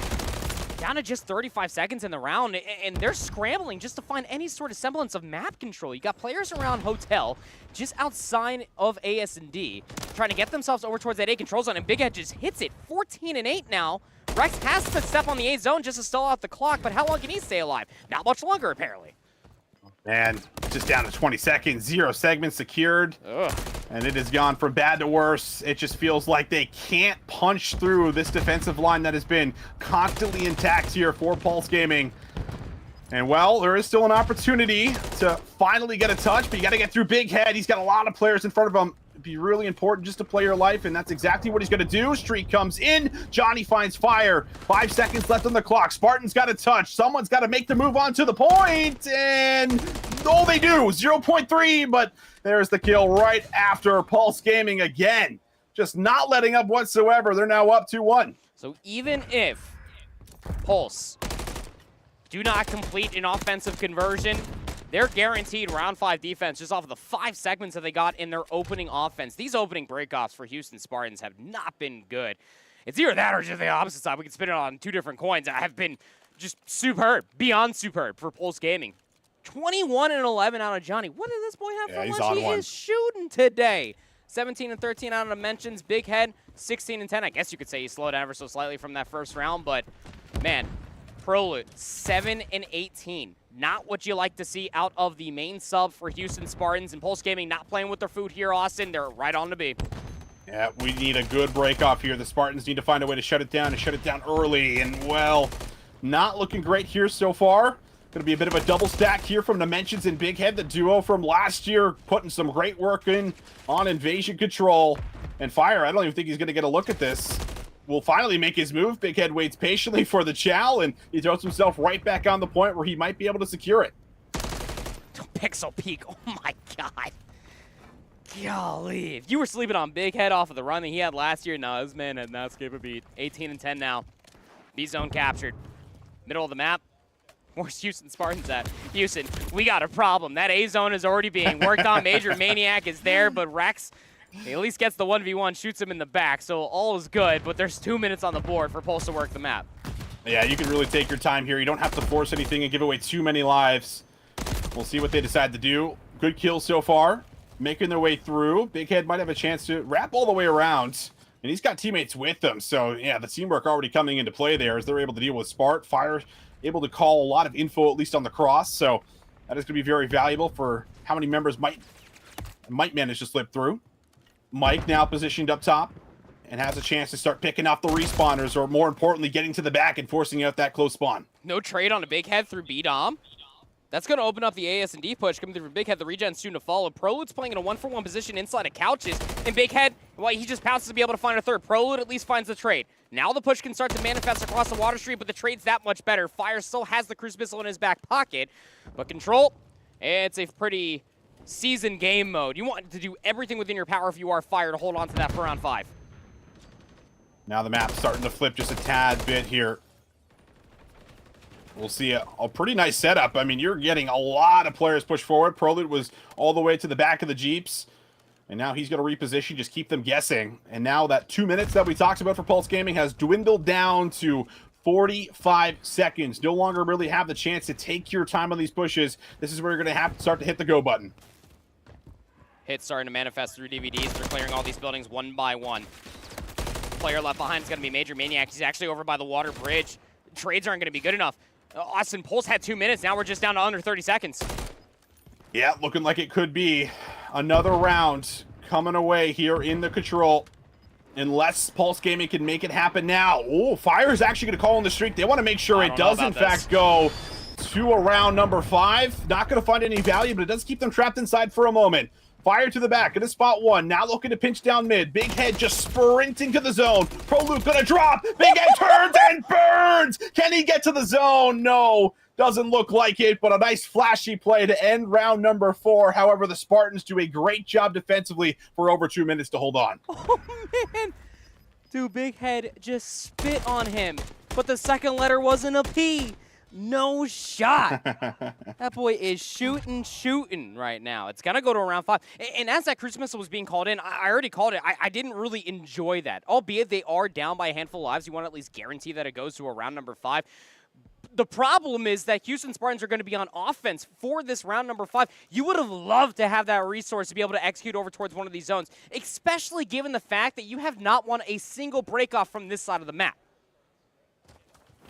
It's not been pretty here so far, and well, you're forced to try to do something maybe a little bit different, but back over to B. Early touch is going to come through. Trophy system's down. Fire, he's been hitting this route just about every single time. They are on the attack, but hasn't always been winning the engagements, as you just put. And Pulse Gaming taking their time with this one. First segment locked. Big Head now finally starting to take a look around the point here, but everyone is tucked away for the Spartans. We did it! Houston! We have solutions. We won an opening breakoff on Invasion. That third segment is looking good to get locked in. We're going to add 60 seconds on towards the board. Houston Spartans have not lost a life. Wait, hold on a second. There's a lot of coverage already over by Laundry. Fire is cutting down reinforcements, and Prolude's now on the A-zone. This is not a good look here for Pulse Gaming. They have just let the whole map slip between their fingers.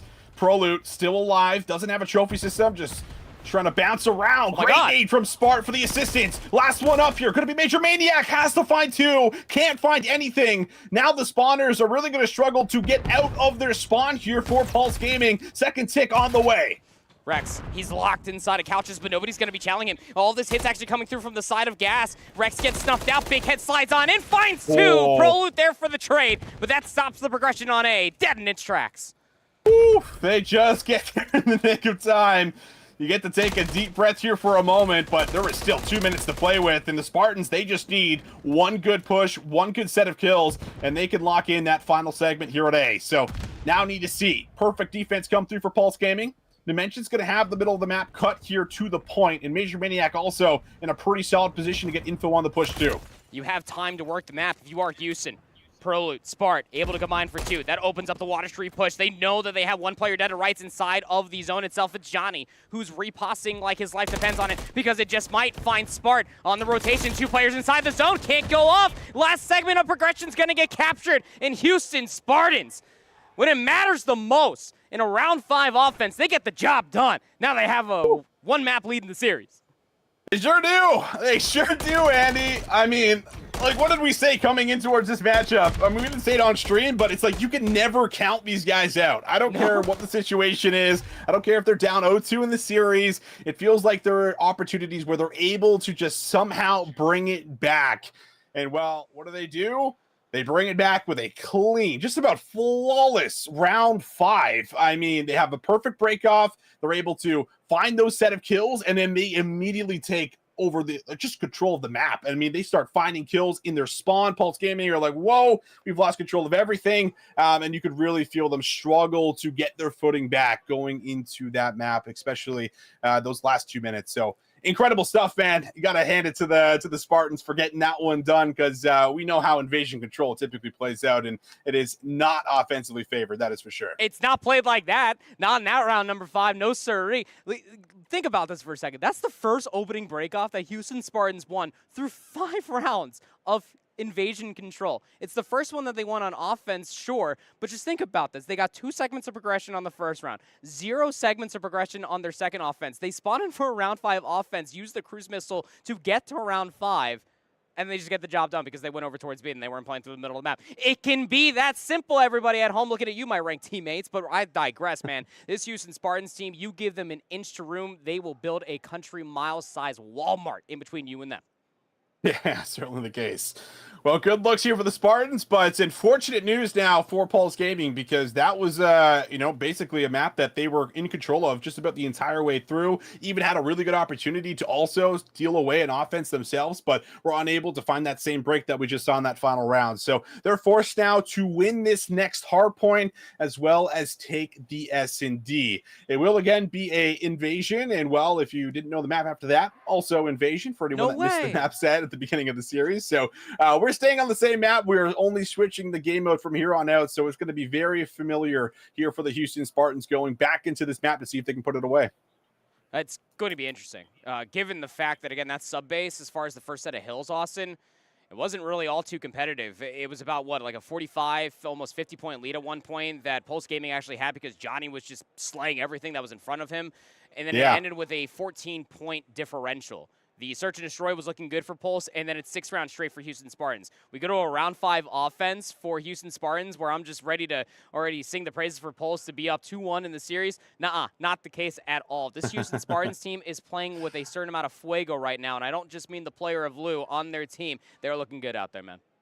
They're looking good, man. We'll see if they're going to be able to do it. And we did get confirmation. Whoever wins this goes up against FaZe Black. That's like my reaction too, right? That is the team I think that is certainly favored to likely win the entire tournament. Now, that said, we've seen crazier things happen. I always allude back to Vanguard, where you had that Texas Nation squad that was dominating every tournament online. You're looking like the best team in the game. And then they ended up losing down into the lower bracket for like a top 4 or a top 6. So we've seen dominant teams in the past that, do still fall short, do still show weaknesses. But I will say that's going to be a tall task for anybody that plays up against that squad, because they're just so solid from top to bottom in every single game mode.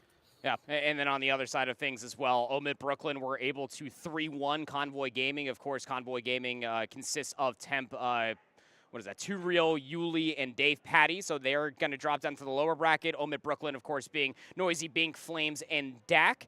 Very interesting to also tell you this little fun tidbit of news, as everybody was singing the praises of Team Worth. Well, they got 3-0'd by a certain Kiwi by the name of Cruz and Enna Lunar. So that is going to be an interesting one, that Team War. Again, EU's favorite, perhaps. They lost that Cup #1 to Devious Notorious just last weekend, now in the lower bracket. Same for Devious and Notorious. A lot more matches left to be played, but we got a complete one here on our screen. We sure do. Could be the last one of this set. Will we get our first game, number 5? I certainly would like to see it, but the way the Spartans were playing might not be the case. A little bit of trading back and forth early for the P1 time. Big Head will be taken low, but does get assistance there for Major Maniac, and that means that the 50-50 battles do go the way of Pulse Gaming here initially. Rex battling through B-Dom. Again, as far as the changes, if you've been watching CDL, P1 to P2 and P3, that hasn't changed. It's 4 and 5. Once we get there, we'll talk a little bit more about it. So very similar as far as opening breaks are concerned. Dimensions cut in the middle of the map, goes for the reach out onto Fire, but can't find the second onto Spart. It's going to allow Houston Spartans to set themselves up in between both Hotel and DVD, given the fact that Rex is already set up over by P2 just outside Ice Cream. Yeah, Johnny gonna hit this time just for a couple extra seconds as he makes his way over towards New. And, well, that's gonna be some great help there clearing out DVD. So one team kill does come in, but they're able to at least go 1 for 1.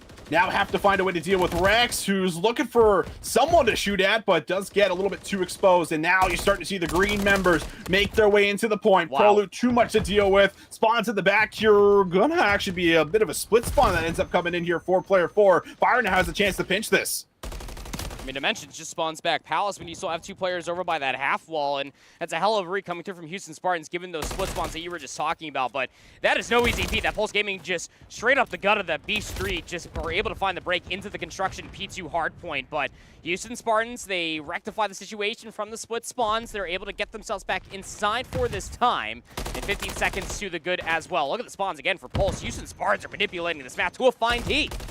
Oh, they are. They're rotating to New. They're up by 20. Pulse Gaming, they might get 5 seconds here. Yeah, just 5 seconds. So you're happy to give that away, and they don't even collect all of the time. They lose a second or two on the way. So 20-second differential. Setup looking good here for the Spartans. As you can see, the cross being watched from Sparty as he sits inside of the hill itself. Prolute will get the info, and, well, he reacts to it well. Kill still coming in right now for the Spartans. Prolute for 2, now up on 3 in a row. Fire is double positive, 8 and 4. Johnny has been the heavy slayer for Pulse Gaming this entire series. He's 2 and 6 right now, still a lot more hardpoint map 4 left to be played, but Houston Spartans, well, their lead has grown. And Pulse Gaming really only have one more good look at this. And we'll see if they're going to be able to find a quick break. Can't take too much time. Dimension's just going to fly in. Big 1v1 here versus Sparty. Does manage to find it. Secondary chow from Rex. Good pre-fire, but not enough to finish off the elimination. And, well, Houston Spartans locked down just about all of this time as we now head over to the next point. And this is where Pulse Gaming are going to have to start locking in some points of their own to make sure this one does not get away from them. Fire, player number 4, up to 5 in a row. 1 more kill to the good. He'll get himself that cruise missile, and he's currently the player inside the objective as well. That challenge might just come through from AS&D, but Rex is playing the cutoff through the middle of the map over by Water Street. Will get traded. Mike finds 2. Big Head there for the 3rd. Takes Fire off the streak. Big Head, it's going to find his own double, now up to 3 in a row himself. The break is in at a crucial moment. Pulse needs this time. This is kind of a weird hill to hold as well. There's just so many routes that you're able to take here through the Spartans. You're up by a lot. You can take your time, attack from different angles, just like Spart just did. Quick trade does come through from Johnny in the back. He's had a slow start, and he's really been, you know, one of the big providers here for Pulse Gaming when it comes down to slaying and getting kills. We have not seen that here thus far. No, we have not. A whole hard point is the differential between these two teams. And it's going to grow to a whole hard point plus 10 seconds. Rotation over towards B5. This is one of the biggest changes across all the different hardpoint maps. Spart in the back of Treehouse is able to lock down 2. Gets the 3rd challenge up top, but he was already weak. Johnny finds 2. That's going to open up at least the Treehouse area, but look at the spawns in towards the back. Houston Spartans not spawning too far away. Pulse Gaming are still here trying to threaten it, though. Oh, big kill from Johnny. He's up to 5. Might have a chance to earn that cruise missile.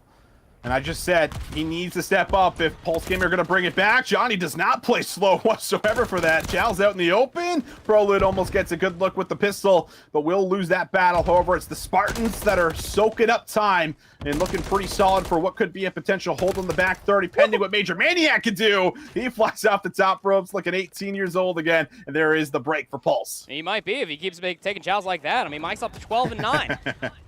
Combined 24 kills between him and Big Head. I mean, we talked about how Johnny needs to fly for this team to find success in a hard point, but Major Maniac is stepping up in a big way in the slaying category. It needs to replicate that into some time, because this first set of hard points for Pulse Gaming, ooh, Austin, I don't know how else to put it. It's just not it, man. 139 to 56 going in towards the second set. Yeah, the spawns haven't exactly been there for them. The rotations have also been a tad bit slow. They've been caught in just some really bad situations, so something's going to have to change. Major Maniac might have been hurt or might have been spotted. Either way, Spart will track him down for a pretty critical kill to make sure he's not going to have any influence on a rotation to P2. Meanwhile, Johnny just looking for something around P1. This is still time going the way of the Spartans, and Pulse Gaming are just struggling to find kills on the point. That's finally a good moment here for Dimensions. Yeah, big moment as well. That 2P should open up a lot of time here as far as P1 is concerned. Prolud looking to pinch it, gets Mike off of the hardpoint time, but there's still so much Pulse Gaming members around this area of the map. And because they're holding this entire area around DVDs, having players lurk around B-Dom as well, they'll still have the rotation over towards New because they're spawning inside a Palace. The biggest issue is that they need to be able to get at least some more scrap time off of P1 if you can find it, but just about a full 60 off of P2 to fully bring themselves back into the game. Oh, big wins. Major Maniac, he's stepping up in a big way right now. And you need it. You certainly do. We'll see what they're going to be able to now set up for this P2 hill. Rex, alongside his teammates, starting to clear out a lot of space, but they're going to miss the player inside of DVD, and that means that Dimensions is able to clean up too, and he doesn't chow out here through the street. I love that discipline. Rex is now laser focused on the player in DVD. He can't push forward until Dimensions is dealt with. Now that finally happens. Here's your opportunity to break. Have to find the kills, but it's Major Maniac on the tractor, playing his life, still staying alive, keeping them off the time. Spawn out occurs. That might have been what Houston Spartans were playing for. Rex was getting so much information that everybody was pushed up, so now the Palace spawn has opened. We're down to 15 seconds left in the hill. And Houston Spartans barely even finding any contest time. They took players off of the hill, but that won't stop Pulse Gaming from getting over triple digits themselves. Now 102 to 144. What was just under about a 100-point lead has now been slashed down to about 40 or so. Pulse Gaming slowly bringing themselves back into the game. And wouldn't you know it, Austin, they have a player rotating towards New. Yes, they do. We asked, and Pulse Gaming is delivering at the moment. Houston Spartans starting to get a little flustered here on the map, not seeing those same setups really stay intact. And this is where you might have a chance to not only bring it back, but maybe even take the lead. First 15 seconds will be locked down. Spawns are deep for the Spartans, and now they have to start working through B Street, which is never what you want to do. We'll see if they can start to win some of those key AR battles and make their way to the point. I'm sure what a lot of people are thinking looking at the mini-map, this realistically feels like it's going to be a 4v3 because Major Maniac's in no man's land. He has made it his career off of playing these long lines of sight, just getting damage into everybody, peppering them up to make Dimension's job that much easier inside of the hardpoint itself. But Rex, Prolud, they find two themselves, answered back in kind, but the numbers aren't there anymore. It's a consolation of about 12 seconds, so the Houston Spartans are able to find for themselves, but it's a big prize to find nonetheless, because Pulse Gaming, ooh, wouldn't you know it, they're back into it now. 143 plays up against 165. Yeah, it is certainly a lot closer than it was. Pulse Gaming, though, have to continue to keep this up. And will they have a route man? Looks like Big Head will be the guy on the mission as he makes his way here to the tank, locking down what could be a lot of the spawners trying to make their way out from Bad Castle. Prolud just gonna have a tough gunfight. Gets a good look at it, but Big Head will lock down to up to 23 and 17. He's got the street on lock, and Pulse Gaming are back on the time. Yeah, they sure are. Again, P4 is a hardpoint that you can realistically hold from about 5 different corners. Very difficult to try to uproot these players around these different half walls. You can see Johnny just laying down through the X-ray, and Dimensions is overwatching him here at the B-Dom tank. So now you have to break in from the back. Houston Spartans have found their way in, but they're losing numbers along the way. Johnny and Dimensions are back in the kill feed once again, but they got Pulse off of the hill. Houston Spartans are accruing more time. Yeah, not the end of the world for Pulse Gaming to give up some of this time as long as they can be solid on the rotation here to P5. And this P5 hill could determine a lot. It could give Spartans just about the win, or it could give Pulse Gaming their chance that they need to actually regain the lead. So what are we going to get? DVD battles now taking place. Prolud's been great here with the pistol. He's good again for a kill onto Johnny. Two players gonna drop down, and well, the defense slowly dwindling here around P5. Pulse Gaming have to find a way back in. Another kill coming on through. Johnny, though, able to double up in the back for not just 2, make it 3. He locks things down, and he's gonna keep Pulse Gaming in and around the point, and the chance to still lock down 30 seconds. Ovi gets that kill and towards the back. The spawns flip, and now everybody's spawning over by P2 essentially, but Houston Spartans, they're spawning further away. 188, the lead will now flip. Big Head finds himself a quad feed, and Pulse Gaming will be over 200 points going in towards the next set.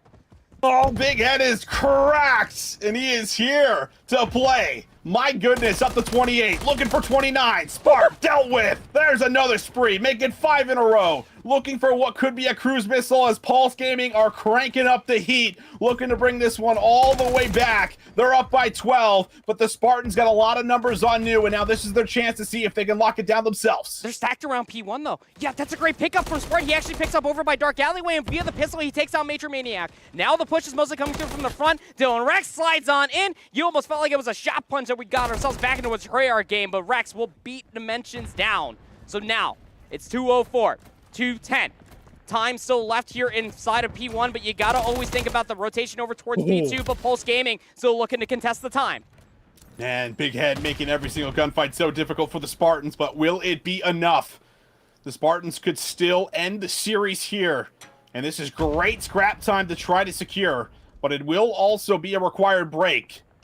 Johnny set up, ready for the push. He's brought things back after the slow start as well, looking for what would be a full-on team push coming through the street side. Johnny able to put together another one. Will there be a trade? No, there will not. And that is really going to slow things down for the Spartans. Initial is good for Pulse Gaming. Spartans now need to dig deep. Fire spawns out. Fire spawns out. Major Maniac doesn't read it until it's too late. That's going to open up every little avenue to try to push through the front. Everybody from Pulse was looking towards the back for Fire, but he's back here by himself. Chow's out over by the full wall, and now you're by yourself. If you're inside the hill, Big Head gets dealt with. Houston Spartans are in.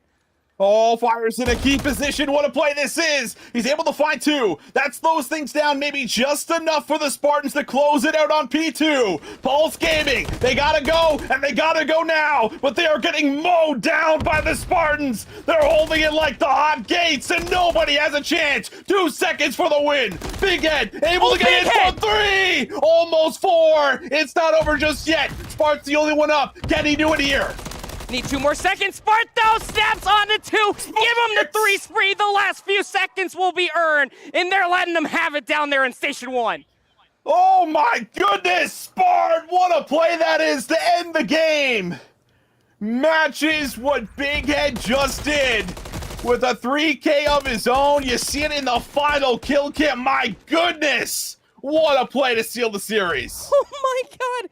250 to 219. Look at the ARs. Big Head went 35 and 24. Major Maniac had a masterclass of 29 and 24, but it was not enough. That leader's advantage, you felt like after the first set of hard points from Houston Spartans that it was about to be done. It does it through the second set. Pulse show up in a massive way. It comes down to a photo finish, more or less, minus the scoreline, but you had moment after moment, highlight reel after highlight reel. You could talk about any one of those 8 players in that lobby, Austin, at any given moment of time. One of them was frying. Yeah, absolutely, man. What a barn burner of a game. Back and forth the whole way through. I mean, that was a lot of what we kind of had in the map number 1, 2. Oh, baby. That's what we're here for. That's what we absolutely love to see. And Spart, how about that 3K? I mean, that final kill was just disgusting. He doesn't miss a bullet. He has the chance to end it. And what does Spart do? He delivers. He closes. But man, the amount of 3 and 4 pieces that we got in that invasion was just ridiculous. Both teams putting on a show. But unfortunately, Pulse Gaming will be sent down to the lower bracket where they're going to have to now play every single match from here on out and win if they want to stay alive. Don't let these boys get hot, man. The H-Town Spartans came to play. Reverse sweep versus Mach & Co. They get the job done in 4 here versus Major Maniac and Pulse Gaming. But now you have a date with Exceed, and you could take that for what it's worth, however you want to spin it up. You're going up against FaZe Clan Black, and that is not going to be an easy one to say the least. But H-Town Spartans, man, again, I mean, they're mixy to say the least. Again, to be yeah. able to get the job done, no coach in the back there working through all of these different trials and tribulations. That is a very long Saturday for all of these competitors here in Boston, Massachusetts at the House of Blues. They're looking pretty darn good out there, if you ask me. Sure are. I think we got a replay of that 3K as well, which I would love to take a look at again because it was just ridiculous. Because remember, Big Head gets a 3K before this, and then Spart 1 to 2 to 3. What a ridiculous moment that is. I mean, just from left to right, back to left. I mean, the guy's good. We've been preaching it for years. The reason that he's always been dominating challengers, and you get another great moment of it right there. Yeah, people always ask, especially when they come up and they talk to me. There's like, do you think it was just the Volk that made him look really good when he was playing on LAG? No. Put some respect on Chris's name. That boy just showed up in a massive way. Where Big Head, like you were just talking about, had himself a quad feed, multiple 3 pieces throughout the entirety of that invasion hardpoint. Was almost realistically the tip of the spear for Pulse Gaming to bring them back fully into that entire series, let alone that map number 4. Spart just puts them to rest. Well, I guess maybe a little bit of a kitty nap. Now they have to wait for their lower bracket match. But, man, Houston Spartans, you got to always just never count them out, realistically, because any one of those 4 players could make one of those moments happen. This time it was, in fact, Spart. It sure was. Spartan's going to move on. They will play FaZe Black. And, well, again, Pulse Gaming dropping down to the lower bracket here. So no free matches from here on out. That is for sure. Every match feels like it's going to be a difficult one, but certainly going to be a banger matchup to see if the Spartans can continue their dominance in going into that FaZe Black matchup. For now, we're going to get ready to throw things to a break. We'll be back with more Call of Duty action right after this.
Welcome back, everybody. Fundy and Jobin back on the mic for you guys. And continuing off of our last series, we just saw... What a series it was. Yeah, that is very true. Some insane clips to come out of that one. We just saw the Houston Spartans take that one 3-1, and we're going to keep them on stream here up against their next winners round opponent. That's going to be FaZe Black. That's the FaZe Academy roster for you guys. Yeah, we are into the winner's side of the bracket. The competition is heating up. Even that last match, some of the setups are getting taken down. That was the loudest this building has been all day at the end of that Houston series. You could hear it from every single spot in the building how hype it was getting. But to break down the rosters for this next match, obviously FaZe Black, the Academy team, going to be a Sim, Brack, Kremp, and Exceed. Probably a few familiar names there. And Houston Spartans, same story. Spart, Dylan Rex, Proloot, and Fire.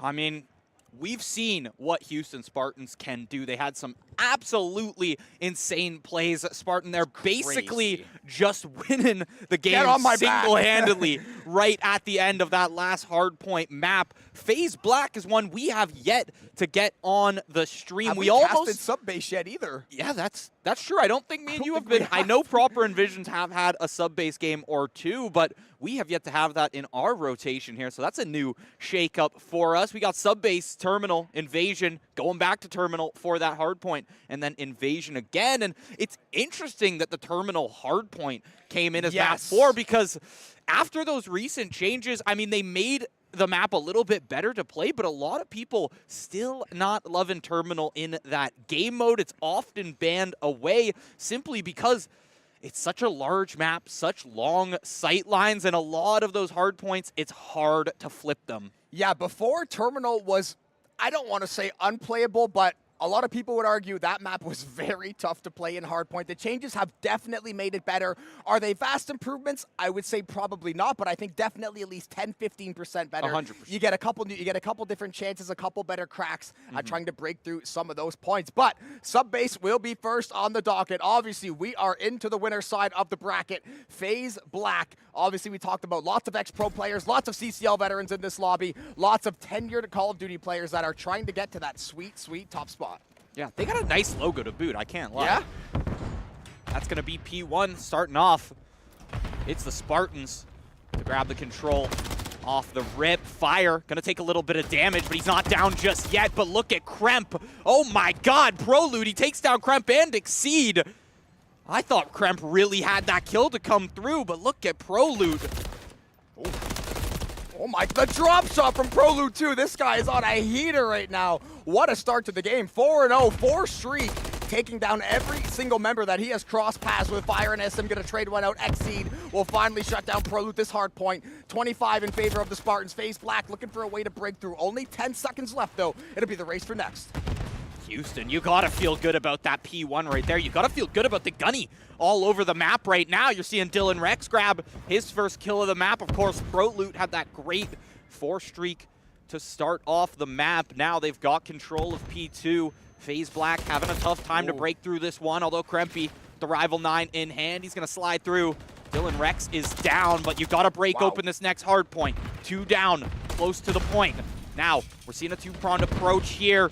Kremp is down. Exceed might be able to find this 1v1 for himself. He will. Fire is down, but it's back over in control to Houston. Sparty on the point right now, looking at the window, takes down ASIM. Will he take down ASIM? Oh, the 2 players come through. Kremp helping out his boy.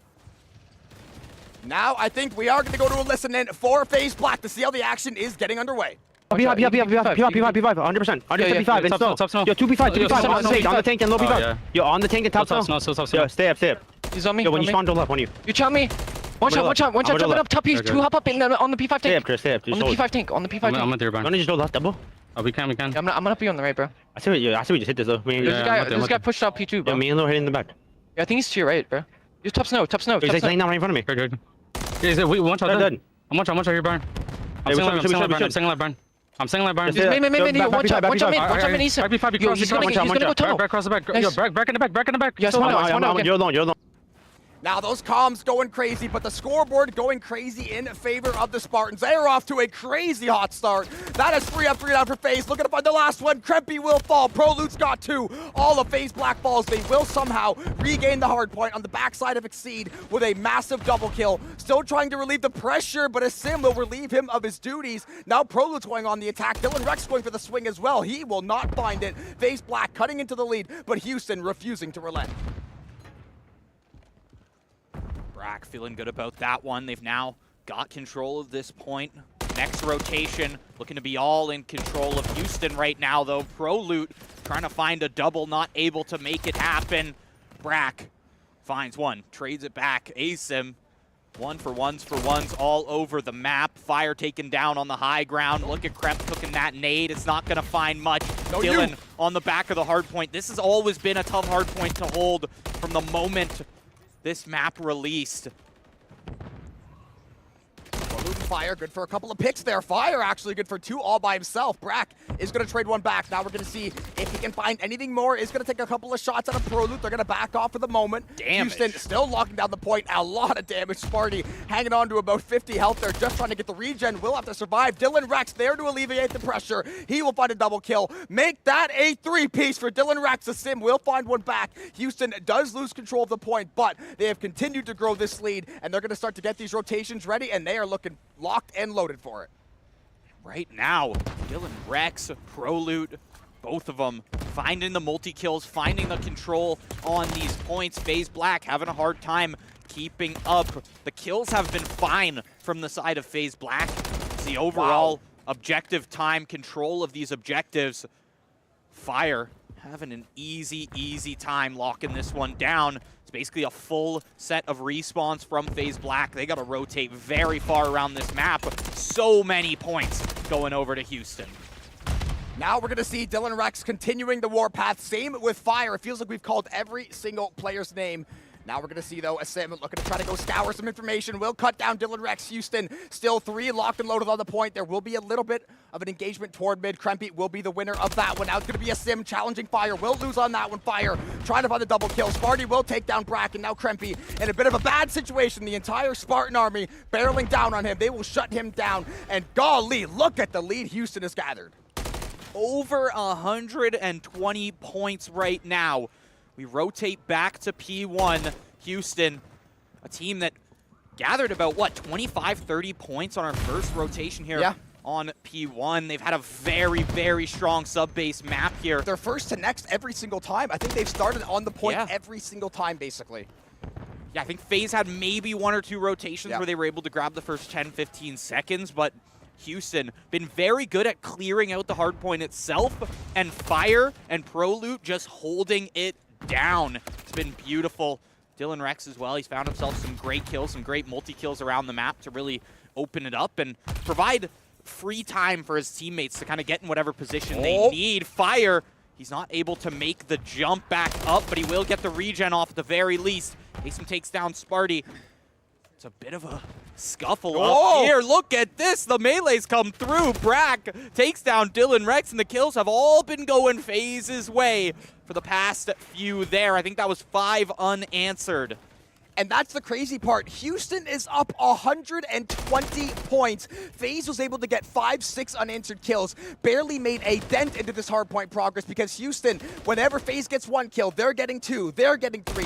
They're first in the rotations. They are shutting down everything. But Brack now finally deep in the bag is going to be good for the 2-piece. And FaZe going 4 up, 4 down on the Spartans. And now they can slowly cut this lead to under 100. FaZe locked in on these last 2 hard points. Exceed and Brack have been going crazy on the kills. And now you see Exceed, he's set up with a trophy system. They're poised to take another good 20, 24 seconds on this point, but ProLoot takes down 2. Trophy system still alive. He does spot Kremp.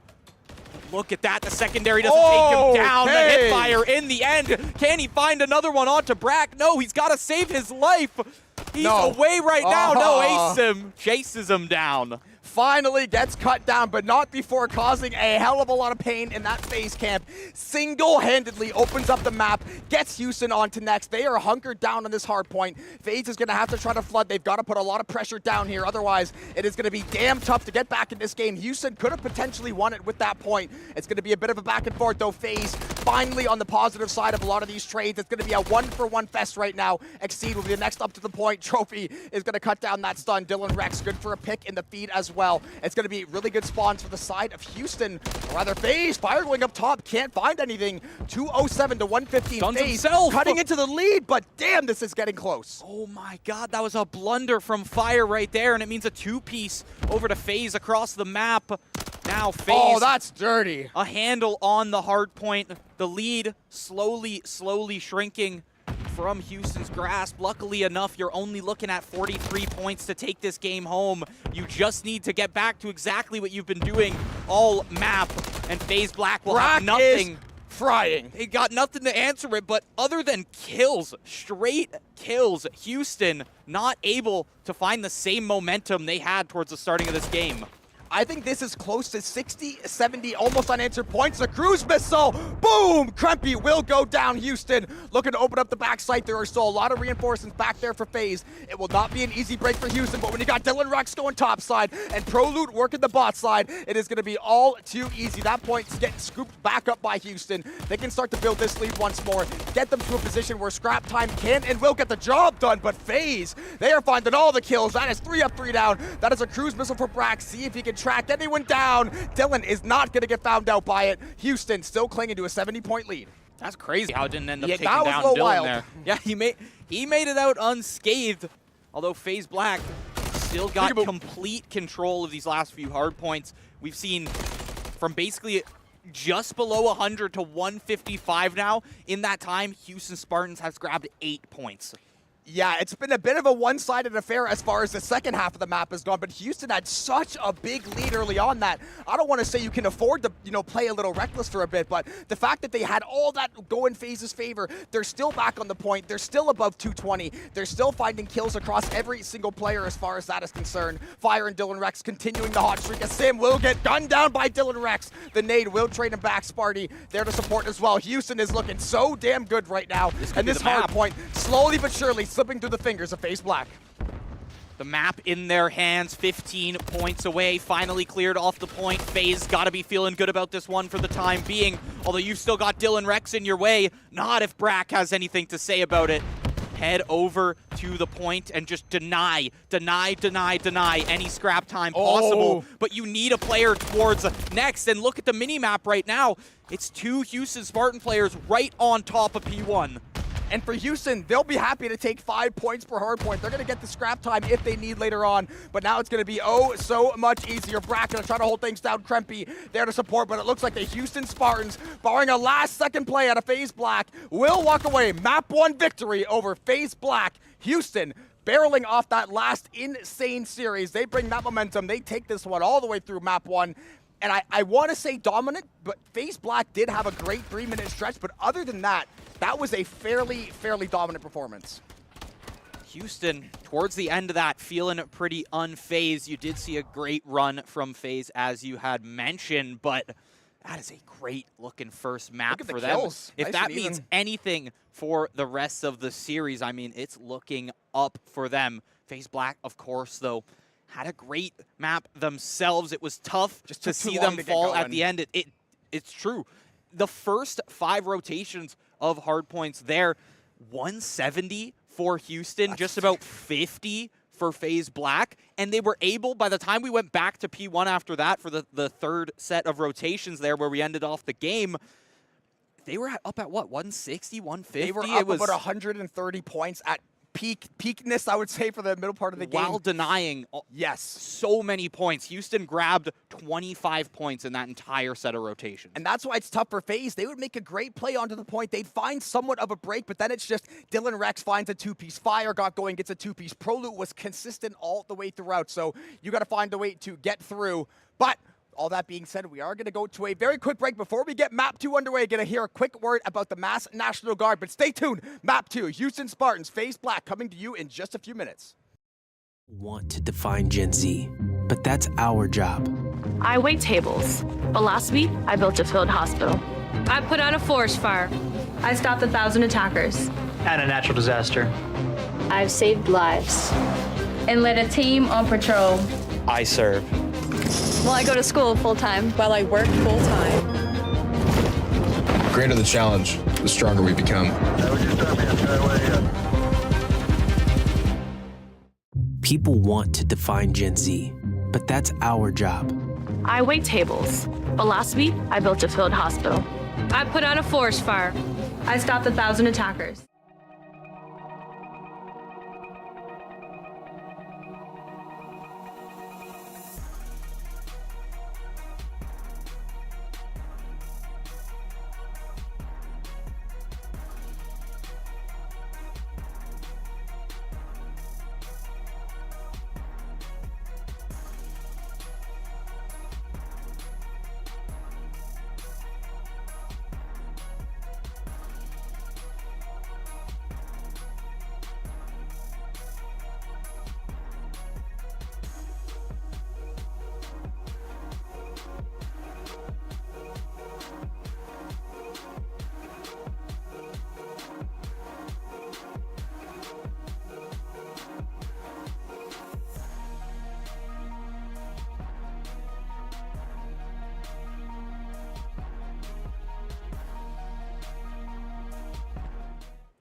We are back to the series. Hope y'all enjoyed that quick message from the Mass National Guard. Getting in to map 2 here over on to S&D. We can go take a look back at that map screen as we get into this one, straight to terminal on this S&D. One that we've seen more than a few times today. Also over at the CDL major over there, there's been a lot of terminal S&D. Yeah, that CDL major's been a bit of a weird weekend. A lot of underdogs, a lot of weird stuff happening, whether it's Modern Warfare 3 or something in the air in Boston this weekend. And Challengers has been delivering on every front today as well. Lots of, yesterday, a lot of 2-0s. Today, a lot of 4 or 5 map series, a lot of really close games, a lot of teams battling back and forth. And FaZe Black looking to battle back in this map 2. Terminal, Search, and Destroy do not want to start down 2-0, especially the way Houston put their foot on the gas to start map 1.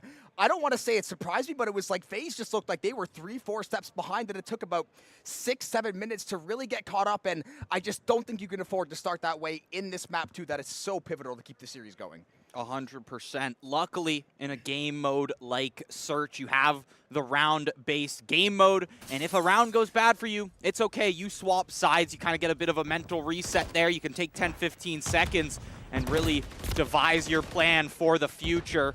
2 kills straight off the rip. It's Kremp and Prolute down.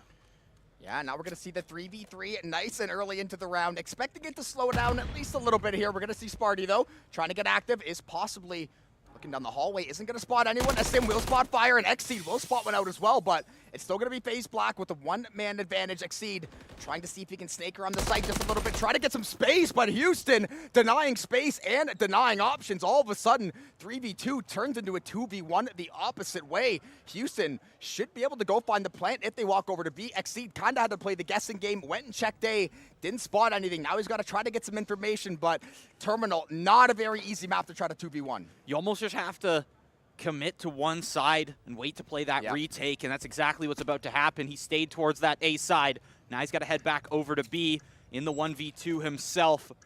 You can already see Dylan Rex. He's flanking around outside. He might even be able to spot Exceed if he comes up behind him. Here's the window shatter, and Dylan Rex, SMG in hand, takes round 1 for the Spartans. Look at Houston, way to battle back in the mid-round. They immediately get first blooded, find the trade right away. FaZe gets that 1-man advantage that you love to have in Search and Destroy. Unfortunately, especially on defense as well, they just couldn't lock down the ones. Dylan and Fire, I believe, got a kill at the same time in the mid-round, and Houston picking up where they left off. What a round 1 for them. Very, very strong showing out of Dylan Rex specifically. I mean, if I'm not mistaken, he found first blood in that round. He also found the final kill to really shut it down. Exceed just in a very tough position in that post plant. You've got 2 players coming from either side. You have to worry about the bomb as well. But over here in this round, it's FaZe on the attack now. Kremp looking to cook up a nade. I want to toss one in. Not spotting anyone out yet. Literally no contact around the map so far. Yeah, barely any shots fired so far as well. Both teams content to kind of sit back, play that patience game, especially FaZe Black. Don't want to get over eager. Don't want to start throwing any rounds away unnecessarily. It's going to get spotted out, though. Taking a couple shots. Not going to be too damaged, though. Now they're going to try to work to the backside of the plane. Looks like A is ultimately going to be the end-all, be-all goal here. Exceed, though. That Renetti is going to pop. It's going to fire. He will find one. Dylan, though, instantly going to find that trade. Bomb carrier will have to dip from A. Try to make the roundabout walk over back toward B, but there are two Houston Spartans ready and waiting for that, and Brack is getting pinned down, and there are 25 seconds left on the clock. You gotta make something happen with this time. You've only got 3 players left. They are over at B now. The plant does come through from ASIM. One more player down as Sparty finds Brack. Look at Dylan, though. He spots one out. He's coming from behind. He's able to find that one. Fire with the secondary as well. That's all they need to lock down the round. It's a 2-0 score line to start. Houston Spartans looking unstoppable today. Yeah, Dylan wrecking shop 2 rounds in a row. He gets the last kill both rounds. Has a 4 streak through these 2 rounds as well. Very well. Could potentially be looking at a cruise in his near future. And he can keep this honestly phenomenal positioning. They cannot find Dylan. And the second he only decides to fight when he thinks, okay, this is going to be a 100-0. I am guaranteed to win this. We're not taking any chances on any gunfights. 4-0. The stats tell the entire story. FaZe Black still riding the struggle bus just a little bit. They would love to get back in this one before this lead could potentially get out of hand. Fire, designated bomb carrier this round. Houston seems to like to switch it up in terms of who's got that bomb in hand, who's going to be the sacrificial planter. There is a trophy down, nades flying left and right, all just to be shut down. ASIM, he's got a good angle on ProLoot, and he is able to crack out first blood. Might even be able to spot another, but Dylan Rex flies out of the way. The trade comes back. Exceed for 2, though. Spart and Dylan down. FaZe finally with a massive advantage, all on the back of ASIM and Exceed especially. Finds a huge double kill, couple of pop shots on the fire, 48 HP. He's got to run for the hills because the entire FaZe Black army is barreling down on him. Kind of stuck in a bit of a weird spot here. Damned if you do, damned if you don't. He's getting pinned by ASIM and the other 2 FaZe members.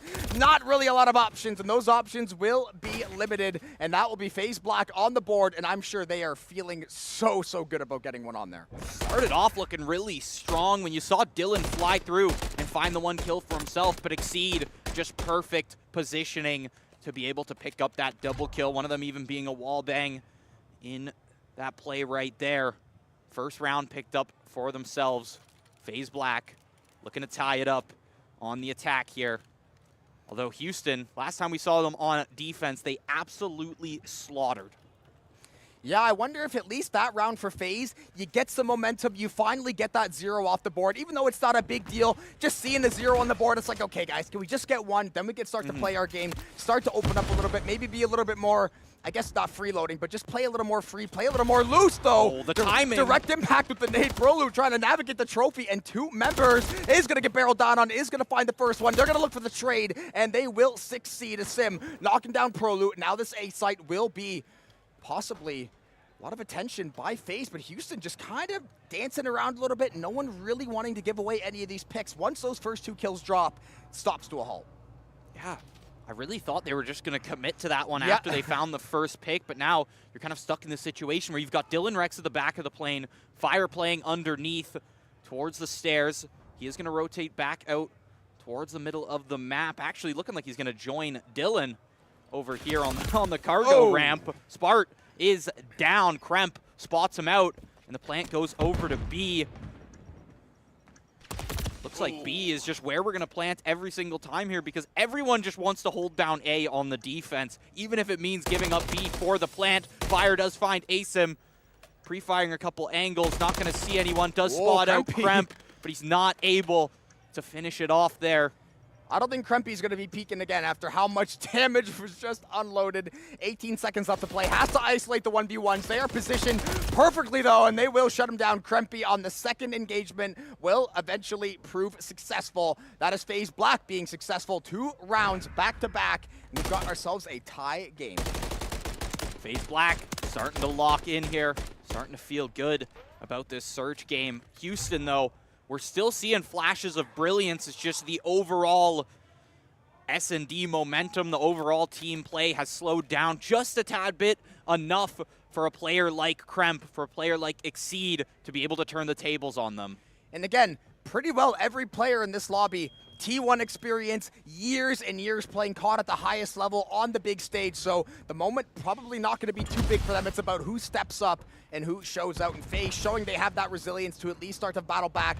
Hopefully try to swing this game in their favor. Krempy, that is a disgusting little angle. Does He that gets work? to shoot trigger discipline at will if you're going to shoot, though. Tried to get a little bit too cute, I think. Doesn't find anything. Now Prolute, though, in a bit of a rough spot, will end up surviving. So for They're all on the that, site. all the chaos, we end up with 0 kills until now. And our first A plant of the map. Typically, the site that almost everyone wants to go to because it's easier in the post plant. If you ask me, Spart takes down A-Sim. Wow. Everyone from FaZe getting shredded. Whoa, but Exceed. wait a second, Exceed answers back with 2. And now it's a 1v2 in the post plant for Prolute. But look at the time. There's so much time for FaZe to work with. All they have to do is just catch him out, maybe stick one on this defuse, and there it is, Exceed 4-3 in the round. He's going to take that one, and the defuse will come through. FaZe Black, 3 rounds straight. What more could you ask out of Exceed? He's got the 2 most clutch plays of this game, both directly resulting in round wins for FaZe. I thought it was looking great for FaZe. Houston gets that myriad of kills in about a 1-2 second span. FaZe, fantastic job, and specifically Exceed to just say, listen, I'm going to put a stop to this. I am frying this game. I will put the team on my back. We're going to get this lead. They did just that. And now for the first time all series, FaZe is going to have the lead. Definitely got to be feeling good. Everyone's starting to find the kills. We saw Brock popping off last map. Just 1 and 2, just playing his life, trying to get the plants down, supporting his teammates where needed. So FaZe definitely starting to cook. Yeah, I mean, we talked about it, taking a bit for them to kind of get warmed up, get going on hardpoint. Maybe it just took 2 rounds for them to get going in Surge. Kremp, he's going to find Prolute. Has the first blood. 2 kills for FaZe, completely unanswered by Houston. Houston falling apart in this round right now. Fire wins his ones. He takes a lot of damage, not enough to be lethal though. Dylan is going to answer back. It's a 2v2. Fire and Dylan, but Fire didn't spot him through the body. That is insane. Right? Hindsight's 20/20. Yes, we can see him, but when you're flying around the map, calming, checking the mini-map, it's so hard to catch 6 or 7 pixels flying by the bottom part of the plane. Now it's going to be all on Dylan Rex in the 2v1. Got to check every single corner. The audio cue's going to give him away, but he will shut down Exceed. Now it's a 1v1 as Sim and Dylan Rex. Oh and my Dylan God. will Rex shop, will take the round, and will tie this map. Oh my God. The quick second, the gunny. quick thinking, the gunny, the movement, all of it. The quick split-second decisions. Woo.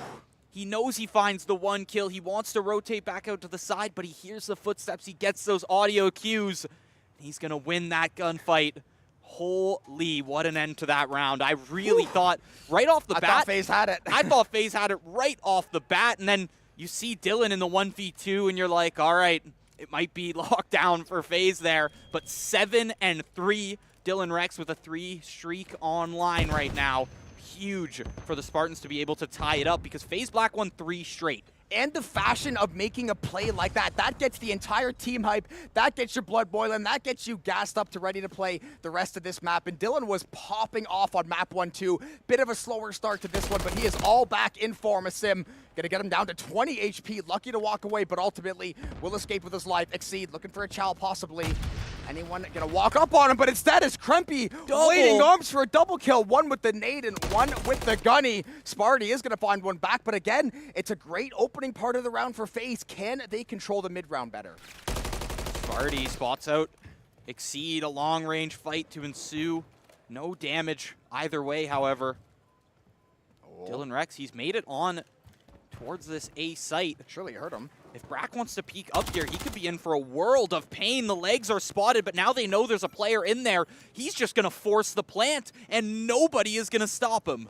Hey, pros do not fake. They drew a little bit of attention toward the B site. You can see Sparty is on a nasty flank. If FaZe does not catch on to his antics, this could go oh so wrong. He's going to find one, will escape before he can get taken down. He will live on basically 1 HP. Brack will finally cut him down. Now, once again, all onto the back of Dylan Rex in the 1v2. Brack's going to go for the swing. Dylan's going to win that one. He's got one more to isolate. Krempy looking to stop the defuse. And who else but Dylan Rex? Back-to-back clutches in Houston, grabbing the lead once more. The best part about this is being able to hear both, both Houston and FaZe pop off through our headsets at the end of these rounds. I think he's on a 6 streak too. Oh, 7 to 3. Check. It's 5 streak possibly. Let's see. We're gonna have to see if my math is correct. Yeah, 5 streak sitting there. Wow. Very, very close to that kill streak to come through. The cruise missile could be enough to lock in this game. Terminal, a fairly wide open map. It's got a lot of good spots for these cruise missiles, especially anywhere indoors here is still not safe. There's a lot of skylights that you can fly the cruise missile through. There might as well not be a ceiling on top of that airport. You can drop those missiles in anywhere and everywhere. And right now, if you're FaZe, you've got to be a little bit bewildered how you let those last 3 rounds get away from you. They had so much control. They had everything they needed. Dylan Rex just says, screw it, I'm dropping the plant. We're going to figure it out after the fact. And Houston right now, just him leading the charge, and they are supporting him perfectly as things are going on. No kill to be found yet in this round. Probably the longest time we've gone without first blood. Exceed, though, got to be a little bit careful there. You do not want to get taken down, especially being one of those main fraggers this game. Do not want to throw your life away. But right now, Houston's just like, listen, we're on defense. Y'all come to us. The one round that ProLoot didn't just cook up a frag and toss it in towards that hallway is the one round there was no trophy system there. We've seen him do it almost every round. Fire finds that first blood onto Kremp. Houston got to be feeling very strong about this round. There's 20 seconds left, and you're still waiting on FaZe to plant this bomb. There it is. However, look at that. 1 apiece. Brack and Asim. Spartans just down to ProLoot in the 1v2. Can you do it? Can he find it? Oh, my lord. Time! Look at the time. Look at his health, though. FaZe Black. Woo! If you lose 3 1v2s in a row, something's going on down there. Luckily for FaZe, though, how about a Sim? That was as clutch as it gets. Realized, I have got to go. I've got the chip damage. This is the last chance to win this round. And if you're FaZe and you lose 4 rounds in a row when you had the advantage, I do not know how you would come back, but they do not have to worry about all that. They get it back to that even score line. Clean slate. Might as well be 0-0, and we are essentially playing a best of 3 now. This is insane. Best of 3 in search rounds.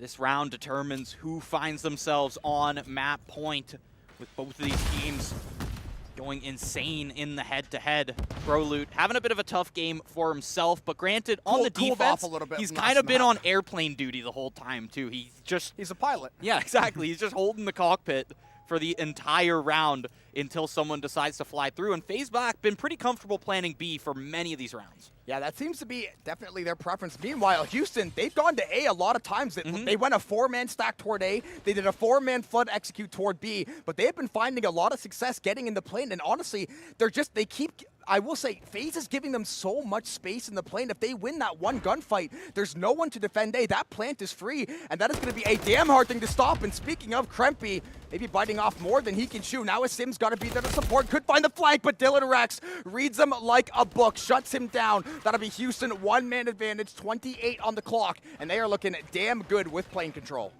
They gotta try to put this plant down soon, though. You're almost just locked into the A site, but the bomb goes down. Kremp through the windows. There's so many bullets flying in there right now. 15 seconds on the play. Houston, you're on the attack. The plant has to come down. Huge. Will it get locked through? No, it won't. The kill comes through. Sparty has to get it down, but he has to cancel. There's 1 player left. 2 seconds. Can he do it back to Kremp at the end of the round? No. FaZe Black, you're on map point. It does not get much closer than that. Every single round, the last 5 rounds out, has come down to a 1v1, and one that Houston should have had no chance of winning, no chance of competing, and they found a way to win most of them. Finally, though, FaZe, 2 rounds in a row, grabs control back of this map, and as how this map has gone, not every loss feels equal. If you're FaZe and you end up losing this map after being in so many great spots time and time again, going into that map 3, it's going to be a really, really tough day trying to find the right calls, make those right adjustments. But you walk away 6-4, you are feeling ready to go into map 3 all knotted up. That very true right there. You almost want this map win, A, to not be on series point, but also just to feel a little bit more confident, Mental a little bit of fortitude. morale in there. The side of the Spartans have been playing very well. ProLute's down. Like I said, always on airplane duty on the defense. He is going to get taken down by a combination of a stun and some SMGs up in there, but they do this every time. They show presence at A and immediately rotate B, but you can see that Houston, not phased by it this time. They at least leave Spart there. He's going to be able to find Asim Kremp on the trade. It looks like the plant might be good to come through if somebody can go recover this bomb. Looks like Dylan maybe trying to get something going on the flank as well. Krempy is going to get the plant started, so that should be going through for FaZe. Now it's going to be a post-plant retake. 3v2 for FaZe Black. Stop me if I've said this before. I think we've been in this situation more than a few times. Fire and Dylan. Dylan is down, though, and Fire shot down from afar. 6-4, FaZe Black tying up the series. Gotta feel good about that one. Would have been in a very tough position had they not pulled that one through. What more can you say? At least on the Houston camp, Dylan Rex did everything he could to try to will them across the finish line. FaZe Black, though, showing why these guys have all that experience. They've been down in big moments, in big games, at majors. They know it's time to dial it in, lock it in, use that pressure as motivation. That was a big map win in a big way, and now it is a best of 3 to decide who's going on. Yeah, I mean, you got to think about it. That game pretty well would have been a 6-2 if it wasn't for Dylan Rex's insane 1v2 Probably should have been a 6-2, 6-3. 2 rounds in a row with a 1v2 clutch from the same player. I don't know how often you see that in the same spot, basically. Almost in the exact same spot towards the back of that plane. Looks like we are going to be taking a little bit of a break before map 3 comes through, before the lobby gets underway. We'll be right back with more Challengers action.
And the fire rages on. The battle continues. FaZe Black gets their bounce back. They win that map 2 in about as dramatic a 6-4 as I've maybe ever seen. We saw 3 1v2s, 3v2s basically every single round, but FaZe did come out on top. They knotted things up at once over Houston. And now we're going to see map 3. This is usually that swing map, that control map that can definitely have an outcome on the end of the series.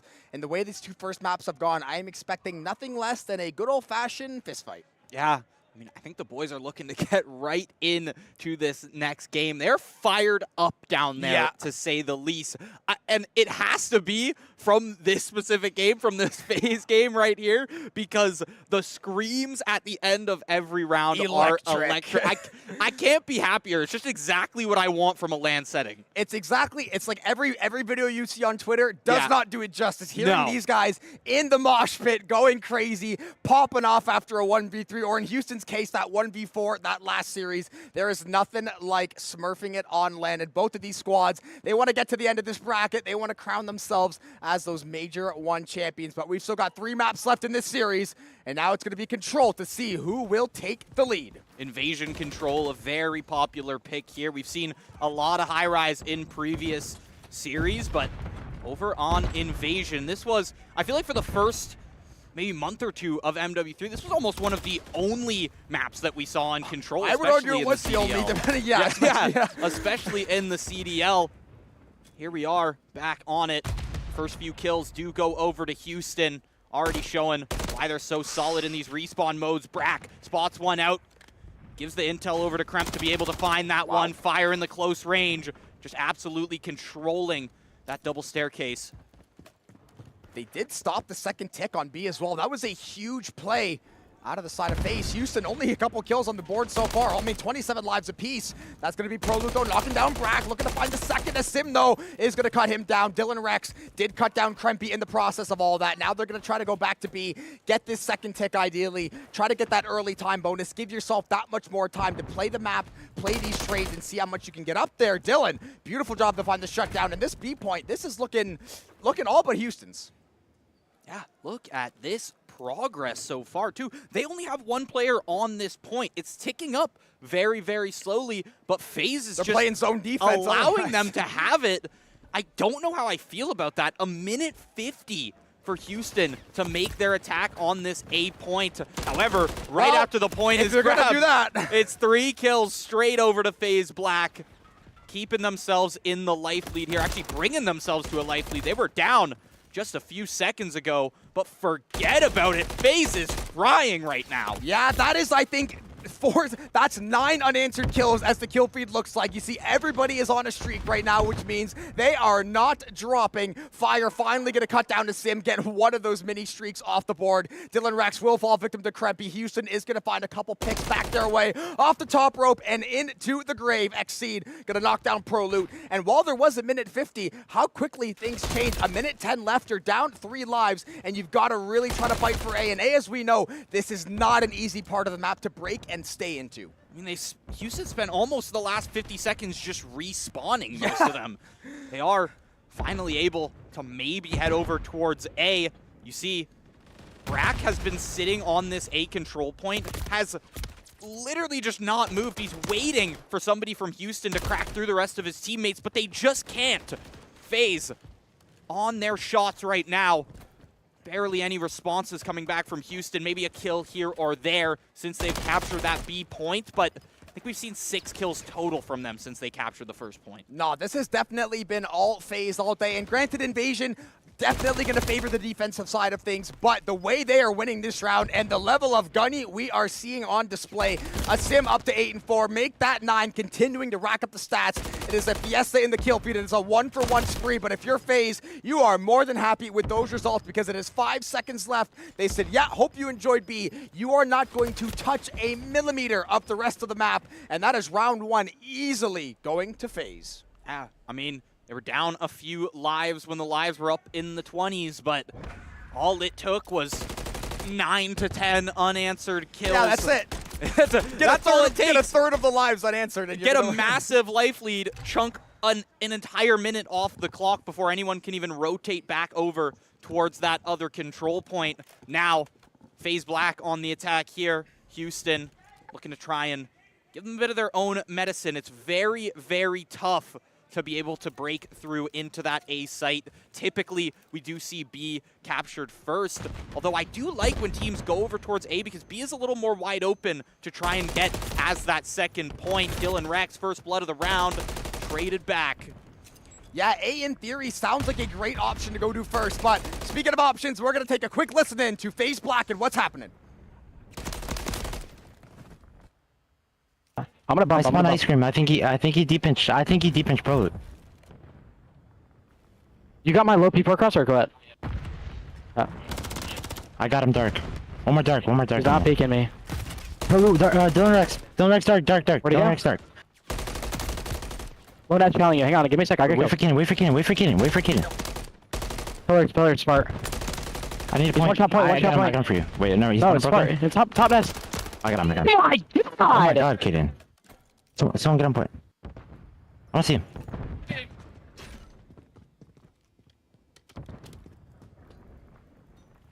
It's fine, bro. Just get this tick and then blue gen. All we need is one tick. I'm marking left with you. Top blue, Sparty. He's still there. I doesn't know you're yet. Calm, cool, and collected there from FaZe as they are able to pick up that B point. Now, in the exact same situations as the Spartans last round, they pick up the first point at about 20 lives, and you have to crack open A now.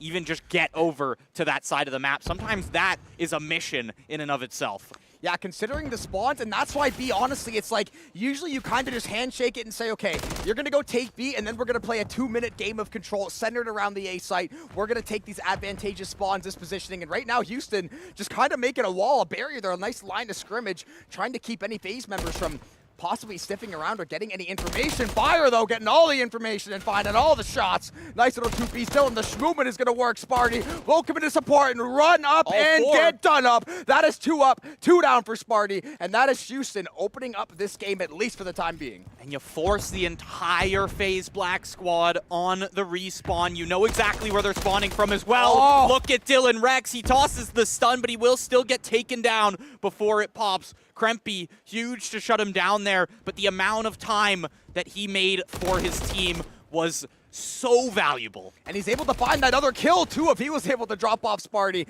That would have been absolutely insane. But look at the jump shot. Dylan Rex almost going to find the two-piece. Is going to have to re-swing. Won't be able to find it. A Sim and Exceed continuously finding home for this FaZe squad. Dylan Rex, though, this guy is no slouch. 15 and 11. A lot of critical kills. 12 to 11 in lives. 30 seconds left. A just now being controlled by FaZe. Bit of a misfire there at a pro loop, but the kills are still going the way of Houston. Look at Exceed, he's waiting on this site right nice now. Swing. They finally made it on there, but Houston shuts him down before the tick can make the full progress. Look at the spawns. And they're able to just remove all of that progress that FaZe was able to find. Dylan Rex in a precarious situation, but he is just going to rotate back out of there. A stun from Kremp means he gets some intel, takes a little bit of damage. And that chip damage means he's got to rotate back out and over. Krempy from afar, but look at Spart. He's able to find it. That's 4 kills straight. FaZe Black down for the count. And that round headed over to the Spartans. Defense wins championships. Invasion defense, it's so hard to crack through. You usually give up that B site and work over to A, but my goodness, Sparty, a couple of clutch plays, and Dylan Rex. Map after map this series, he is delivering not only big plays, clutch plays, big moments, when they have to have it moments. He has delivered 4 or 5 times at least, and if Houston can keep this going, they're going to be feeling damn good. But it is invasion, it is defense. Who is going to be able to crack through on offense, if anyone?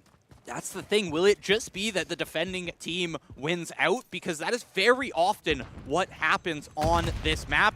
In the meantime, let's hear what Houston has to say about it.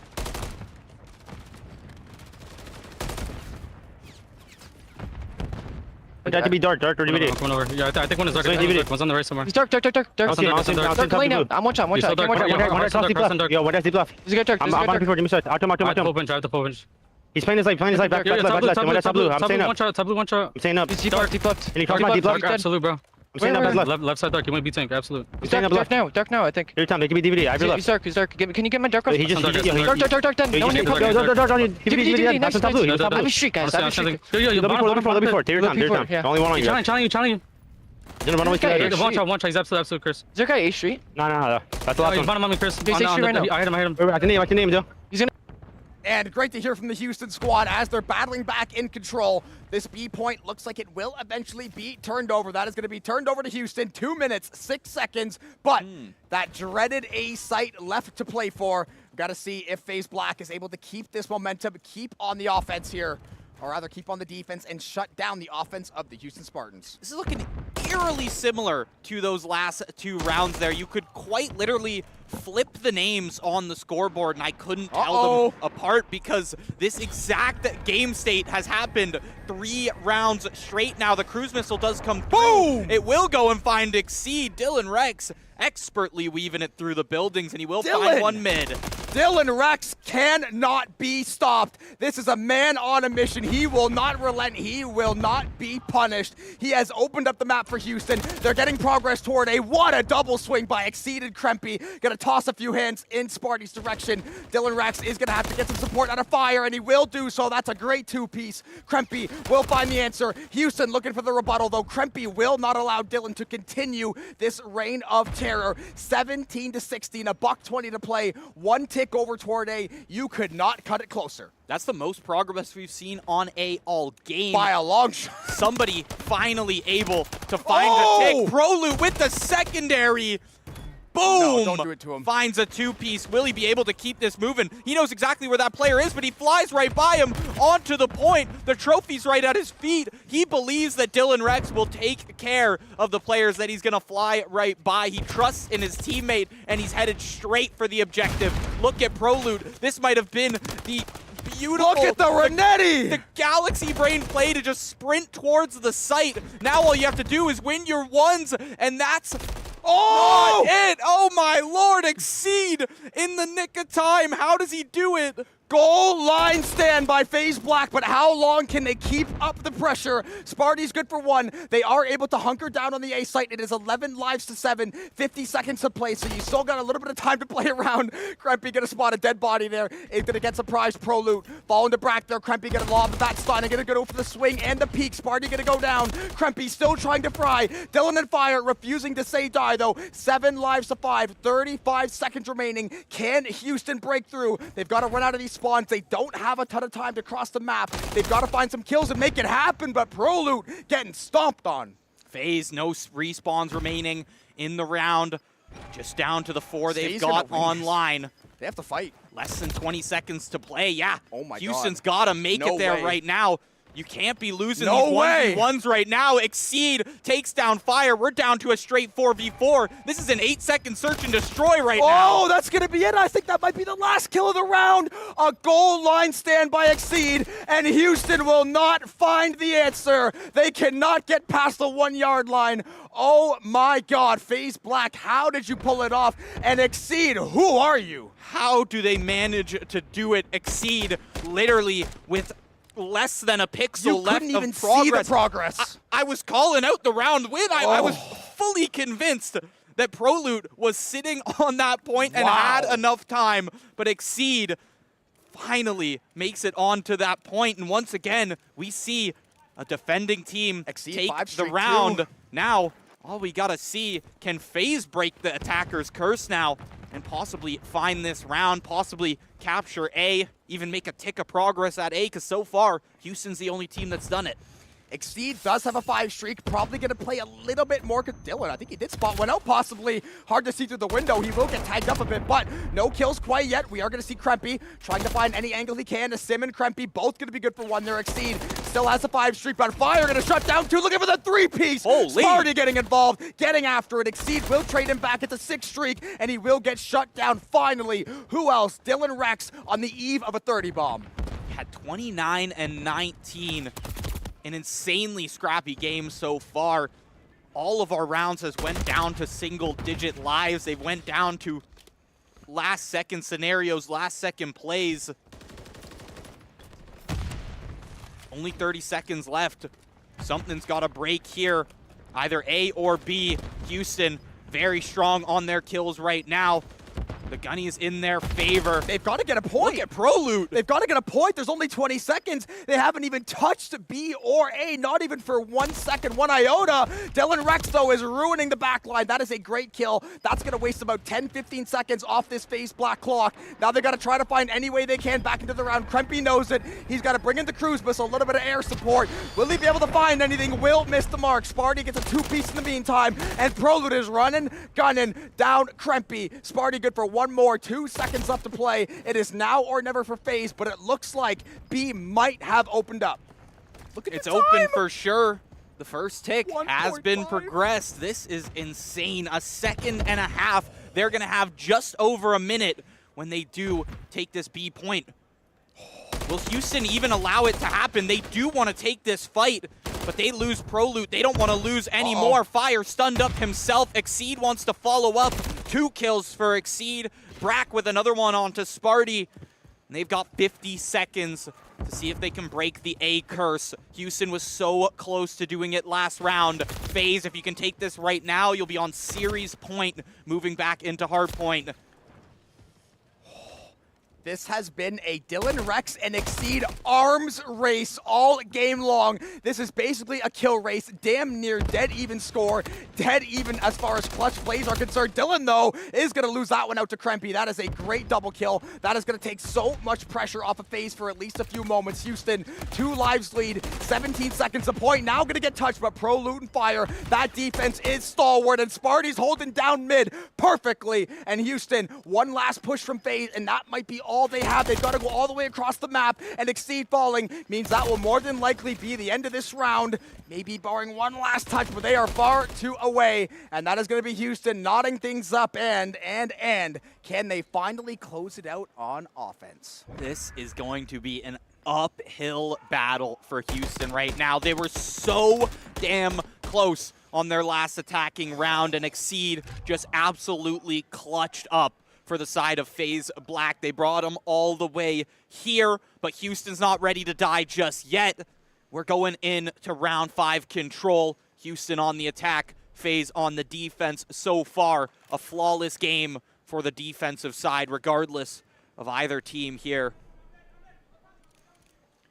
Yeah, and these series continuing to deliver. The Search and Destroy was basically dead even for most of the game. We're 2-2 control, FaZe with the favored side to end things off. But we saw Houston's attack. It was virtually flawless, except that they needed maybe another second or two, one more gunfight to go their way. So I'm sure they're feeling somewhat confident at least, but FaZe looking to rip that away quickly. But Dylan Rex, full of confidence, full of kills. Dead even on lives as FaZe makes the progress at B. Not taking nearly as long to cap B as last time. Could be a good sign for them moving into the rest of this round. Did they just completely miss each other? They did a little ring around the rosy and completely... They're still going to go back and forth. Little Tom and Jerry action. Exceed into Sim. Finally going to shut down Sparty, and he's going to go with the Renetti. Nice little hot swap. That'll be a 2-piece for him. FaZe up 6 lives. Already have the B site basically locked down. It's all about the A point now, and I'll tell you what, Houston, they look like they are reeling. Yeah, Houston feeling good right now, though. As you're back on defending this A point, the one thing nobody's been able to capture just yet. FaZe, however, up on lives. And the kills keep going their way. ProLoot can't even take down Kremp in the end there as Brack provides the support from above. Asim shutting down Sparty. The kills just keep going over to FaZe. Kremp with another one. Dylan Rex is down. The A zone being captured. Houston, it's do or die right now in this map 3. You've got 2 players locked in on a site, and everyone just keeps taking down. All of these Houston players are falling as they try to push towards A, but FaZe has got it locked down. FaZe has the game locked down. 3-2 for FaZe Black, and they are 2-1 in the series. We're going back to hardpoint. And a dominant final round. Krempy, we were singing the praises of Dylan Rex and a couple other people all game. Krempy finishes with 35, 36 kills, matching Exceed, surpassing Dylan Rex. That is exactly what you needed. Brack had a bit of a slower game, gets 3 massive kills in the last minute and a half, and FaZe is all the way back to 1 series lead. And now the ball is in Houston's court. Are you going to have the mettle to bounce back, tie this series, send us to that sudden death map 5, or FaZe? Are they going to keep this ball? Because that last round was pretty dominant. This bracket today has shown us nothing but absolute nail-biters. This series in general, nothing but nail-biters every round, every game. You could take individual control rounds, individual search and destroy rounds, and each of them has you on the edge of your seat. This is insane right now as we move into map 4. We're going to cut it over to a Passion Pick cam, and we'll be right back with more action.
My two truths and a lie are, in high school, I had a 3.7 GPA.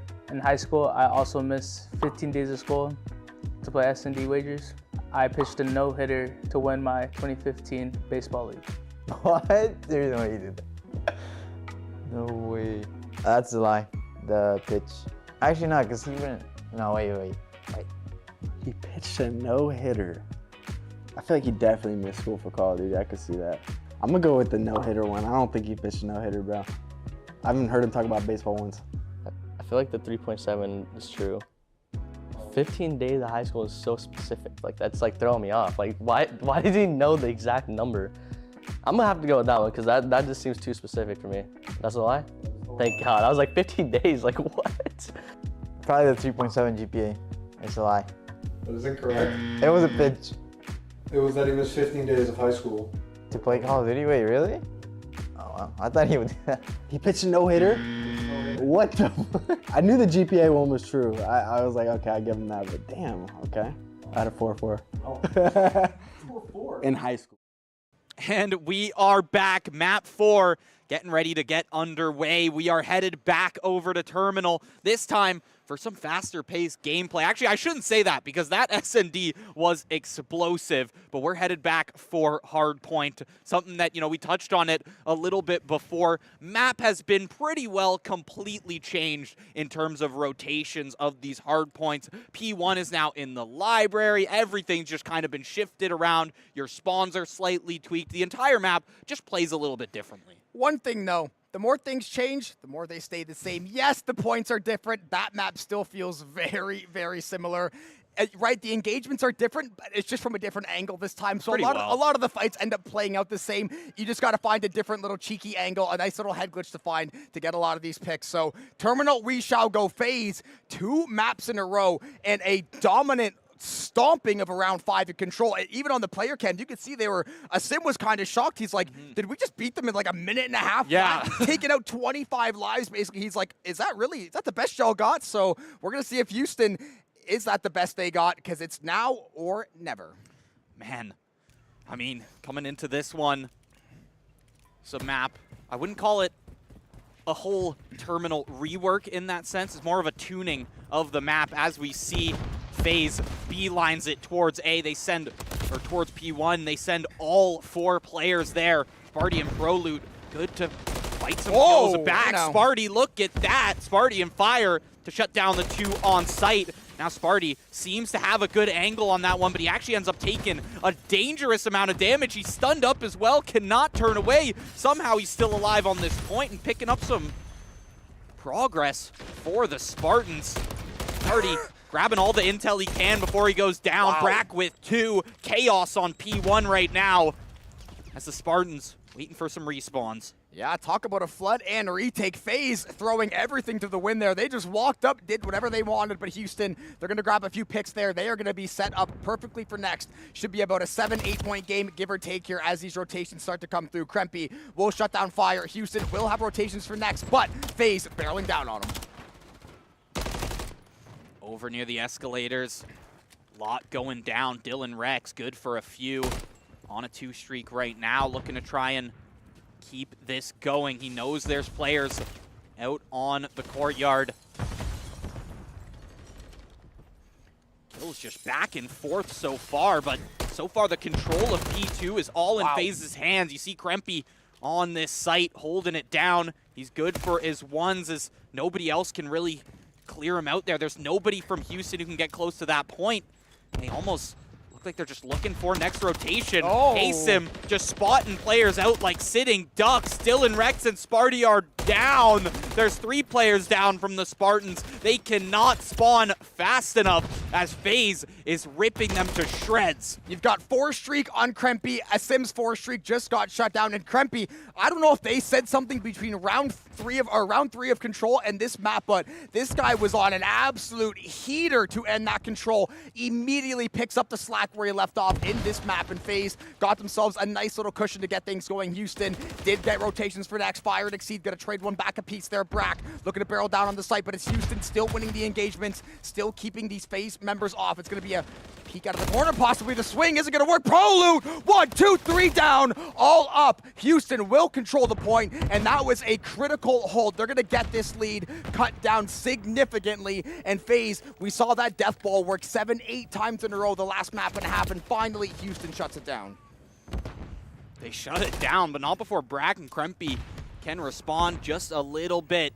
Houston, though, looking to tie up this lead before we head towards next. They will be getting pretty darn close to a tie game.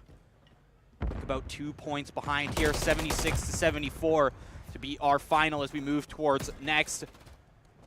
This is a tough one to break once you have the setup, though. And right now, it's contested in the close range. It's going to be FaZe to win that one out. Prolute wants to take these long-range fights, but now he's the only one left from his team, and he needs to win these out. But there's too many FaZe players barreling down on him. Everyone else spawning from Houston, and they keep spawning from that same side over near the security, and they just can't make it to this hard point without meeting some FaZe members somewhere on this map. The sight lines are all covered from the side of FaZe Black. Hey, remember when Terminal adjusted the hardpoint spawns? Funny how it ends up looking identical to the patch we had 2 weeks ago. It's funny how things end up staying the same. This hardpoint basically been 50-50 the entire time. It was contested by Prolute that entire time, basically. He wasted a good 15-20 seconds, and Houston has essentially tied the game after being down about 50-60 points. They have battled all the way back in FaZe. They just seem to find these great plays in waves. It's like nothing happens. FaZe gets a 4-piece, everyone dies. They run onto site. They take control. It's about finding that consistent balance, and speaking of balance, Prolute gonna see if he can cook up anything with the cruise missile. Brack into the ground. Houston looking to break FaZe's point still. Brack not able to see that cruise missile coming. Kremp somehow takes that one. And Brack down here, Dylan Rex with the secondary in hand. He shot, his legs caught off guard there as FaZe back with control here. They've grabbed pretty well all 35, 38 seconds of this hard point here. Fire, that was a absolute lock on right there. Yeah, that was pretty nasty with the movement. Now Dylan Rex is going to toss that nade, is going to get swung to Exceed. No fear, and same with Krempy, 12 and 7 respectively. This has been so damn good for FaZe Black. It's going to be Exceed finally getting taken down. Houston finally getting a couple picks going their way. That's Dylan Rex. That's the Dylan Rex we saw the first couple maps. That was absolutely helping carry this Houston team. But Brack working out of the plane. Sparty will punish. Houston control the point, but only for a brief moment. FaZe continuously finding ways to shrink the defenses or hitting elbow jimmies all up in their grill. It's like they'll allow Houston to tie it up just a little bit. Just to get 7 in a row. Exactly, and look at the nades just flying left and right, and Prolute ends up TKing Fire, and it's just going to mean even more time over to FaZe Black as we rotate over to P2 in about 20 seconds. FaZe Black looking poised to take the rest of P1 here, as there's really no resistance from the side of Houston. Dylan Rex finally makes it onto the site, but not before losing 2 to 3 of his teammates. Getting on there at the very least. He's able to grab about 15 points for his team. Yeah, and not a moment too soon. It's still a relatively close game as far as score, but the way FaZe is winning a lot of these fights, it just looks like they're saying, wait, go! And they're getting every single thing done in a 3-second span. So coordinated, so fine-tuned. Smarty trying to work the top side here. Brack is going to fall in that engagement. Exceed looking to still lock down the point. This FaZe lead is continuing to grow. Krempy and Exceed continuing to find kills, and Houston still seeking any kind of answer. Sparty with the Renetti is going to find the first one. Has to turn, try to lock down the second one. It's going to be Brack, though, off the top side window. Will not be able to find anyone else. Will finally get shut down, but it is a trade fest in the favor of FaZe because they have been holding this hard point the entire time. Exceed! Somebody put some respect on this man's name. He's on a 3-piece right now. Asim holding down the point. They're going to be able to hit close to 220, if not over that, if they can grab all the rest of this time on the point. And you already see 3 FaZe members set up at the next rotation. It's an absolute bloodbath over here right now. Brack takes a lot of damage. He might be able to convert, though. It's Dylan Rex to take him down, and it looks like Houston might have control. Finally, they have control. FaZe is up 100+ points after the dust settles. Look at the KDAs across the board. Everybody positive. Everybody basically at 20 kills. And Krempy cutting everybody down where they stand. Nobody can contest this man. Not even Dylan Rex. That is all up, all down. Krempy takes care of them all by himself. A Sim's there to help with a 2-piece. FaZe Black running roughshod over Houston and taking everything they want from them. This game is all but over. Dylan Rex can't break through the line. 249, 250. Wow! FaZe Black, look at the pop-off. What a showing out of FaZe Black. My goodness. This is exactly the energy we want to see in the pit right now. FaZe Black popping off after a 3-1 victory. Down 1-0. 2 games straight that were an absolute statement. Whew.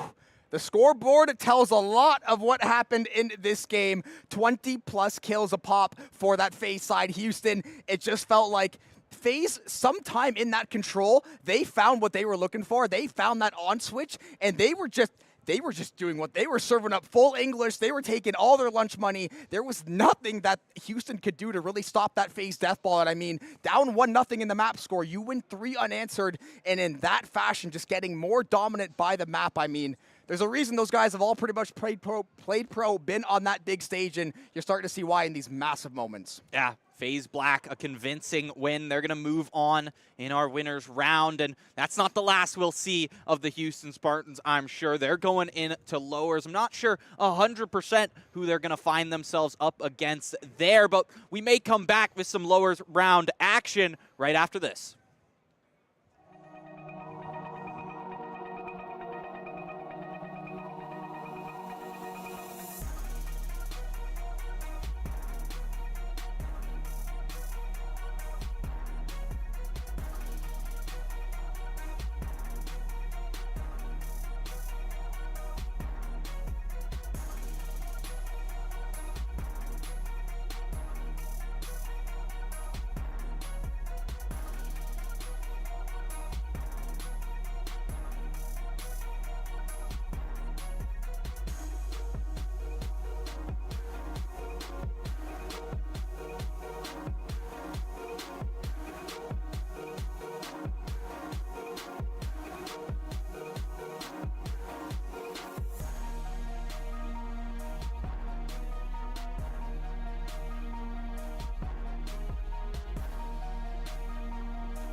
We get how uncertain the future is.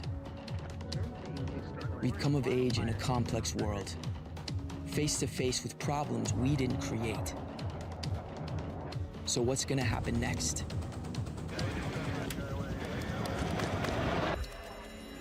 We are. Because our future is the future. The life we have chosen has prepared us for this.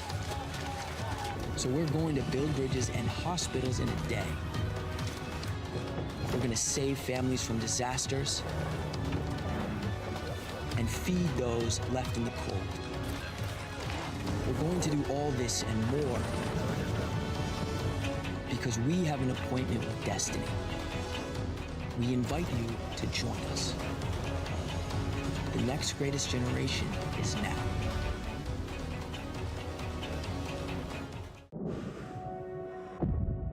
We get how uncertain the future is.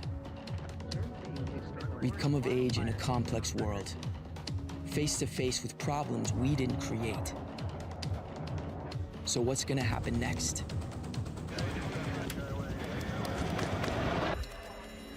We are. Because our future is the future. The life we have chosen has prepared us for this. So we're going to build bridges and hospitals in a day. We're going to save families from disasters and feed those left in the cold. We're going to do all this and more because we have an appointment with destiny. We invite you to join us. The next greatest generation is now.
man, while the fire of the Passion Pit has burned ever so brightly all day today, me and Josh gotta stay cool with some fresh new Baxter Oakleys. Huge shout out to Oakley for being one of the partners of this event. They're gonna be providing a special backpack as well to the Challengers winners. I got sent a picture of it, but gonna see if Tim can maybe bring one down to the stage for the end of the day. So these Challengers players, they got a lot to play for. They are definitely excited. These glasses are sick as hell. I'm definitely pumped to get into it. Coolest we have looked by far all weekend. But all that being said, we've got Challengers to play. We've got Boston Breach Academy taking the stage yet again, trying to get back a loss from earlier. Up against Pulse Gaming here. These are two teams that we saw previously. Pulse, if I remember correctly, ended up falling to the Houston Spartans there. And Breach Academy... That was that banger series, wasn't it? Yeah, it was that insane series from Houston. And we watched Breach fall down to lowers very early in the day today, and they have just been making this run back and forth. They just keep the wins coming. Of course, you've seen this roster on the stream more than a few times now. Sensor, Shawnee, Pentagram, and Yeez. Pulse, you've seen them before as well. Major Maniac, Dimensions, Johnny, and Big Head Paul. We'll just call him Paul for the time being. Let's take a look at our map select. Here we go. Breach Academy trying to keep the Boston name alive and strong this weekend. We are going to get into this 5-map series. We're going back to sub-base hardpoint for map 1. Then it is going to be Terminal Invasion. And for the first time for us all weekend, it will be a back-to-back dose of Skid Row. I am personally a really big fan of Skid Row. I know it's not played that much. It was one of my favorite maps back in the 09 version. Still have a great time on it now, and definitely excited to see it. We have not seen Skid Row out of the breach, but we are damn ready to do so, and we are just about ready to get underway. Loser will be done. Yeah, I think there was one Skid Row hardpoint that they ended up playing when Proper Envisions were on the cast there. I believe that was the series that actually sent them down to losers, but very, very little experience on the map, at least here in this tournament up against these teams. Pulse, we have yet to see them on Skid Row there as well. So if we do get to a map 4-5, this will be fresh territory for us at the very least. Starting off on sub-base though, we've seen this now in the past few series. Sub-base seems to have come alive with a few of these teams. And I love watching sub-base. I think it's super high, fast-paced. I mean, the map, right, not very big. A lot of engagements, a lot of really, really cheeky angles. And speaking of Yeez, will draw first blood there. We're going to see Pulse trying to find a couple kills back the other way. Yeez is going to cut down Major Maniac, trying to see if he can keep that mini spree alive. Johnny working the top side here, seeing if they can find anything possible. But right now, it's been Breach, 11 points, and no contest any further. Major Maniac trying to get a little bit of a different route here as he takes the high ground. A little bit over P3 there. Cooks up a nade. Will he be able to find that one? Major Maniac looking to find a little more. As we finish off P1, 15, close to 20 points here for Breach Academy. Pulse Gaming was able to grab a bit for themselves. We rotate over to P2 in the garage. This is a tough one to crack sometimes, depending on the resources you have available. And you see Sensor gets over here into Secret. He wants to hide out. He spots one out. He spots the feet, and he's just spraying and praying, hoping that he's able to find something. Pentagram, Shawnee taking him down. 2 from Shawnee. That is huge to be able to bring this one back, keep themselves on this momentum. Now you're at 40 points from Breach Academy. Whoa, Shawnee. Big Head cannot even drop down there without meeting 3 players. Yeah, Shawnee has been pretty much the catalyst for Breach Academy the entire weekend. He has been by far the top performer. Dimension's going to get run up, but Major Maniac is going to find the turn and burn on a Pentagram. He's going to find the answer. It is a 1-for-1 trade across the point. Breach Academy still clinging to that lead. Major Maniac, though, clinging to the 3 streak, looking to make it more, but Sensor having a great start to sub-base will shut him down. Rotations for next will go the way of Pulse. Dimensions, this is a player we've seen a little bit in this map here. Dimensions and Big Head have not been having the easiest time. Gonna see if they can change that. As the rotation comes through, it's Pulse to be able to start tying up this scoreline. Look at Major Maniac, Johnny and Big Head on the other sides of the map. They're gonna completely wipe out Breach Academy. Full respawns have to come through. That guarantees about 10 more seconds at the very least for Pulse of nothing but points. Looks like they may be either going to try to play for position or possibly get an early rotate to next, but they hopped off for just a second. They're going to get right back on. Pentagram back and forth. Major Maniac and him both at 1 HP. Who will blink first in this game of chicken? Pentagram and Maniac are going to try to go back and forth here. And now we're going to see what is going to go. Look at this. Major Maniac finds Pentagram. He's going to hop over. Keep it moving. Kills flying for Pulse right now as Breach yet to really come back in this one. They do have control of the current rotation. Major Maniac, does he spot that player that slides right past him? It's Yeez, no clue that Major had just hopped up the ladder. Setzer finds the one, but so far, Pulse has seemed to have found their stride. They're starting to shut down Breach in a lot of these situations. And it's going to be damn near a full 60, depending how these next few gunfights go. Breach Academy has got to find a way to break through the front line, find some way to get to the back line, but they are getting cut down every single place they stand. And I think that we are going to take a quick listen in to Breach Academy and see what these comms are looking like. Yeah, I watch, I got it. Top control. You have no one else know. They're gonna hit green, and shit. I spawned in the back, guys. Yo. Underpass. I'm top P5, guys. I'm top P5. Up there. Yo, underpass east. Underpass still. I got one top. Underpass east. Nice. I'm on top side. Come here on me. Let's go. Low. On time. Nice. They're all on me. Nice. I got tunnel. Yeah, I'm gonna get there. I got P5. Look up the middle. I got P5. Tunnel, whole control. Yo, tunnel. I can even help you control. Look at P5 for a second over still. Look P5 over still. Yeah. I have a green push. Green. Top control. Fork weak. Top control. Green some. Yo, P5. Yo, sit down. Top control. Top control's still dead. Nice. Top control. You jumped down P1. Yeah, it's on P5. One shot. Let's go. One can be top snow. I spawned that tunnel. I'm gonna go right. I'm going top snow. Come when you have it. I don't have it yet. I got it now. Yeah, stop blast. Stop it, dead. One shot left. One shot sideways. That's 4 straight from Pulse as once again, Breach stuck on a respawn.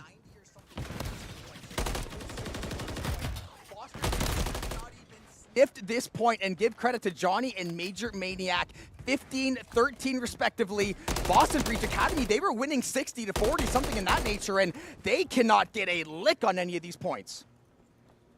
150 now from Pulse. They've been so strong at controlling these past hard points, and the kills have just started flying. Major Maniac on the sprees, but it's also been Johnny and Big Head who have been finding their singles around the map, and it makes the 2 pieces that come through from boom that much more effective. Major Maniac showing us why his stats are right there. He's got the cruise missile in hand. He is able to find that one. Yeez wants to get in the close range, but you can't win that one up against Johnny. He's got a sub in hand. Yeah, it's Johnny and Shawnee for the Breach Academy having a nice little duel there. Shawnee having a bit of a rough game. We saw this guy smirking his way through the bracket the last 2 days. Now he's starting to pick it up, and so is Breach Academy. It is going to be a couple of nice kills. It is only going to result in about 8-9 ticks going their way on the hard point. It is going to be a rotation for next for them as well. They are going to have the spawns for it. Pulse Gaming looking to break through, though. Johnny, 16-10. Major Maniac, 16-7. They are absolutely frying right now. No signs of slowing down, but Breach still clinging to the point. Breach, yeah, stat-wise, not looking fantastic, but they were able to grab a little bit of a rally there on that point, bring them to triple digits at the very least. You got about 40 seconds here in Garage, and Pulse not ready to give it up. Dimensions and Johnny, 1 apiece. Can they clear off the rest of these players? The Breach Academy is good for it. Big Ed, though, cooks the nade a little bit too well. Major Maniac is down, and it means Breach Academy has a free entry onto that site. Listen, the only people that can kill the people on Pulse Gaming are their own teammates. Big Head, though, couple of dome taps there, looking to find a third one. Sensor will find the shutdown. He's having himself a very nice map as well, but Johnny will shut him down where he stands. Pulse Gaming looking to find the break. It is going to be that rotation for next. They are set up so nicely for this as well. Breach Academy is going to have to barrel down the entire map, brute force their way into this point, and try to get this game back under control, because this is that swing round, that swing point where Pulse Gaming can get to 215, 220, and really start to put the screws to the Breach. Look at Shawnee, he doesn't know which side to again. How do you keep doing it, Pulse? You're setting yourself behind, yet they still managed to nearly wipe the entire side of Breach Academy off the face of this map. look at Major Maniac right now. He almost had the spawn trap set up. He does end up getting shut down by Yeez. But man, it feels like domination from Pulse Gaming right now. Oh, if Big Head had turned and found that kill, I would have been right there with you. They do still have control of the point. They are still swelling this lead even further. Johnny going to shut down the crossfire. Penta and Yeez, good for a 1-for-1 exchange there. It's going to be that rotation for next. Looks like Breach Academy will be there first, and not a moment too soon. They are going to slowly but surely run out of options here. Yeez looking for the shot, cannot find the kill. Now it's a bit of cat and mouse, and he's going to end up losing. Big Head with the shutdown. That has got to sting. Silver lining for the Breach. You do have the point, but you've got to play defense. Yeah, the stats from the side of Breach not looking in their favor. Pulse, the kills just keep coming their way, and it means that in turn, typically the hard point control is just going to go in their favor. Breach Academy done a good job to at least get to 141 right now, considering the circumstances, because every time I look at this kill feed, it feels like all I'm seeing is Pulse with the occasional kill or two back. You see Pentagram picks up Johnny and Big Head, but the control of the hardpoint has still yet to flip. Dimensions been chilling on here for a bit now. And I will say, looking at the kills, this does feel like it's a 200-80 game. The Boston Breach Academy, they are so within this game still. If they can get a rotation for next, they can lock things down, get a 1 or 2 big plays, maybe get Shawnee to pop off on that AR, get something going. They can easily find themselves back in the game, but the rotation for next is going to be hotly contested. You got 2 on each side. We're going to see a couple of trades there. Sensor and Big Head responsible for those, but it's a point over to Pulse. 25 left to take map 1, Breach Academy. It is essentially now or never. Easy does spot him out, and he is going to be able to take down Johnny. One player on this site right here in the close range. The hip fire onto Dimension, just barrel stuff him and keep spraying. That's how you take those points back. Pulse Gaming 16 points away from the victory. Breach Academy, you got to have a near flawless game from here on out to try and take subbase right now. Penta, you cannot be having that when you're in a dire situation like this. They've got the time to finish this one off. Breach, you have to make your play now, or your map 1 is done. Penta's got to go huge here. He's got the first one on Dimensions. He's got to try to find a little bit more, though. The crossfire, damn near impossible. Big Head's going to shut him down. The point will be contested. Boston Breach will swing the point, but how much will it matter? Shawnee with an amazing triple kill. Unfortunately for the Boston Breach Academy, it is 4 points away from being this map over. They did get control of next, and they have got to virtually play flawless. 4 points. That is your margin of error right now. You cannot allow Pulse to sit on that hard point uncontested for longer than 4 seconds. Yeez, if you're going to keep finding kills like this, if you got Shawnee and Yeez just suddenly starting to fry, these guys were double negative not a minute and a half ago, and now they're picking up 2 and 3 pieces left and right, but there it is. Pulse gets back on the point. Penta. That's the contention. Penta, he's going to go down. Will this be it? 250 is reached, and that is map 1. Wow.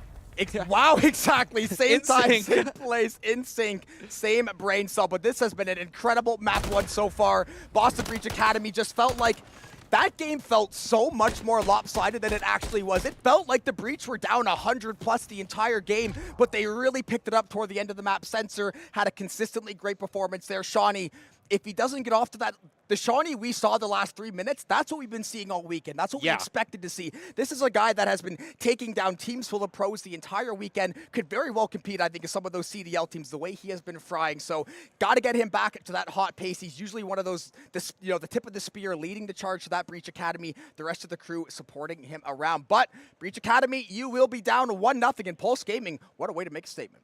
Yeah, you mentioned Shawnee. I mean, he is the one who really gets aggressive on that roster, and it's tough to see him not get started in the map until so late because, you had, a 60 to 80 point gap from Pulse after the first set of rotations. It felt even up until about 60, 70 points, and then Pulse just ran away with the lead. They're sitting at 150, 200, and then all you got to do is play off scrap time. Yeah, playing off scrap time, especially getting to that 240 range, it's like an inevitability. I know Ravens earlier, they did lose that 247. Yeah, that's ended up getting full 60. So there is definitely a world where it happens. But Pulse Gaming, they were too quick on the draw there. They shut down Breach Academy. And now we're going to have to take a quick break, head over to map 2, see if the Breach Academy can come back. COD Challengers resumes soon.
SND on the docket. We're headed back to the airport, back to terminal. Get your boarding passes ready as we get into this one. The players are ripe and ready to go. Coming off of that last one, I mean, if you're Pulse, you want to get back into game as quick as possible and keep your hands warm because they were feeling good on Subbase. Yeah, that game, the score was pretty close, but the kills were so one-sided pretty much the entire middle part of that game. It felt like they could do no wrong. Every single player, 19, 20 kills. They were absolutely frying. Breach Academy, though, we know they're a resilient bunch. They're going to be ready to step into this map, too. I think they were down 1-0 in their last series to knock them, came back, won 3 maps in a row. So if history is to repeat itself, Boston would definitely appreciate that, and they're going to get a chance to do so coming up in, I believe, just a second here. And here we go into terminal. I mean, we know they've got the chops to do it. It's just the question of will they put it on the line right now? Are they going to be able to take themselves further, take themselves hopefully towards that losers finals for themselves, or will Pulse just shut them down, take their spot in that sense? I mean, right now, everything is undecided. That's the beauty of these open brackets. And that's why this tournament has been insane. There's been crazy upsets. Some of the top teams, right, even Team War, one of the most favorite teams, drops a series to SGP earlier. There's a lot of great teams left. There's a lot of great Call of Duty players left in the bracket. And now it's all about search and destroy on terminal. Breach Academy down 1-0. They've got to dig deep, try to fight back. Big Head looking for the first exchange. Shawnee is going to have to try to go for the jiggle peek. Is not going to find anything. Strictly information, possibly getting them to lose a little bit of ammo there. Shawnee, though. The information could be more than all they need. Shawnee taking a bit of chip. Doesn't want to repeat. Just going to see if Big Head wants to get aggressive here. It's just a stalemate over by Escalators. Major Maniac, though, has to hop off the roof. So far, damage for both sides. Nobody to find the kill. Yeah, I think only 2 to 3 shots have landed pretty much the entire round. There's a smoke execute, though. Big Head and Pentagram going to find the 1-for-1. Breach Academy trying to see if they can find any way onto the site here. Yi is going to do a great job to open things up. Sensor should be able to find the plant. Dimensions did find a kill. He is going to start to close the gap on these Breach Academy members. It's a 2v2. Dimensions to Johnny, and Johnny's got the flank, and Sensor is going to do him dirty. The Renetti was not enough. It is a 1v1. Sensor versus Dimensions. Bomb is planted. Sensor reloading the Renetti. He's just on the other side of that window. Dimensions is going to hit the rotate, and Doug Sensor is going to have to make a play. Sensor, he doesn't want to break this glass, give away his position just yet. But all you have to do is wait. He hears the footsteps. Now you break the glass. Now you rotate away. You've got more than enough time to play with. Look at the close range, though. Dimensions catching him off guard.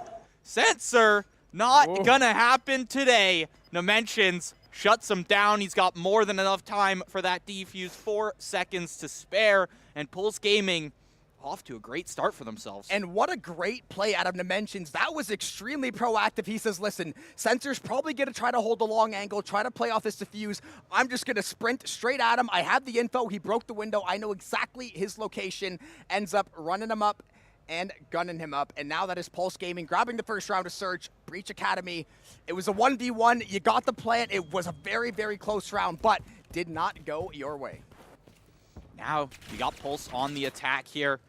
They have to be proactive about this one. You can't just wait for Breach to walk into your arms. He's going to be the one on airplane duty this time. So you've got Penta on the ground floor. Johnny is going to take down Sensor. Sensor, the man left in the 1v1 last time, he's out of the picture in this round. Pulse, you found a lead. You're making the plant over at B as well. You're forcing Boston to have to come to you. Pentagram not going to end up taking any shots there. Not going to push onto the site just yet. Waiting for the rest of the team to really get in position and to regroup here. This is tough. Oh, there is no chance. Boston Breach, nowhere to go, nowhere to run, nowhere to hide. Pulse Gaming, they will find you. They will take you out. That is a nice, clean round. I think that is pretty much a team ace. I don't think any Breach members able to secure a kill in that round. It was planned and it was execute, and it was executed flawlessly.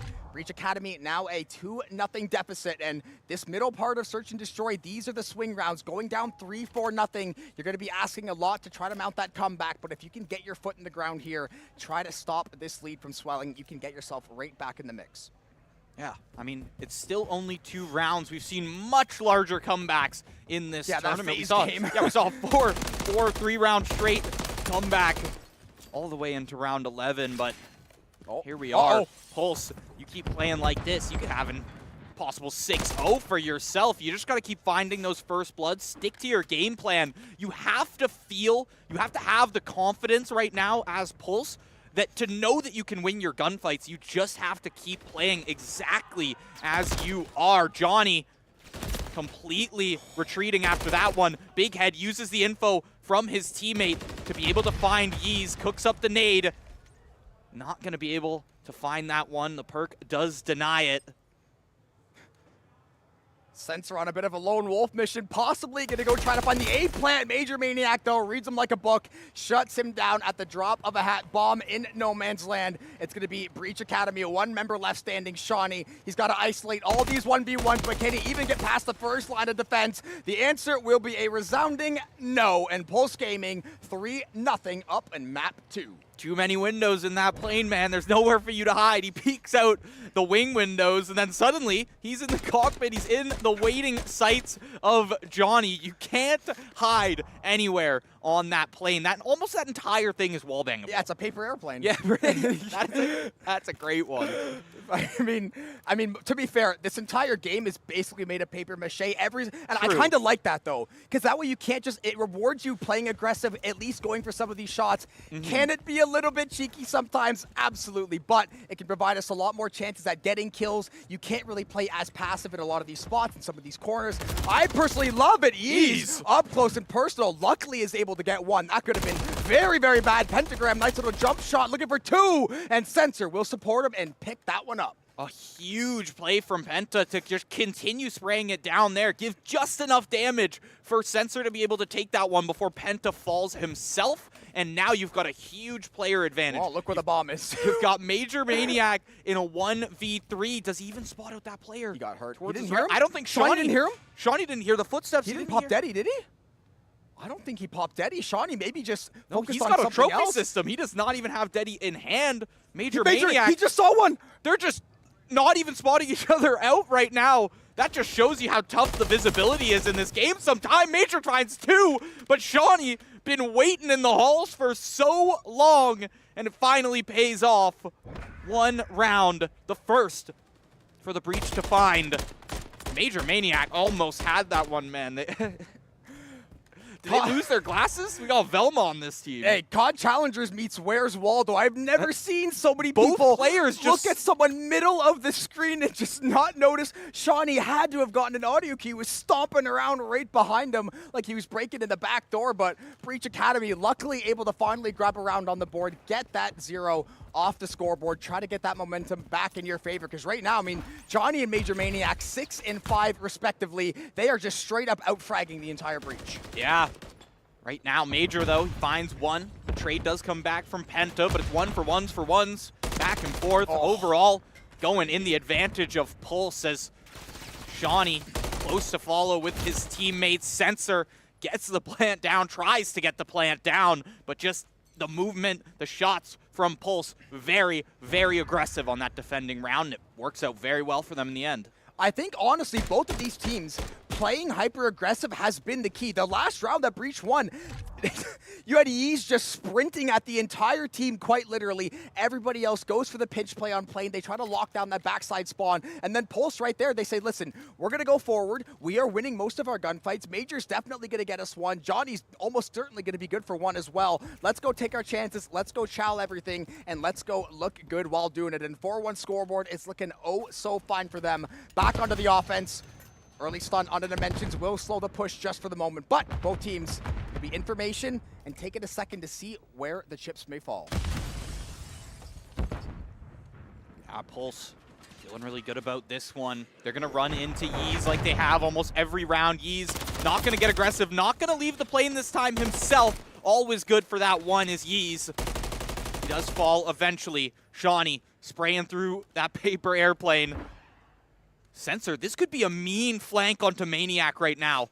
If Maniac's unaware of Sensor's position.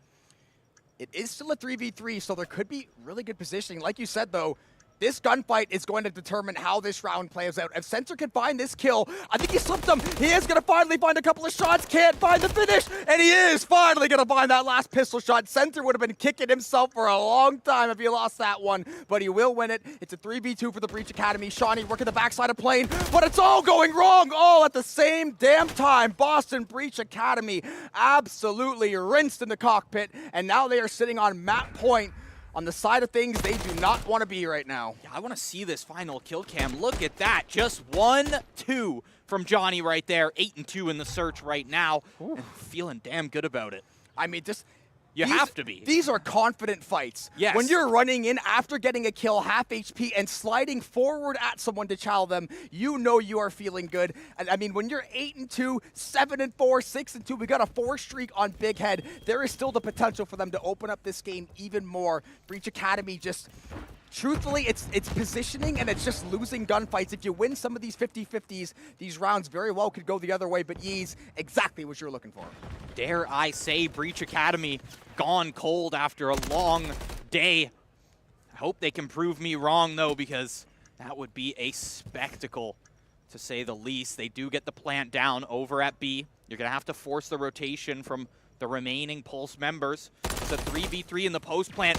Major, how do you even spot that one out? Ghillie suit! Through the leaves, through the bushes. He finds it. A 2-piece from Major. Wow. Follow it up from Johnny. And that is map 2. In one of the most decisive maps we've seen almost all day. This should theoretically be one of the closest matchups we've seen all day. And Pulse said, screw that. Nah, we're taking it home. Yeah, we ain't doing all that. We're going to try to walk away with this 3-0. And I mean, Terminal, we said, a lot of weird angles, a lot of cheeky little off angles. When you get bopped through a box plant, you know that something is going on that Pulse camp. They absolutely smurfed that entire game. And Breach Academy, map 1, relatively close. Map 2, things are really starting to slip away, and this is that dangerous time in the series when it could be very, very dangerous. But we're going to have the players take a quick little break. We're going to take a quick little break. Boston Breach Academy, Pulse Gaming, Breach Academy fighting for their lives. COD Challengers action resumes in just a few.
2-0 Pulse Gaming Breach Academy on their tournament life map point right now. This is it. This could be it, I should say.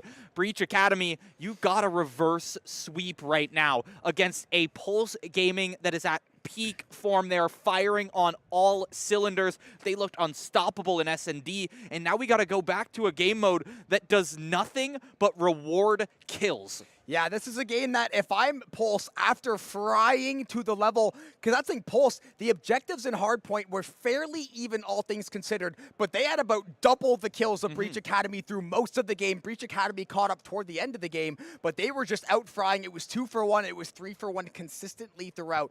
And I mean, Search, I'm pretty sure 2 players off of Pulse outfragged the entire Breach Academy roster. So that math will check out. That will result in a lot of W's, especially in Search, but it is invasion to control. Breach Academy trying to right the wrong of their CDL counterparts, keep their Boston dreams alive at Major 1 challengers. Pulse Gaming, though, they are here to make a statement they have already made, and they are ready to walk away with the dub. Yeah, Pulse has got dreams of their own. They're trying to head over to the MGM tomorrow. They're trying to play on the main stage. Get a sick Oakley backpack.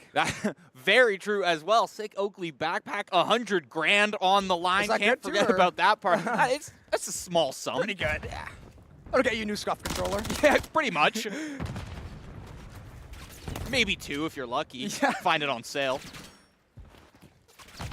Penta taking a lot of damage early in this game. He's not gonna wow. Bye. So clean. Just nothing but cleanliness from the side of Pulse right now. Johnny spots another one out, and he waits until he gets the perfect angle to start shooting. Something the Breach could take a little bit of advice from. Yeah, Pulse Gaming right now picking up where they left off. Johnny, that spray transfer was nasty, like you said. It was clean, it was sanitary, and it was effective. Pulse Gaming still trying to get things going. And now we're going to see how the rest of the map plays out. But before we do all that, Pulse Gaming comms. Let's take a quick listen in. Nice, one more, nice. Small, then. Nice. Use the point. Watch out, I'm with you. Johnny dead. Nice, I'm bit on it. Go there, I'm trusting you guys. Big one is Mike, nice, I'm going mid. I have right, someone one shot A, I have A, go mid array, go mid array. Watch out mid, Two right on me. 2 on tank. I'm gonna try to get P1, I don't have your dark yet, Square. Is he weak? I got nade. Yeah. One Spare weak. I can't, yeah. I'm gonna wrap it. Left head, I have argument. Yeah. Pentagram's like, yo, broken. Pentagram's broken or something. Oh, yo, listen, I'm gonna pinch left there. You want double shot mid? Nice. Let's shot. 10. Second verse, same as the first. Johnny is absolutely frying the Breach Academy. Pentagram, though, that is a great play down mid. The Rival 9 alive and kicking. Dimensions will finally get the shutdown there. Sensor gonna get tagged up, stunned up, and gunned up. Dimensions will be the one to slay him out there. And this is gonna be Boston Breach Academy in a bit of a rough spot right now. Not really a lot of progress one way or the other. They just cannot get past the gunny of Pulse. It is everywhere on the map all at once. Breach Academy, nowhere to go, nowhere to breathe. We know Invasion is defense sided, but they haven't really shown anything this round. They did get the 1 tick at A, but they are not getting back over there. It has to be a rush for the B side, and not with a bang, but with a whimper. Pulse will take round 1. Time is all you need to play for. We've seen it in the previous series. We saw it in the FaZe Black game up against Houston Spartans. How many of those rounds went to time on this map? I think 4 out of 5. At least 3, I think. All of them except for the last round ended up going to time or lives, one of the two. And when you're getting down to single-digit lives, you're pretty much down to like 10, 20 seconds on the timer in most cases. Yeah, sometimes even less, especially if you're somewhere far across the map. You pretty much just have to say, I'm going to run, and I'm going to hope they miss a couple shots, because that's really the only way I'm going to crack that defense. But right now, Pulse Gaming, they are cracking up Breach Academy. Dimensions is going to drop first blood once more. Sensor, the first one to fall in this round. Pentagram trying to lock down mid. B is going to get taken up, though, off the top rope. Johnny, this guy is doing whatever he wants to whoever he wants, whenever he wants. And Major Maniac is right there with him. Oh, my God. I think my favorite part about this Pulse team right now is that we've seen all 4 of them absolutely show out on stream right now. I mean, we saw it previously, too. They ended up losing their previous match on stream there. But right now, they're showing us exactly why it was such a banger matchup. They're giving us the show right now. And I mean, we saw Houston FaZe, obviously one of the top teams. Houston pushed them to the brink, even in that 3-1 series. So this is a team that has been battle-tested the entire day. Big Head and Johnny, still good to find the frags. Johnny's up to 10 and 5. Got the double positive, rocking and kicking. Major Maniac locking the backside of site. 8 is going to be started up. Dimensions is going to find the shot. Sensor will find the dirt. That's going to be another kill over to Pulse. Yeez looking to find the answer any way, shape, or form. Pulse does have a 3 live lead right now. B has been completely neutralized. Now, in typical Invasion fashion, we're going to set our sights on A. He's not able to stop the onslaught as the capture begins. If there's any team right now that I trust to capture this A site, it's Pulse Gaming. They are on it right now. They're able. Can they lock in this first tick? The progress will happen. Dimensions does end up falling. Sensor wants to get up close and personal, but he needs Shawnee for a bit of help. A beautiful trade off of Shawnee there. At the very least for Pulse, you picked up 1 tick, and you've still got a minute 30 to play. You're up in lives yourself. You can just keep playing TDM here for a minute 20 if you really wanted to, and then focus on that point. Dimensions, oh my God. Sensor cannot keep up right now. Yeah, talk about a drive-by. That was ruthless onto Sensor. Pulse right now, and it's not even that they're getting kills. These kills are stylistic. They're artistic. They are a work of art to watch in progress. Major Maniac, though, it's all fundamentals. It's all headshots. Shawnee going crazy with the Renetti. The hot swap is going to be good onto that one. Dimensions will fall victim there. Trophy down. They're going to have to try to see if they can break any sort of pressure. That's a huge kill out of Sensor, but 45 seconds. Boston, you've got 9 lives. Pulse is more than happy to play TDM. They've got 12 kills on Johnny. You've got 12 basically across the board. I mean, it's a 5 spree for Shawnee, for Boston at least, but they are running out of options. 7 lives left. 30 seconds. The time is stalled because Big Head is on this point and he's capturing. Pentagram doesn't want to get too close because he can't risk losing these lives right now. Luckily, he got Yeez to find that kill. Penta, he does find Dimensions at a bit of a longer range there, and it's going to mean that the site is cleared for the time being. Pulse, can you just find 4 kills in 15 seconds? That could be your key to victory right now. Yeah, I think finding 1 kill, they can immediately put the numbers game. They can just put that flood on. Ticks not really that far in A. Was going to get locked up for a little bit. Johnny going to find the wall bang. Sensor doing anything he can to stay alive, stay kicking in this control round. Breach Academy, you got to have it, but you won't have it. Pulse Gaming up 2-0 and 1 round away from sending the Boston Breach Academy packing at their home tournament.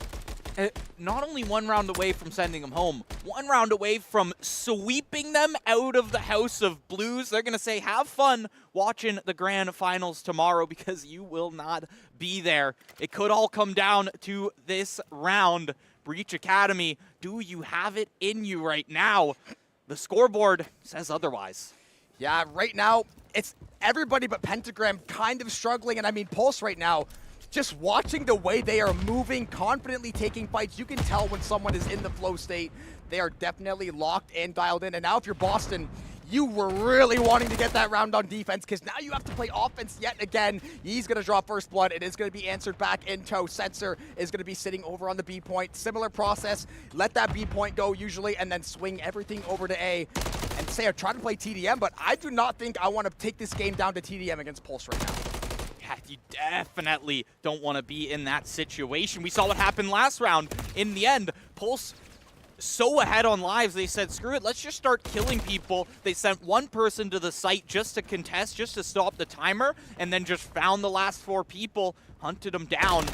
And that was pretty well it. The first point already secured by Breach Academy. They've got over 2 minutes to open up a site, but as we've seen all day, that is a much harder task than it sounds. Yeah, especially when every single player on Pulse, I mean, right, we always talk about the numbers do tell the story sometimes. Those KDAs and all the stats in between, they will show you that Pulse has been in full control of every engagement. And speaking of, it's 4 or 5 unanswered kills for Pulse there. Breach Academy just grasping at anything right now. That's a huge kill from Yeez, but instantly, Pulse will not let any kill go unpunished. Johnny's able to find the one for himself, able to get the regen off, not before Johnny finds him once again.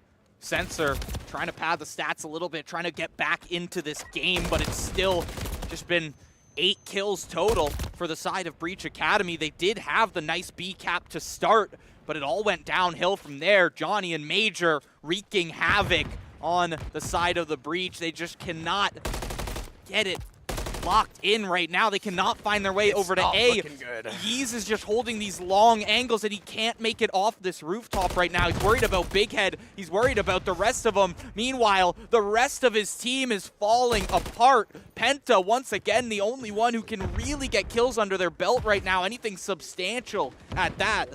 Yeah, this game has quite literally been Penta and Co, because he is doing everything he can to give Breach Academy a chance. But I mean, look at the lives, look at the map position, look at the space, look at the time. It is not looking too good for Breach Academy. 20-10 in lives, 30 seconds, not even a sniff toward the A site. Big Head's got the 5 streak, looking to maybe rack up that cruise missile and put the nail in the coffin. He will get to that 6 spree. Sensor will finally cut him down, but I think it's going to be too little, too late.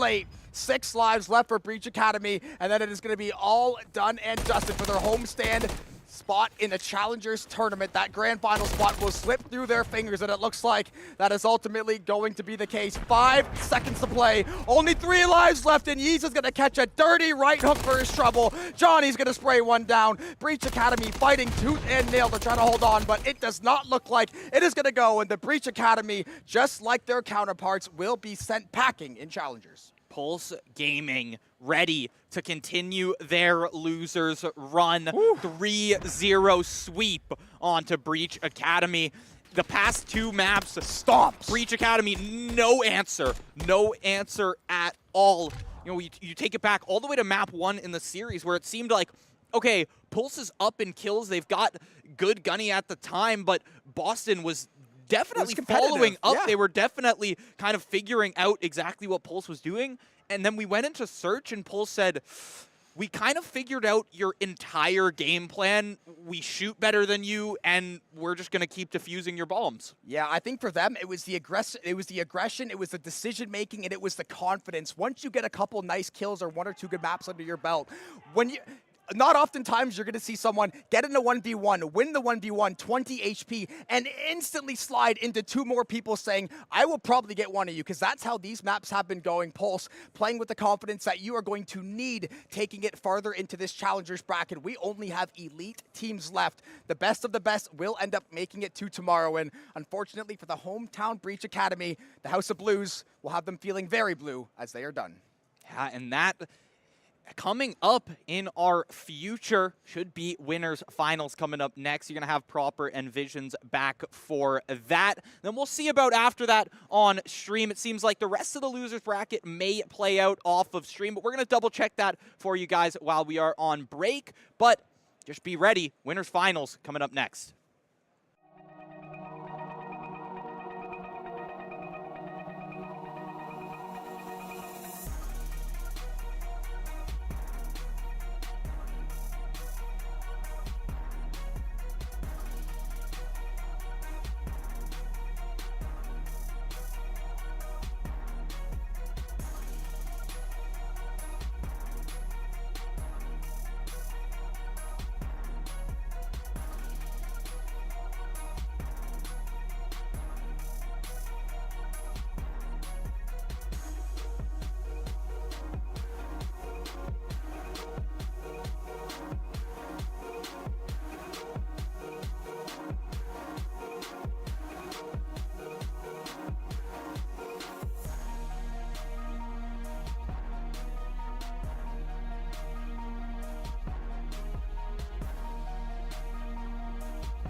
Buddy, and welcome back to the Boston Challengers Open. My name is Visions. That's proper. We got a banger matchup for you guys, baby. We're going into the winners finals, and this is important not only for a guaranteed top 2, but also because you're going to be able to play on main stage tomorrow. You get to watch over that losers bracket matchup. You can get yourself ready and prepared. So this is a massive one, Andy. I am ready to go. How are you feeling, my man? I'm feeling good. I've been going up and down the flights of stairs constantly throughout the entirety of this event so far here in the House of Blues, man. It has been a fantastic time here. I gotta say, there are some banger matchups that have been happening even off stream as well. The action is still going on behind me.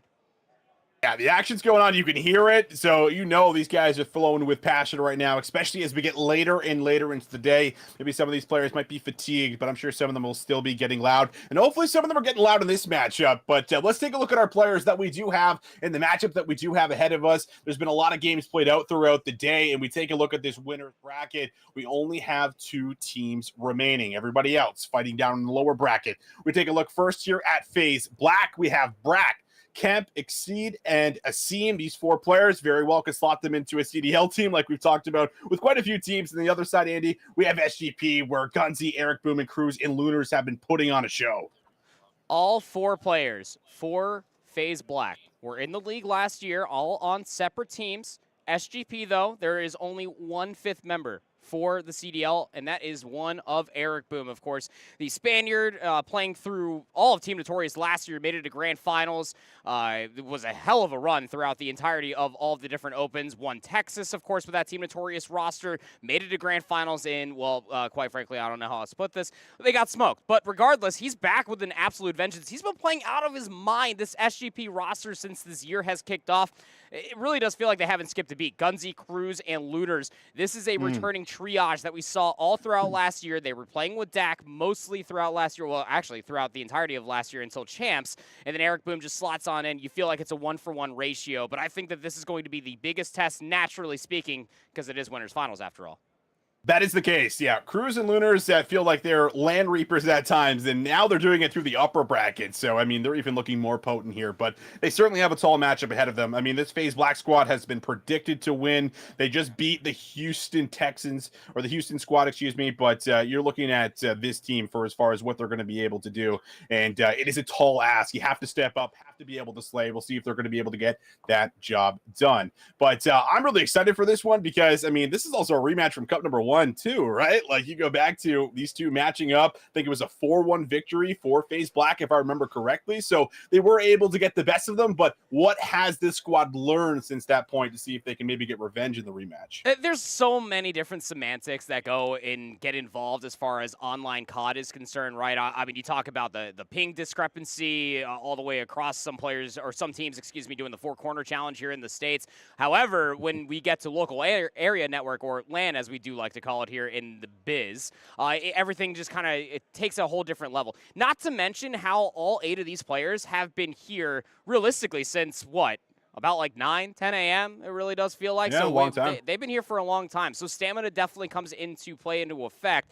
And they've been going through an absolute grueler of a handful of matches. It was a very close 3-0 as far as SGP is concerned versus Team War. They were able to get the job done. They've been tested so many different times through so many different series. Same could be said for FaZe Black. They looked good when it came down to that matchup versus the Houston Spartans. But it's all different when it comes down to the opponents across the stage. Triple dose of Karachi is what we are guaranteed here in the best of 5. If it goes the distance, Skid Row for 4, Terminal, Search and Destroy for map 5. I like this map pick these map picks, excuse me, for both of our squads. Yeah, I hope you like Karachi. We're spending a lot of time on it, maybe the entirety of the series, pending it goes just one way. But like you said, we'll get ourselves into a nice little Skid Row hardpoint to change it up a tad bit. And if need be, we'll slow things down with the Terminal S&D. And that's where, we really see the discipline come into play if we end up going the distance here. But again, well, a lot of our games have been going basically to map 4s. So, I'd like to see at least one map 5. That would be a nice little treat to kind of sign off my ending here for the weekend, but we'll see what we end up getting. Both teams are prepared. As you said, Andy, I'm sure there was a lot of prep coming in towards some of these maps, and we'll see where both strengths really do lie, especially when we get into some of these respawns with the slaying power on both sides. I will say this much, that Invasion Search and Destroy was available, and nobody picked it. which is surprising to say the least for two North American-based teams. On the other side, you have to kind of throw it into the mix as well. Yeah, it's 4v4 as far as Call of Duty is concerned, but you have two coaches on both sides of this main stage that are more than prepared to be making sure that their teams are prepared for this very, very big series for Winners Finals. Again, you win this series, you're guaranteed to be playing on the main stage tomorrow on Championship Sunday. That is Coach Mayhem for FaZe Black, and then, of course, Seven for SGP. It's going to be a good one for sure. Yeah, it's going to be a great one. Looks like we're getting some lobby issues. You know the deal, guys. We're having some issues here with the new updates, everything coming into play. So bear with us. For now, I think it's fine. We'll take a small little break. When we come back, we should be jumping into the gameplay. Fingers crossed. Don't go too far, guys. Big matchup coming up on the backside of the break.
Welcome back, all you beautiful people. We are live. Winners finals. We're jumping right into it. FaZe Black up against SGP. It is going to be a banger. Whoever wins this moves on to the main stage tomorrow to potentially win it all. But we're jumping right into the action, and Eric's already off to a hot little start. He comes up with 2, and that was a chance to fight for time. Yep, I had Rotation Ant come up to me and say this one's going to be a banger, and trust me, he knows bangers. This one is not going to fall short of that one. SGP versus FaZe Black. Funny story about SGP, Cruz & Co. all of last year always kind of became the Reapers, guaranteeing themselves almost top 6 more often than not. Now they guaranteeing themselves a much better placement. FaZe Black looking to play upset when it comes down to that main stage performance. P1, as scrappy as you may like it. SGP, already on rotation anew. Oh, it's a good read, though. Gunsy just sitting in the corner waiting for that route to be taken from Asim. And a second play is also going to unfold, which is going to be dealt with here. So FaZe Black, a little bit of work to do on the rotation, but they're able to come away with the majority of the P1 time. Looter's now set up. What can he find? Able to get the first. Asim, though, on the hunt for the break. Asim just barreling through the door. My God, just slow down just ever so slightly, Asim. Cruz just rips him to shreds. First 20 seconds are going to be good for SGP. This break attempt for FaZe Black is all mostly coming through from Junk. The only player that's not going to be a part of that play is going to be Exceed. He's currently pushing through Soda and Church. Crack just going to contest some of this time. Nice gunfight right through the middle lane. Is going to wait for assistance. Submachine gun picked up. Eric not really sure where to look, but still has support. Is it going to be enough? Cruz says yes it is. We'll deal with the first. 20 seconds up for grabs. Exceed doesn't want to give it over for free, but is forced to, as now FaZe Black going to have to set up for new. Yeah, good chunk of time coming towards SGP as far as that P2 is concerned. You can take a look at the lock and key as far as the map is concerned. Going over towards P3. Cruz. 3 in a row. Double positive gets shut down now 6 and 4. From Exceed's AR. Gets the read on towards the back. Great kills to have for himself. That should at least secure the flank. Last player is going to be Sabby inside of the hard point, just trying to stay alive as long as possible, but he is being hunted. Bunzy just waiting for the Jal to come through. Everyone waiting patiently. There's the first. And well, back and forth we go. Exceed, though, might have just came out with enough to start to push out and get some pressure. He will be shut down on that 3 spree. Eric does a good job of finding the first one. He's now got a chance to see if he can contest some of this time. FaZe Black have been set up. They've been looking good. They got some cover fire on the crosses. Not going to be an easy break whatsoever, but Cruz is going to loosen up the defense. Chance now to break in, but it's not looking too likely. Brack is still hanging on. He's dealing with just about everybody, and this has been a great hill thus far for FaZe Black. And you really wanted it to be one. If you are a FaZe Black fan, or at least a fan or a player, I should say, given how P2 did transpire. So it'll probably be closer to 70 to the 51 of SGP as we relocate ourselves over towards P4. Just outside of Church now, not actually inside of Church. Very difficult hardpoint, I gotta say, on this new patch to try to accrue a lot of time. You can already see what it's doing towards SGP. They actually spawn all the way over by P3, get contested for the high ground. Now it's just up to Cruz to stay alive, and he can't do it. That's unfortunate. Gunsy doesn't see him laying down. He pops out on our screen, so a lot easier to see him. But will maybe be a little bit costly. FaZe Black starting to rack up some time, despite being a pretty difficult hill to hold. They're doing a pretty good job of it here. Still 30 seconds left to fight for on P4. Eric caught in the back, looking for an opening, but yet to find one. Everybody's just holding. No one's got to move. Finally, the push starting to unfold here, and that should be enough to at least get them off the time, but still a chance to fight here if you're Exceed, and he's going to make his move. Oh, the pixel peek. Nice shots coming through from Caden's AR.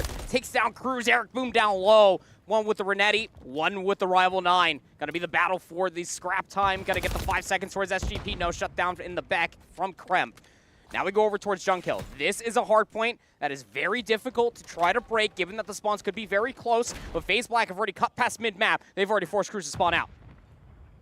Eric, it's a read on Kremp in the back, and we'll be able to deal with him quite easily. So now the back will be secure.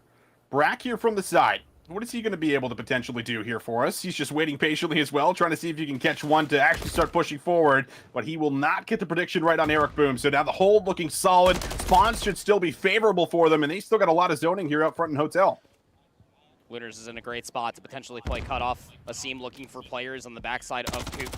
By the point that you're going to be able to fully break this hard point. Out here just down to about 18 seconds, sliding on in. There's that cutoff from Lunar's top Hotel.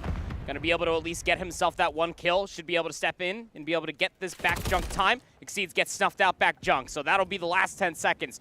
Soaked up for SGP. They'll have themselves just narrowly a 20-point lead going in towards the second set. Second set coming on through, and SGP certainly showing us they can hang and maybe even beat this FaZe Black squad that has been constantly talked about. We'll see what's going to potentially change here for us. Luna's just been a little bit slow. We talked about him being one of the big standouts, especially during the Modern Warfare 2. Probably one of the big breakout players for us, but hasn't maybe found his full footing here as of yet. SGP on the time. Eric Boom just relying on his teammates to watch over him as he just crouches, lays prone, and just hopes to God he stays alive. Ooh, Exceed. Finish your food, brother. He's going to give up his life just to try to be able to get that kill, and, well, that just 2 in response coming through from SGP. 25 seconds remain inside of P1. And look at the positioning of the pink arrows on the minimap. They already had position A inside of Hotel. Lunars, he's got himself a nice little spree going, going to be able to accrue himself a cruise missile. And they're quite comfortable with this setup. If you ask me, Austin, they have Hotel set up. They get the majority of the time on P1, and they have a cruise missile for the break. Yeah, this is the Lunars I wanted to see. I called him out, and now he's eating up. Love to see it. Will he continue the spree is the question. Kremp, a lot to deal with here. You can see a lot of pink X-rays, but drop shot is good onto Gunzy, who doesn't manage to find the kill. Looter's now up to 7. Can he make it 8? I thought his teammate maybe finish him off, and oh, Kremp! How about that, Shell? Ready for 2. Looking for the 3rd. Almost gets it, but Eric will be there to shut him down. Still a 50-50 battle for the hill, and Eric is staying alive. Eric has just been playing with everything to lose this entire tournament. He's been putting up massive amount of numbers. Yeah, he's only +1 as far as KD is concerned, but 29 engagements is a very good spot to be at an SNG of his pace. Even challenge backside of bus stop. Exceed just eviscerated him. I'm pretty sure he was full HP, Austin. Correct me if I'm wrong, but that was just disgusting. The Rival 9 on land just hits a little diffy. That was a nasty snap. Oh, missing a bullet there was Exceed. Big battles in the back. Cruz not going to be able to fully stop this push, and it doesn't look like it's going to be a full commitment through the back of Junkyard as of yet. Looking at what is about a 30-point differential, so need a big moment here if you're FaZe Black, and now they start to push through the middle, but Lunars is not letting anyone slip the net as of yet. He's still got a lot of players to deal with, though. His teammates are not with him. The fact that Lunars still holds on to this cruise missile, 15 and 11 to the good, he can continue to just cut down reinforcements as they're trying to rotate on in. One more player is going to be walking in from behind. It's going to be Asim. Slides on forward, tries to get the beat down onto Asim, but the Rival 9 is going to be good enough to get that kill. Even Trophy System showing up in the good way for FaZe Black. Should be a decent setup for the SPAC 30. The gunfights, the slaying, starting to really come together here for them, but Eric has something to say about it, wants to break in. Teammates with him on this break attempt. Have to find Exceed in the hill. Eric says no problem. He's finding some big kills in and around the objective, and well, his teammates clean up around the point. So back 20, looking good. SGP still keeping that leader's advantage. Yep, that leader's advantage is going to continue to grow, and they can actually benefit from just fighting for scrap, trying to get themselves the rotation towards new. But so long as they inevitably break, they're going to be sitting in a good spot. Nice shots coming through from Brack and Kremp to at least deal with the players who were top 3rd previously. Now they can get players around Church. Asim's hitting routes through Soda. Land on his belly, going to be able to cut down Gunzy before he can get into a reinforcing position. That should at least get themselves comfortably set up, you would feel. Lunars is calling in the cruise missile. Going to make them feel rather honest. Can't bend it like Beckham inside of Tools. But SGP still have spawns in towards the back, so the break almost feels like it's imminent. A little bit of pink coming into that kill feed here. Need to find some kills if you Brack up top, but he just can't really find anyone. Lunar's there for another double kill. He has really turned things around in this second half of the game, that is for sure. And well, it could be a big part of the win here for SGP. Still need to get the job done. 20 seconds left on this P4 hill. Gunzy looking for an angle, runs out of ammo, a little bit of awkwardness, but his teammates are there to clean things up. Deep spawns coming through for FaZe Black, and I think Gunzy's got a great read on it as well. He saw 2 players on the bottom side of market. They're going to stun him up twice. Gunzy just has to exist on this position and wait for his teammates to pinch in through the P1 alleyway. Eric Boom's going to go left. Lunars went right. And if you can tell by the Karen of my voice, that's not exactly how you wanted that to unfold as Gunzy gets cut down as well. Last one's going to be Cruz. He's inside the hotel lobby. Just needs to abide his time to wait for reinforcements. But SGP, already over 200 points. FaZe Black need to hold this hill. Oh, Kremp. Will he be red on this little bit of a pinch? Oh, you gotta win those, Cruz! Krempy goes to his belly, and he lights up Cruz for a huge kill.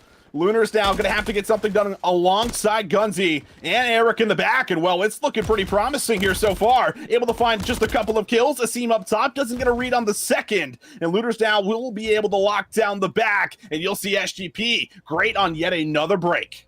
you feel like you do need to start hitting this at some point if you are FaZe Black. This contested time might just be everything, but I don't even know if you can try to get in there comfortably, though. Happens off screen. Kremp gonna be able to take down Eric Boom inside of Junk. That should be the scrap time secured, but it's just a consolation prize of about 8 seconds or so. To say that you need to play damn near flawlessly is putting it lightly, but the way that FaZe Black are maneuvering around this P1, they're setting themselves up to try to do it. Those seconds on that last hill could make the differential of this game. FaZe Black, they have the initial setup. Now need to find the kills with it. Eric Boom for the side is able to deal with one inside the point. That's what you wanted. He's now going to throw himself on the time. Make sure FaZe Black are on their toes. They're going to have to find a way to get the player off the point, as well as think about this rotation. Lunar's good for a beatdown. Brack now just positioned ready up top. Won't be able to finish off the first, but he's good on the second. That's some key kills that you're going to need. FaZe Black still going to have to put a lot of priority on this P1 time, and well, they're doing a great job of it here. Yeah, and SGP, because of that leader's advantage, I mean, you could be comfortable to try to hit this whole time, or you could just rotate towards new, or you could just do both. There's not enough time to try to close it out here if you are SGP, but you're going to be putting yourself closer and closer to that 250 mark. Very scary moment here for FaZe Black. Have to be patient, and Kremp will be. Good on the first one. Knows that there's going to be lots of other players lingering around the point. Eric doesn't get the read. Kremp now good for 2 on this rotation, trying to stay alive. Cruz will cut him down inside the point. New Hill will pop. 214 to 246. SGP just need 4 seconds for the dub. That stun connects onto Exceed, but he still gets back Cafe. Barely gets scouted out. That's going to be Cruz who slides into the hard point, but it's a one-dimensional attempt through from SGP. Gunzi trying to rectify the situation as the last player alive, and FaZe Black will take him down. 246 to 225. FaZe Black looking to hold.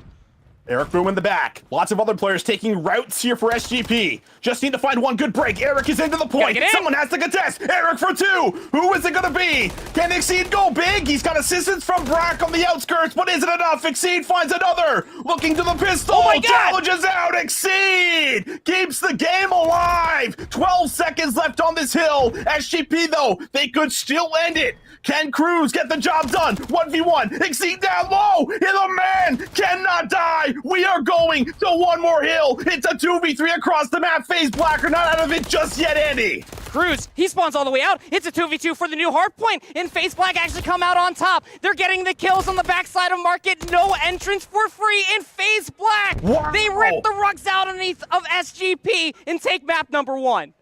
I mean, how much credit over to Exceed? The man was on a mission. Locks it down all by himself. Cruz had an opportunity to end the game on P2, but he can't find him, can't lock him down. Exceed goes massive and extends it to one more hill.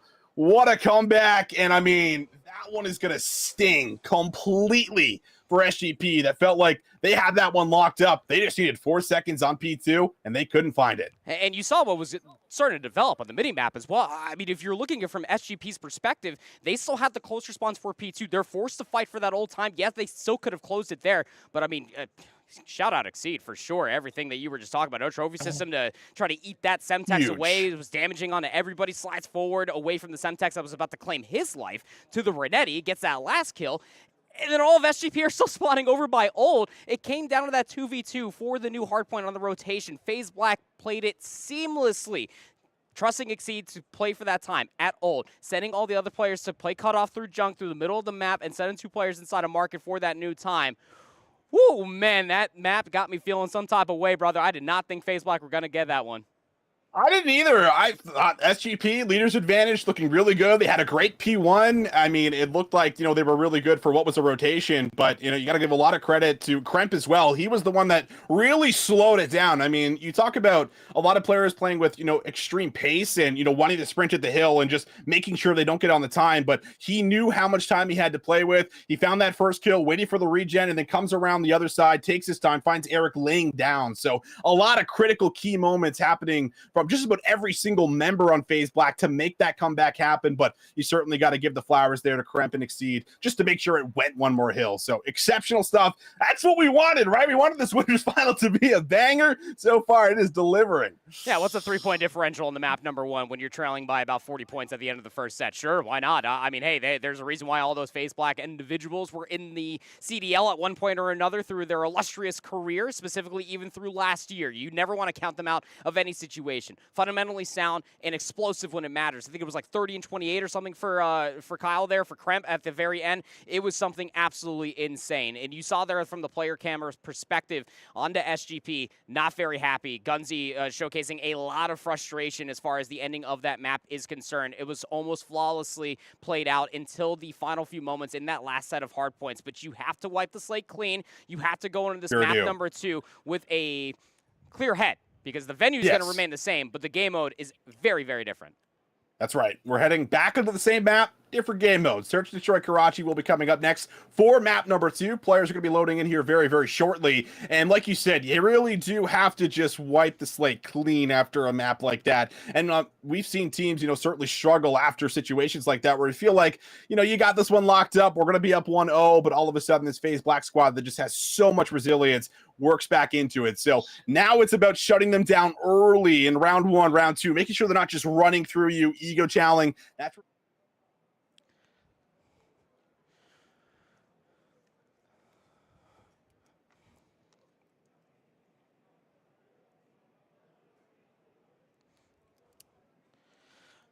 Last time you and I casted a Karachi Search and Destroy, brother, all we saw were hits through Coop. The AS&D was realistically only a reactive decision for a lot of offensive teams. I feel like we probably won't get that same luxury when it comes down to these two. Very diverse as far as their S&D strategies are concerned. What's the opening going to look like here, as it will be SGP on the opening offense? Well, looks like they are going to start to lean over to A with the bomb. And Cruz, I think, was maybe just going to jump up top here, catch that early push that might have came out, and he's just going to completely reposition after that and back up and watch the flank.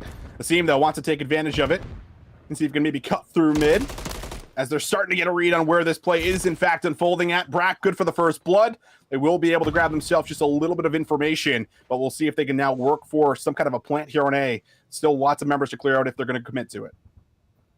Oh, all right. Hey, did you know draw backwards is ward? Did you know that, Austin? Sorry, you cut out there. Draw backwards is what? You did. It's ward. It's ward. It's ward? Yeah. I didn't. I know now. Write that down. Write that down. I don't know where I'll use that, but I don't either. I can't honestly say the only time that I use ward is in a completely different video game. However, it's obviously had some PC issues that happened. I think that Gunzi's PC unfortunately ended up shutting down. Regardless of the matter, it's fine. But now you kind of showed that A execute in that opening round. You feel like that might be a little different once we hop back into that lobby. But Karachi Search and Destroy is going to be a good one. I can only imagine. Very fast-paced map. It could be SMG battles through the interiors and through the middle of the map. But very diverse, as I was talking about, between these two teams as far as what they bring to the table when it comes to Search as a whole. Yeah, absolutely. Well, we did hear that Gunzi's PC died, so I imagine it's probably going to be a bit of time before he loads back up and gets into the lobby. Feel like it would be good to send things to a break so that players can get back in. That's exactly what we're going to do. So we'll be right back after this. Don't go far, guys. We got a banger matchup here in the winners final.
want to define Gen Z, but that's our job. I wait tables, but last week I built a field hospital. I put out a forest fire. I stopped 1,000 attackers. And a natural disaster. I've saved lives. And led a team on patrol. I serve. Well, I go to school full-time. While I work full-time. The greater the challenge, the stronger we become. People.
And welcome back, everybody. Appreciate your patience. We're jumping right back into our winners final here between SGP and FaZe Black.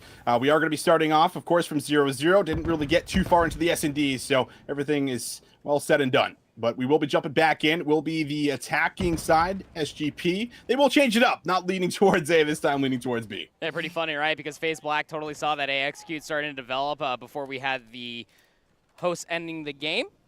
And now it's all going to be a B execute, but very slow. Again, no trophy systems here in this first round. All 8 players still alive. Very patient, but Kremp's been able to get a really good position. So now they're forced to go B, or Kremp is going to find 1, maybe 2, just like that. So you can definitely see that one unfolding before it happened. They decide to try to rotate out, and now they really are forced to actually try to stick this. It's just a matter of can Gunzi actually exit. Oh, just barely. It's winnable if Gunzi gets his kill and he gets away. 7 HP, no. Asim's going to take him down. Eric Boom, post plant. He's only got a rival. This is going to be tough, man. Yeah. You're going to have to do something special. What the shots were that? That was special. I'll give you that, Eric Boom. I was not ready for it. Gun Brack there, who certainly had an AR in his hand. And there was a quick trade immediately after, but if you're going to pull something off like that, that is certainly how it starts. But FaZe Black will make sure no shenanigans happen as they secure round 1. So that's what Kenny meant about the pack-a-punch ray gun. That's what he meant. Got it. But he evaporated. That was an MCW versus Rival 9, by the way. I have not seen Carson pull out a sub, not in quite some time. That was, woo! All right, sure. Great play, as you already talked about there from Kremp, to be able to get through that middle alleyway. Got himself in a position to take down the entire AR lineup. Got 3 in that round himself. So, what's FaZe Black's opening offense going to look like? Going to start leaning towards the middle of the map. Going to look for that brawl. It's a 2-2 split defensively. Seam going to use the dead silence. Comes right through mid-alley, and it's going to be looking to clear out some of this backside on A. There is going to be kills, though, coming through for SGP. Gunzi draws first blood. Lunars follows up with that play onto Kremp. So now it is all up to Asim, who does have the bomb in hand, but is not going to be in the best of positions. However, did get info on Cruz. Does he follow up with a second? If he gets that, maybe. But does give it a solid look. Not enough to try to pull anything off too crazy here for us as we tie it up 1 apiece. Yeah, first round shenanigans. Got to tip it out of FaZe Black to try to... what I thought was just going to be a brawl through the middle of the map and then a quick execute right over towards the bus bomb, but not going to be the case whatsoever. And put themselves in a position to try to clear all the way through the backside of Church. And albeit a great attempt to try to pinch through Junk, it just gets scouted out and then just devoured by SGP. So Go back to the drawing board there for FaZe Black once we swap sides once again. What's SGP going to adapt to do here in their second offense? Stuns over the top. Asim likely to get up top here, the scaffolding, and that's going to give him a lot of options, and that's one of them. Shut down Eric from trying to go up the ladder. So already some great presence defensively at Asim. Then he just grabs himself the AR and will be able to pop a second. So, oh man, not looking good here for the attacking rounds in SGP. They've been losing members very quickly. Oh, and Exceed knows. He's got a player up top, but Kremp just already guns him. Luckily enough, if you are SGP, at least Kremp got taken off of his spree, but now it's up to Lunars. 1v4.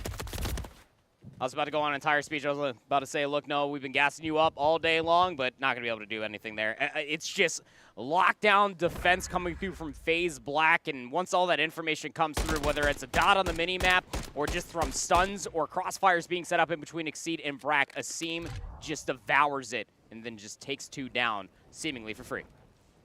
It almost just feels like FaZe Black were getting away with so much map control like 15 seconds into a round, right? Like you saw it in the first round there with Kremp where he's able to get all the way into their spawn, cut off a rotation to A, finds that 2-piece, and then Asim is able to get a forward position again and shuts down the ladder push, combines for a second. So SGP struggling to find the trades and struggling to shut down the early pushes. Has to change. Asim right through the middle. Smoke going to come out here as well, and it's a 3-man hit through the middle as they're looking just to overwhelm A. It gets red. Eric's going to take down Asim. That's a bomb drop, but 2 more players have actually gotten all the way over by the dumpster half wall. Brack's going to at least find the trade. Looters gets the read on towards another player hopping on over. Cruz should be able to get that kill, you would feel, but Kremp's there for the trade. Brack, 1v2. They just traded kills, but I mean, Kremp should have got that one, like, dead to rights. Lunars just absolutely turned and burned and ripped him off the heady. Gross stuff. And will give his team a slight advantage of the 2v1. Brack, though, known for pulling off his clutches here and there. Certainly can't sleep on the man. We'll see if he can try to pull off something special as he comes through the back alley. And well, the timing could be very promising for him. It looks like SGP going to make a full wrap through that backside of the map and go and check out B. There is a free plant here if Brack's able to take advantage of it. And it looks like now he's aware. The amount of anxiety that he has having to plant this bomb without clearing all of Hotel, without having any sort of scouting as far as the soda push is concerned. Will get the rock down. He's going to reposition to get through back cafe. But in a 1v2, you would really hope for an isolated 1v1 or a lineup. He's going to spot Gunzy. Oh, we saw the second, I think, too. First one is good. Smoke is down. That should actually help Brack. And now maybe a bit of a fake here. Cruz has got no idea where Brack has just went. There's still 20 seconds on the clock. Bomb checks are good here. Cruz will be able to lock him down. Brack doesn't fully reposition, and Cruz will be there to clutch things up and make sure that SGP aren't down by 2. It really gave himself a good look at that one right there. Did Brack being able to find the isolated 1v1, just narrowly dodging the stun out from Gunzy, or from getting tagged by the smoke, I should say, because it was very close to actually hitting his feet, and it would have been the immediate information that Gunzy needed to be able to get his centering properly. But Cruz just completely isolating him inside of the hotel office. Going to keep this search and destroy even to a piece in round number 5. And now we really need to see, is SGP offensively going to deny FaZe Black so much map positioning? These stuns and nades over the top of this bridge, Austin, need to be on point to deny Asim all of the space. And yeah, he's not going to get tagged again. Look how far forward he is already. Yeah, no stuns either, right? You can throw, there's the stun a little bit late, so you get the information, but typically, you see players throw that stun a little bit earlier just to stop that initial top AC rush. Yeah. Are they going to be able to shut him down? Asim not going to go for any aggressive pushes. And the bomb is going to lean towards B, but it's important to note that Gunzy is in fact all alone right now. His teammates now making their way over. Eric Boom inside of the hotel, going to get some good tags, and well, the trade is there. Finally, a good moment offensively for SGP, but the quick trade is going to follow from Exceed. And they know Exceed is still bridge. And without any sort of ability to quickly gun him from that area, SGP are going to concede the space. They're going to start wrapping over towards A. Brack is here by his lonesome. Asim's going to have to be the immediate reinforcement once Brack gets the info. A lot of work potentially for Brack, and he's going to have to do a lot of it alone maybe initially. Are going to see Asim make his way on the mini map. Brack, can he get the exit? Yes, he can. So 2v3 we go. FaZe Black with the numbers. Asim also in a pretty good position just to watch down low. for any checks that come through. Eric trying to bob and weave, finesse and play his life. We'll have to see if they can make their way to the bomb. They're going to have to check here sooner or later, and now they're looking for the defuse. Brack's going to stick it. You got to come check it if you are Eric. He's going to be a little late to it. No, he gets him off. So the 1v1 on the pistol will not be able to get the gunfight win versus Exceed down to 44 HP. More than enough time for the defuse to come through. That pick onto Gunzi from the exit was everything for Brack. Wow. Solid attempt, great look. Finally, you know, an offensive round where they actually found a bit of favor early. They got that first blood. They were able to loosen up the defense, spread them a little bit thinner through the map. You saw Brack, who was basically all alone, caught some good timing and was able to get the exit, but was certainly a good attempt here for SGP, but going to need them to respond now on defense. Do not want to give too much room for this FaZe Black squad here in the S&D. FaZe Black love rushing through the middle of the map. SGP have not really put themselves in a position to try to deny it. Eric Boom's not going to get in a position, but he's not going to see much of anything at all. They're going to hear the stuns ring out over by Arches. FaZe Black trying to barrel their way towards A. Eric Boom goes for the slide. Not going to win the battle, and well, promising round now for FaZe Black. Gunzi and Cruz left alive. Make it all up to Cruz for a 1v4. Good for the first one, but pretty hard setup to break down. Exceed all the way at the back. Also on a timer with 35 seconds, and he is not even going to get a second look here cleanly at Exceed. So that is going to be the 2 rounds in a row here for FaZe Black as they're starting to look very polished in this S&D. I really am enjoying the duality of Karachi Search and Destroy between SGP and FaZe. FaZe have really only leaned towards the middle of the map to get over towards A, where SGP every single time off the rip have been stuffed to try to get over towards B very quickly. I have to see if there's many adjustments to come through. Again, the question for me, Austin, can SGP finally stop Asim from getting so far forward? But one player that I have to watch out for is going to be Exceed. He gets the trophy system down. It's going to eat up the stun. He's looking for that 6th kill here, Austin. He wants that cruise. He certainly does. Looking for one more kill. Exceed going to wisely back down. Gunzi, though, he might give an angle, so they will get the info. But you take a look at this push, Eric Boom, he slipped right underneath his line of sight, and that is going to be a big kill. So no cruise missile in the works as of just yet. Cruz now also going to commit to the plant. Kremp does not have an angle, gets the information on the exit, but it's still going to be a huge retake here for FaZe Black in the 3v4. Little pinch actually developing. Brack's already all the way through junk, but this post plant, as it naturally always is all the way through the bridge. Gunzi, he's all the way through Soda in the bottom side of Church. Yeah, it seems not going to be aware of that positioning. And now both Brack and Krem, they have isolated themselves. They have to find these gunfights, and quickly. They're just now under 20 seconds. Yeah, not a lot of time here. Just 15 seconds, and everybody's in a different part of the map. So, not going to happen. We know how difficult the retakes are at B at times, and that is a great example of how difficult it can be. Everybody positioned in a different angle, a lot of crosses being watched. And I mean, look where Lunas is. Like, I mean, this guy's tucked away. He's nice and cozy. He is ready to pass out in his sleeping bag, man. Look, man, chickens don't feed themselves, all right? Noah's just putting in the hard day's work out there. I will say this much. I do love that little bit of a switch-up coming through from SGP. Again, it has always been Gunzi that carries that bomb. This time it is Cruz that's carrying it. It allows Gunzi to get an SMG inside of Church, and you almost feel like that kind of mentally plays against the game of what FaZe Black have been playing against. They saw Gunzi top Church. They thought they had the bomb up there, too. Not going to be the case this time around. Search and Destroy remains within 1 round. Nade's going to come out through mid, so small adjustment. Gunzi, I like the aggression. This time, no one's going to be there to match him, and that will be a big first blood. A key player to remove here, too. Asim, we know, one of the playmakers. Now, Gunzi is going to have basically the entire bottom cross of chickens on lock. Just needs someone to watch over him, and this 2-and-2 split can honestly work out very well, but FaZe Black, they're making their move slowly around the B site. Cruz was already throwing some shots over by Chicken Coop. So Gunzi, in this positioning, bottom scaffolding, he's completely going to go unnoticed. You would feel you have to check this if you are FaZe Black. You're down in numbers. Every single corner does need to be looked at. Seed going to get tagged up, jumping all the way over, but SGP, they have them relatively trapped on this side of the map. A lot of info. Brack, good for the trade. Still, though, numbers in favor of SGP. Brack and Exceed looking to pull it off. Eric on the flank. The timing here could be beautiful. He should have spotted the player running up the stairs, and he will. So he's got info on both players here, and they're going to set up in bridge. Brack saw him, but they're trapped. Look at the triangle, the triage of danger of pink arrows on the mini map. just swarming over by the bridge. They have to isolate these players. They need to get these kills. Seed laying down. Cruz wins the battle. Now all up to Brack.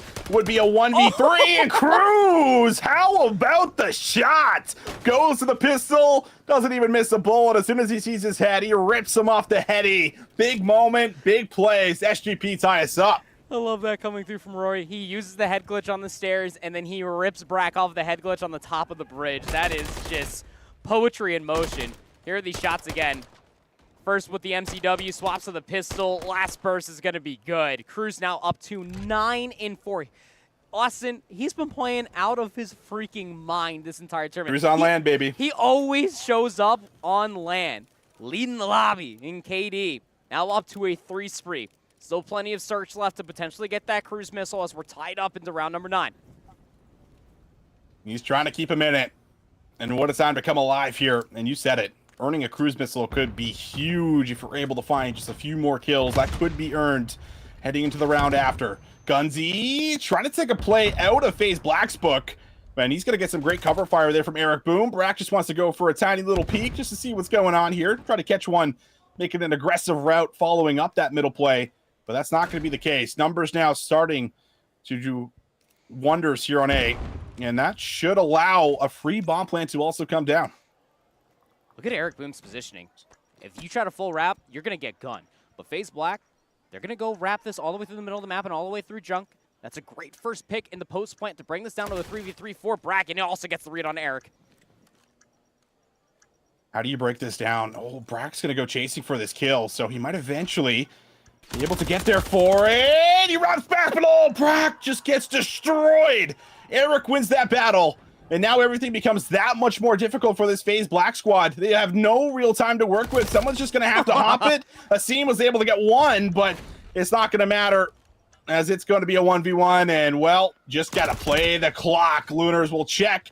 That will be the round. Asim comes up with a hell of a lot of kills, but not going to equal the round win. SGP winning a few rounds in a row. Don't let these boys cook. FaZe Black got Cruz off of the streak, but it may not matter. These adjustments out of SGP have been superb. It only took a handful of rounds to understand what FaZe Black's rollouts are looking like, and then you start to have Eric Boom and Gunzy adjust with one another to make sure that Gunzy can take a look at that ladder. Kremp almost gunned him, but Eric Boom's timing was spectacular to make sure that did not happen. Big offensive round for FaZe Black to make sure that they can stay alive in the search and destroy and force a round 11. Aggression. FaZe Black, not messing around. They want to make something happen and make it happen quickly. Eric's in a good spot, though. Nice little off angle to catch anybody making that cross the restaurant. They're going to know one has made their way over. Oh. Smoke going to go down. Bomb will also be planted. Stuns, nades galore on the bomb, but nothing is going to find an elimination. 4v4 retake now in the works for SGP. Eric got stunned, so he's going to have to reposition. Kremp's playing cutoff here inside of Fire. You feel like that this retake is mostly going to come through from Looters and Cruz, but they have to hop over the junk wall. First blood, good for Brack. Cruz gonna drop down, no longer a part of this play. Exceed in the bag, 2 pumps, that's a yellow. And well, he's gonna be able to get taken out from Gunzy. 2v2 we go. Look at the time. Eric on the bomb. He's able to find one. All down to Kremp. 1v2. Can he make it happen? That's the first. Challenges for the second. And Eric's got no time to work with. Big 1v2. Kremp is sending us to a round 11. Kremp doing what he does best when he was even known as Volans back in the day, baby. Finessing his live plan and off angle inside of Fire, was just waiting to reap from all the information that his teammates gave him from those stuns and nades. 4v4 retakes are so tough around that AS&D because you realistically have no idea where these defenders are located at. Player inside of junk, player inside of Fire, around the office of hotel, and on the backside of cafe. Into round 11 we go, and it's going to be SGP on offense. They have figured out FaZe Black's defense to be able to readjust to the middle of the map. This time FaZe Black, they're going to throw a wrench in the system. They're stacking over towards B. Oh, Asim gets tagged. Great nade. That's some of the tacticals and lethals that we've been talking about that are very much needed. Gunzy, oh, where is he? Whoa. Oh, both players just gonna dip out of there. They want nothing to do with it, but meanwhile, that forward play from Asim, again, is good for that first kill. as he starts the lineup for a potential second. Kremp big 1v1 through the middle of the map. Doesn't want to fully commit to it. Will play his life. He's going to invest the frag grenade just to be able to keep that life. Now this push over towards B is going to allow the bomb to get planted, but no exits for Cruz. Splinters lasts alive. Finds himself 2. He's staying alive, Austin. He could pull this off. A 1v4 round 11 would be exceptional. Can the kid do it? Has to go for a bomb check. Bomb is good. Both players, though, going to be collapsing from either side. Exceed on the stairs will win the battle. No 1v4s. SGP, once again, they fall just short of the victory. FaZe Black take a 2-0 lead. I'm going to have to check my heart rate after this series, man. This is insane. I'm saying, brother. That was almost a full clutch coming through from Noah, but he can't get the shots to connect to be able to get the last 1v1. FaZe Black win around 11 after winning the hard point by a whole and resounding 3 points. 10 and 7 out of Asim. We don't know what those first bloods are looking like, but when he's up to 2K damage and Eric Boom's up to 2,500, yeah, you really do feel like that first blood ratio is probably in between those two SMGs, just trying to fish for a lot of those opening engagements to be able to give their team that numbers advantage. Very, very nerdy search and destroy. I will say that much as far as control. I know you were enjoying it too, brother, to be able to see the adjustments, the nades, the stuns, the trophy systems to deny, and to be able to get to see those forward positionings, the adjustments through the middle of the map offensively for SGP to be able to get themselves those rounds to force it into a round number 10, and then the round 11, of course, coming through from the clutch of Krem. Very good stuff coming through, but SGP gonna have to reverse sweep one of the, if not the best team here in the entire weekend here at Boston, and that is FaZe Black, looking to make a statement. A 3-0 would go a long way, and a ticket to Grand Finals to boot. Yeah, FaZe Black, man, they got the ice right now. The comeback in the hard point, the 1v2 in around 10 to get us to around 11. They're doing everything right. They can do no wrongs, and SGP are certainly going to have to show some resilience heading into the control if they want to stay alive and have a chance at a guaranteed top 2. But for now, players are going to take a break. They're going to reset. We'll get ourselves all set up for that control. Don't go too far. We'll be back after the break.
Welcome back, all you beauties. Boston Challengers Open winners final. FaZe Black 2-0 up. SGP, though, they have played extremely close in every single map up to this point. But can they get the job done? Can they find a victory, Andy? Only time will tell. It's going to have to be a full-on reverse sweep. And, well, the control needs to be the place that it starts off at. We're having a very fun little spectator bug. If you just pull up the stats and drop the stats again, it'll reset itself, and yeah, we're all good. Okay, so I almost thought that we were going to have another draw situation. Not going to be the case at all. SGP up on offense first. Going to be putting themselves in a position to potentially capture this B zone first. 2 segments already on the way, looking to be captured. Kremp up top, Soda, though, looking to help things out to get these players off of the B zone. Last player is going to be Lunars inside. Finally gets dealt with, so clock will start ticking down once again. We'll see what Eric's going to be able to do here. He's kind of lingering and lurking around. And there was 2 ticks secured at B, so they will deal with Eric. Eric's not going to be able to make anything more happen in that play. Focus now all through the middle. And we'll see if some more success could potentially unfold here on the 8-point. Through the top, going to be Kremp. Good for 1, but the trade's more favorable here so far for SGP as they continue to send numbers, and now it's up to Exceed to find a heck of a lot of kills, but he's only good for 1. A zone, first segment, gonna get locked in here for SGP, and the way that FaZe Black are maneuvering through the map, they're really not looking to contest the A zone until that second segment's about to get locked in. And Gunzy's going to reap the benefit from his team trying to take a route. And hold on a second. This is not looking good. That second segment's going to get locked in. And you also have Gunzy that's starting to accrue more segments over by B. Seam going to have to try to make his way over the jump wall. Got assistance with him. Cruz, though, he's wrapped all the way around. So he's going to have a pretty nice chance to maybe find some free kills, put some pressure on B. Both zones actually being attacked at the same time.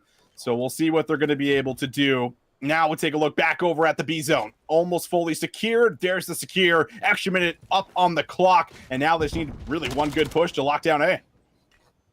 And they're starting to wrap all the way through Church as well. Through tools, Kremp's going to be able to take down Gunzy at the very least, trying to find themselves any semblance of control. But a lot of pink so erupting in the kill feed. Last is going to be Exceed. Sack the zone, fellas. That third segment's going to get locked in.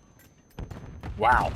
Well, we wanted to know if there was going to be some resilience and some fight still in SGP. The answer, yes, absolutely. They come out firing. They have a great start with those 2 ticks over towards A. And, well, we're able to keep that on rolling here. Right through the middle. So clean stuff coming on through. A lot of players getting involved, and that's what we wanted to see. But we've seen great starts, Andy. It's really just, getting to those round 4s, those round 5s. That's where we've seen FaZe Black really have the ice. I do love the way that SGP started developing that through the middle of the round, rather than just trying to go over towards A once B became chalked. Gunzy just never relented from the pressure that he started putting together through Hotel, and it benefited them to be able to capture B first and then A soon to follow. So FaZe Black, can they find an offensive response here? They're immediately going through the Hotel area. The only player that's not a part of this play is going to be Brack. He's over by the A zone by his lonesome. Exceed trying to find trades over by the bus. Eric's weak inside said bus, but Exceed, well, he was weaker. So that B push will not find much of anything at all, but that first segment was locked today. Well, streak in the works here for Eric, and we'll see if he's going to be able to earn that for himself. Looks like he will be taken down. So team does a good job of shutting down the spree. Cruz now trying to find some of the players making their way over towards B. Minute 15 still to play with in the round. Plenty of time, and they might be able to secure the extra minute. There's a lot of members for FaZe Black now in and around the point. Need to see some big defensive pressure come through here for SGP. Gunzy the first one up, looking to make his way in. It's only one player in the zone right now, and that was Brack, so easy 1v1 you would feel like for Gunzy. And then once reinforcements start coming through the woodworks, whether it's through Hotel or to the backside of Cafe, they get dealt with. So only one segment gets locked in over by B. One on over towards A, and SGP now have a really good control across the map. Players around Hotel. Lunars got stunned up over by this street leading towards Coop. He just needs to buy his time and convey more information. Crew's going to get cut down trying to flank around the back. That could be the opening FaZe Black we're looking for. Yeah, it's a lot of white pouring into that kill feed here for us. FaZe Black looking pretty solid. Are still down, though, on a few lives. And that's starting to change quite quickly, as kills still seem to be favorable in white. A, slowly but surely, on the way to be fully secured, and it looks like it's going to be a chalk up of the zone here. Correct call, you have to imagine, for SGP. They want to make sure that the better zone and more difficult zone to capture is well protected, and Eric doing a good job of that as he controls top Hotel. One false move And FaZe Black will hop on that B zone, and Eric Boom is going to get caught trying to overextend. Gunzy soon to follow. Oh, the map positioning is starting to fall apart at the seams, but Cruz will find 2. Lunars for the 3rd. That'll all be a Kremp, to be honest, for this push, but he's still keeping it alive. Cruz through the back.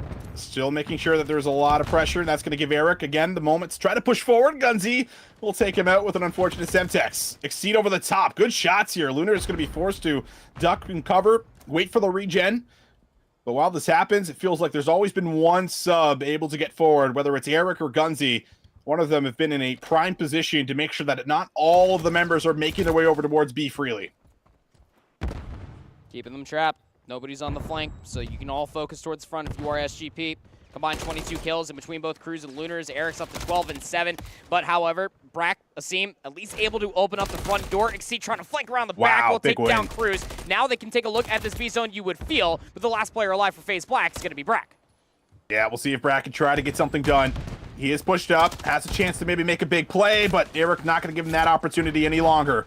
4 lives now remaining for FaZe Black. Time to play with, but it's going to have to be crispy clean. Gunzy able to shut down one more. The hotel has just been his, and now you take a look at the zone. With only 2 lives remaining in 20 seconds, not looking very probable, but we'll see if they can make something happen. All down to 1, not the case. SGP, very clean round happening here as they're going to pull ahead 2-0 early. Yeah, I'll say. I mean, with the immediate push that was starting to put itself together over by that cafe zone, SGP just completely take them down. The trades were just that much better. And once you lose the opening break-off that convincingly, and you knew where the last 2 players were located at, over inside of P1 or the B control zone, yeah, you could just completely snuff them out.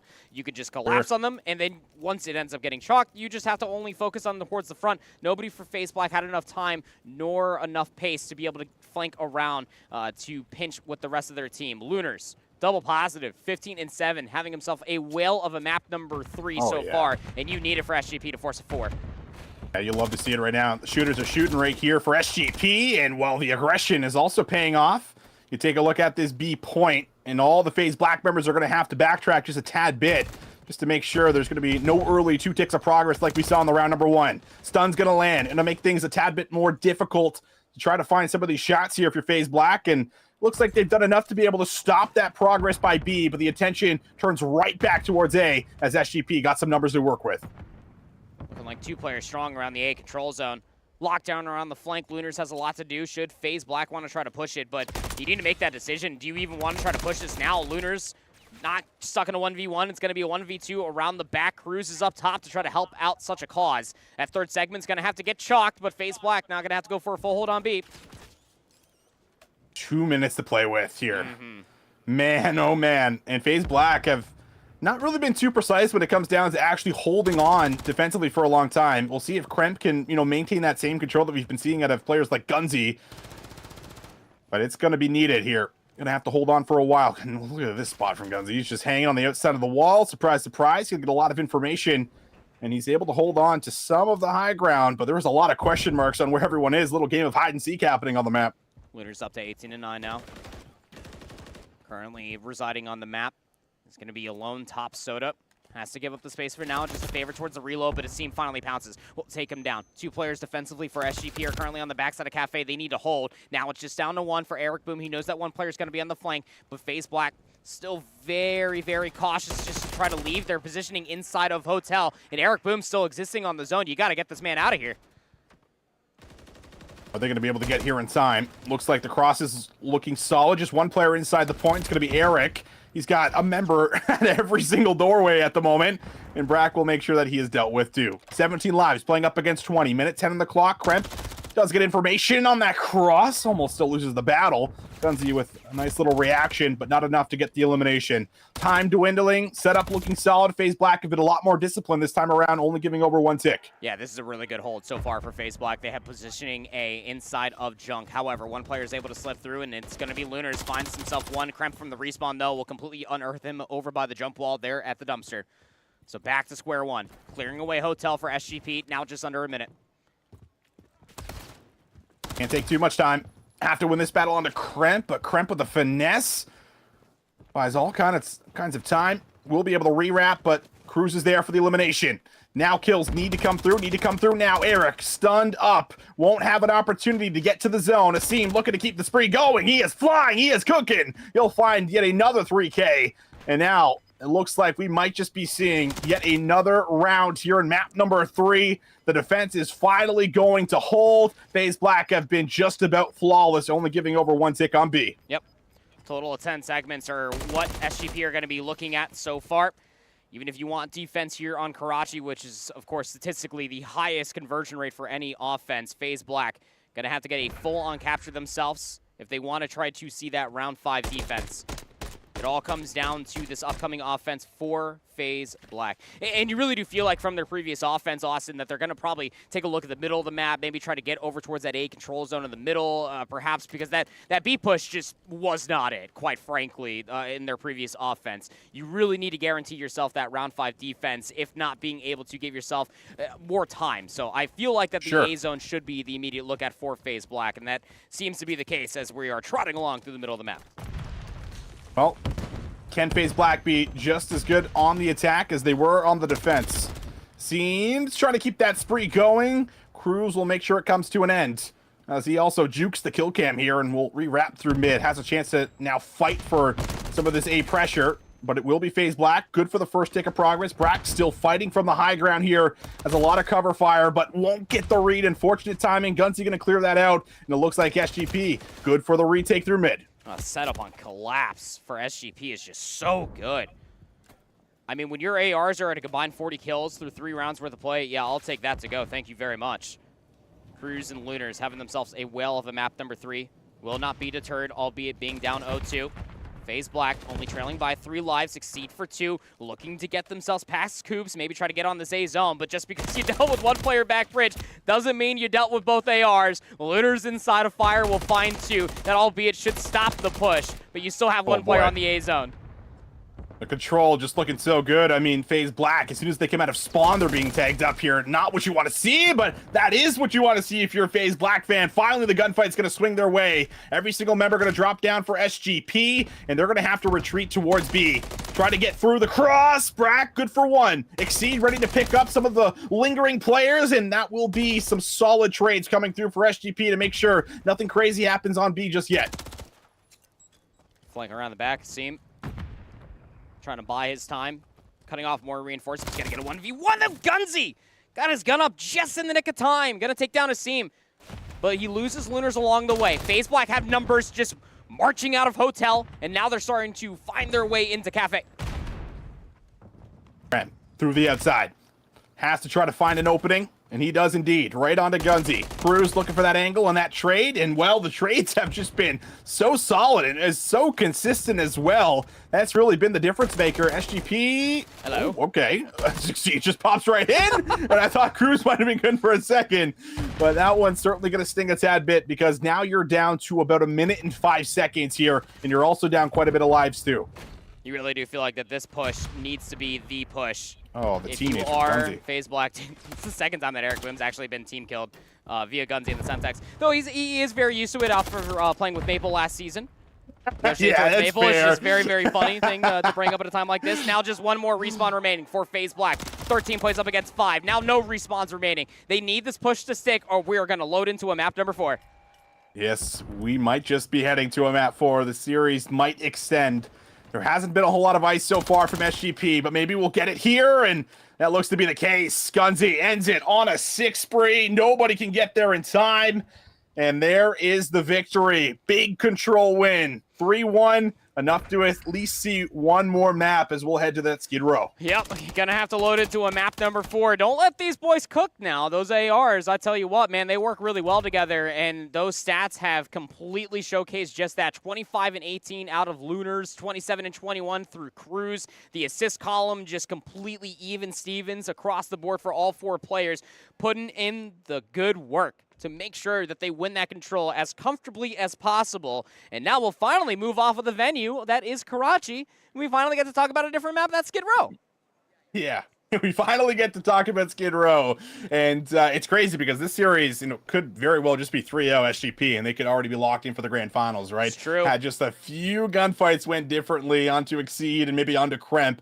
This could just be a totally different series. I think it goes to show how close these two really are, but things definitely going to shake up a tad bit when you talk about Skid Row. I mean, the importance of rotation certainly going to be a factor and also be something that we'll talk about quite a bit, but teammates, rather players, are going to be getting ready for this one, so we'll take a small break. Ladies and gents, grab yourself a drink, get ready. This winner's final is not over just yet. We'll be back on the backside of the break.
Welcome back, you beautiful people. We're heading right back into the winners final here at the Boston Challengers Open for day number 2. SGP, they've played this series extremely tight versus FaZe Black, but they've only been able to ice up just one time. We'll see if they can try to get the job done here again. Andy on Skid Row. Skid Row hardpoint, that first hardpoint, if you're just now joining us, it ended in a photo finish, just 3 points in between these two teams. There on the opening Karachi, the S&D, just with a single round to differ the two. The Control realistically feels like the only game mode that we've had in this best of 5, Austin, that it felt like it was a one-sided affair. This time, though, FaZe Black started off just absolutely swinging. Exceed's first life was on a force spree, and FaZe Black, not only are they getting a majority of the time off of P1, brother, they got players inside of P2 already. Yeah, this is the Skid Row Classic, isn't it? P1, P2 gives you a little hackety yard vibes, I think, at times back in 2019. It can be dangerous. It can be relentless, right? But we'll see what ends up happening, as it's a good cleanup from Cruz. He stays alive in the back for quite a while. He's able to make the rotation over, so it might not be a chain of hills, but there is still a lot of pressure unfolding through the crates. Still got players lingering around the fence line here at P5, and Guns just going to pounce, going to find that first kill. Favor towards the reload. 1v1 versus Exceed, and well, I guess it's a 1v2 because of the fence, but Exceed will end up taking him down. Even the mantle up top inside of blue, not going to go FaZe Black's way. SGP looking good for the majority of the time here at 2. Good kills coming through, but Cruz, nice little peek, will make sure that the numbers stay in favor of SGP, and I think FaZe Black now going to start that rotation, but you already see player 3 and 4, Lunars and Eric, they're making that move on the minimap, clearing the back alley, and they might have got some timing here. Brack is ready for it regardless. Lunar's going to get some good shots, good tags. Nade might find some value. And that's going to at least shrug back some of the members here from SGP, and everybody is just about dealt with. Lunar's the only one in the back. Hey, he finds that kill onto his seam, and then he just completely wraps back inside of apartment. So now you're forced, if you are Kremp, just to play for that kill that might be coming through. And players are overextending all the way through P1, through fire. No, not like this. It was such a good setup over here at Mural. It is just crumbled at the seams. SGP have broken on in. Wow, good win there for his team. I don't think Cruz was fully regened, so he's not going to be able to earn himself the Cruz missile. 67. Playing up against 42 for as far as the score here.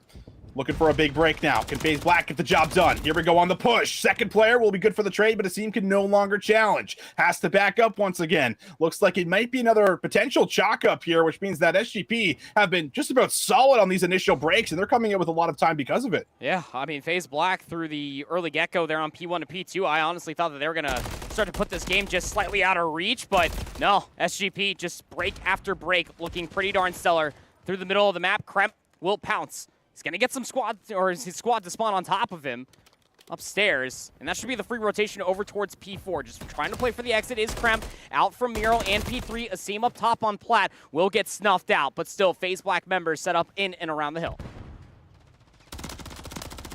Good challenge. Eric doesn't miss a bullet as he flies out the window. Brack, though, tucked away in the corner. Brack for one with the help of his teammate, and well, how about the team play? I mean, Brack got some good tags in, but it's a scene with the finish on just about every single one, but it's a hell of a hold, and FaZe Black are now also able to take away a lot of this space. Lunars from the back has a chance to isolate, will be good for the first one, goes to the pistol, but is denied on the second. Brack with a sub. Oh, he's feeling 18 and cracked again. He's just sliding around, but too many pink members on the map to deal with in that moment of time. We'll finally get dealt a swift demise. 10 seconds going to be soaked up here at the back end of P4 as we rotate all the way across the map for P5. Asim looking pretty darn stellar so far. Going to jump off of Plat. Going to reposition, deal with Eric Boom inside a radio window. And that should be the rotation once again going over towards FaZe Black, but they're still trailing by 35 points. Yeah, hero initial every single time it's been FaZe Black. It just hasn't really been great setups. We haven't seen the execution come through as of yet, but Kremp gets caught on the mantle and is still able to make the best of it there. So that's one of the moments that you wanted to see for as far as getting some real time locked in for FaZe Black to start to mount a bit of this comeback. Just down by about 20 now. 35 seconds left to fight for. Cruz making his way over towards the hill. He will be cut down on this cross. Struggling to get to the back here will be SGP, but Lunar is able to surprise one. Isn't enough to help with the break. Still time going the way of FaZe Black, and Kremp is up to 5. 10 and 6, up to 5. Wants that cruise missile. The challenge is going to be coming through the north side of the fence line. It's going to be Lunar. He's trying to contest the time, but Exceed will take him down. Kremp, he is still looking for that illustrious 6-kill long-range shots from the Rival 9. Not going to be able to get that gunfight win, but a very good hold there on P5. That's realistically the hold that you were hoping for FaZe Black over by P3. And well, let's be candid, as far as P2 to P1 is concerned, this should be a very different scoreline. But SGP's break after break going to keep themselves just 5 points behind FaZe Black into the second set. Initial looking solid here so far. Brack not going to get the snap, and that's a clean feed, which means that they're also going to be able to grab control of the favorable side of the map, set themselves up here for P2. You can see the presence from FaZe Black wanted to contest it early. Don't want to get completely smoked here with a back 30 and then a full 60 potentially. And it looks like they will be able to get some of their resources into P1, fight for some of this time. Asim will simply play for it. The rest of the members on the map starting to look at the row. I mean, Austin, again, this is like the Karachi Hardpoint all over again. You just look from top to bottom. Statistically, you feel like FaZe Black should be running away with this game.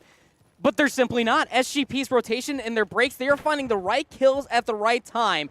And now they have to play for the rotation over towards New. They kept P1 scrappy. That's all fine. But now you are looking for this potential full 60 that's going to be here top blue. And this setup is a good one.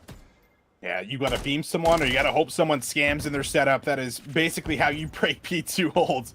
Cruz set up in the back, nice and cozy with the trophy system for assistance. Succeed, will bait. Will there be a trade? So far, not yet. Kremp is forced to lay down and just wait for the stun duration to run out. Brack, though, does manage to start to slip through, and now he has a chance to contest for the back of the crates. Has to find Cruz. Wallbang is good, but he is taken low. Some of the defensive members around the point no longer here, but there is still more work to be done. So much more work to be done, and even by the time that they fully break inside this hard point, you're realistically fighting for 20 seconds. I mean, Luna's just is up there. He's having himself a chuckle with the amount of time that he's just agreeing for his team, and there it finally goes. Brack will take him down. 17 seconds is what FaZe Black will get for themselves at the end of P2, but the rotation over toward 3 is what's going to be required. Eric Boom's already over there. MCW in hand, top plat. He's going to find 2 shooting Asim and Kremp in the back, so the rotation for SGP will be a good one, but this game, this map number 4, is just 6 points in between these two teams. At FaZe Black, they got to fix the cycle on the map right now. They're kind of fighting for scrap time, and they're late to the rotation on P1. That's good news for SGP to potentially get us to a map number 5. Brack through the middle. Will be cut down. Asim looking to try to follow up, but we'll have to wait patiently here for the regen. Bouncing around, trying to get the regen in, and well, Lunars eventually will be there for the kill. 35 seconds to play for here and around the point. Kremp is here with his teammates. Exceed has opened up with 2, but Eric is able to fight back with 2 of his own. Eric for 3. Will he have a shot at all 4? He's got assistance, but what a play it is from Eric. Boom. I heard that dead all the way up here on the 3rd floor from that small Spanish man. Golly, Eric Boom now up on a 5 spree. Looking for that 6. Lunar's going to jump all the way through. Will at least find some damage. Cruz will be there for the trade. Eric Boom trying to finesse his light top fire. Now, Asim's going to shut him down. So no Cruz missile has been earned, at least for Eric, but that was an emphatic spree. It puts SGP just 14 points to the good to force a map number 5. Oh boy, FaZe Black. Can they pull off another miracle? They've been good for so many comebacks here in this series, and now you have to ask for another one if we want to end it here. The initial looking pretty solid. 236 to 192, but SGP, they're overwhelming the middle, seeing if they can try to get control of steps, and now they're starting to get some ground gain, but they have to get through Brack, and he is lighting up the kill feed. This 35 seconds starting to look good. You have to start asking yourself, if you are SGP, how much do you want to invest just to try to break P4 when you already have this side of the map over by the parking lot and over by the cargo containers? And with that kill on a Gunzi, that will be it. They're going to concede the space, set themselves up over towards P5. Again, 14 seconds are all that SGP need to call map number 4 and to force a map number 5 onto Terminal, but FaZe Black, one good break, and they'll call game. These initial kills could be huge. You could maybe force some of the players to spawn out and not be a part of the play. That could give you time to try to break down the SGP setup. Will there be ice in the veins here for the boys in pink? Or will FaZe Black clutch up once again? 10 points separating these two squads. Cruz in the back has to get some kills or just needs to more or less play his life. Keep them guessing. Keep them panicking. Do not let them get comfortable. That's the key. Neither team on the point at the moment. Eric Boom from the side. AR in hand over the top of the fence. Asim will shut him down. FaZe Black trying to get into the point. It's still a 50-50 battle. They can still close it out here. Both teams can. SGP waiting for reinforcements. Eric Boom spawns out. He's going on the long flank. And with Gunzi going down, you feel like someone needs to make a godlike play. FaZe Black are about to flip the lead. Not again. Oh my goodness, it's happening again, Andy. Not again. SGP got a break. Not they again. gotta go. Somebody needs to go big. is the rice in the veins from Cruz. Not He's again. only there for one, and oh my goodness, it is another breakdown for SGP. No ice in the veins. FaZe Black, they're going to the grand finals. Not like this for SGP. They had everything going their way. Yeah, they were getting outslayed sufficiently, but every single rotation, the right kills for all the breaks, it was all there. The stars were almost aligned. The FaZe Black in the final few moments, they got the P4 set up so wonderfully. And then those last few gunfights that started to happen past Ticket, over by the parking lot, inside of the fences, you had players top P2 if you are SGP to try to keep them at bay, and it just was not enough. Not like this, not again. Unless you're a FaZe Black fan, and then you're very happy because they played that last few moments of both those hard points so wonderfully. I mean, you want to talk about ice in the veins? That was absolutely stupendous. There is a reason why all four of those players are highly regarded to be some of the best players that are playing in Challengers. That is exactly why. They were down considerably. Not just the one hard point, Austin, but the second one on Skid Row, and they ice up when it matters most. They find the kills, they group back up, they find the break, they get the series win. We'll be seeing them on the main stage tomorrow at the MGM. Man, for those SGP players, that might be one of the most frustrating series that they will ever play. They could have won all four of those maps. Yeah. I mean, they did win one, to be fair. Some but might say they that could have they won should've. the other three. Some might say they should have got us to a game 5 one way or the other. The hard point in map number 1 choked it with 4 points. Exceed was able to find a 1 versus 3. The S&D, they were up 5-4. Krent pulls off a 1v2 with 15 seconds on the clock or less. And you see the exact same thing, but worse happened where I think it was about a 40 to 50 point lead. What was it? 235 to like 191, somewhere around there, maybe over 200. They had a huge lead. They rotated like 30 to 40 seconds early. So that exact situation wouldn't happen. And what do you guess? It did happen. That is just beyond frustrating, and I'm not the one playing. I'm the one just watching. So you got to feel for those boys. I mean, they played so tight, but I mean, for as far as getting the job done and get over that final hurdle, it just was not there for us, Andy. It just wasn't, man. It was just those last few moments, in 3 crucial moments at that, across 3 different maps. They had it in the control. They never relented any of the pressure. They were beaming everything that they could possibly find. All that said, this was as close of a 3-1 that you could possibly ask for, barring the control that SGP won 3-1. Absolutely absurd scenes being showcased here in between 2 juggernauts that are represented here for North America Challengers. Very tough for me to say that, considering that one's Spanish and one's from New Zealand. Semantics. It's just one of those things that you are going to fully expect. This was grand finals as far as Cup number 1 is concerned. It was winter finals here in the House of Blues in Boston, Massachusetts. Who's to say it might not be grand finals come tomorrow, but it's still one more match that is going to be in the way for Cruz & Co. SGP not done yet on this day. Not done yet. Still have a chance, but my goodness, it very well could be a rematch versus them in that grand final. They have that opportunity without a doubt. They played so close, so tight.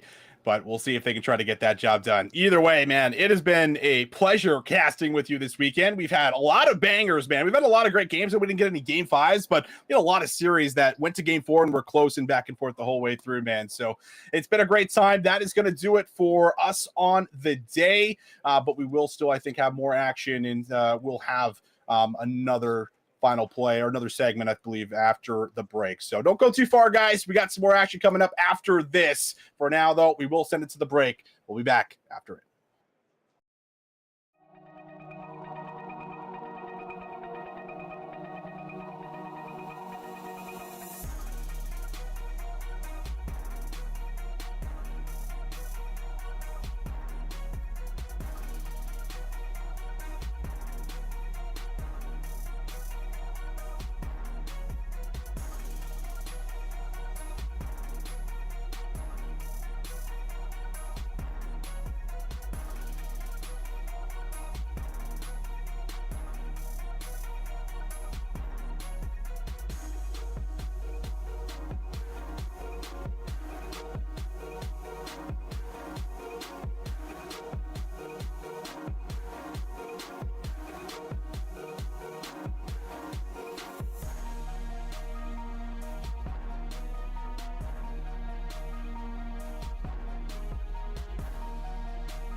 Here to finally wrap up an amazing weekend of Call of Duty Challengers.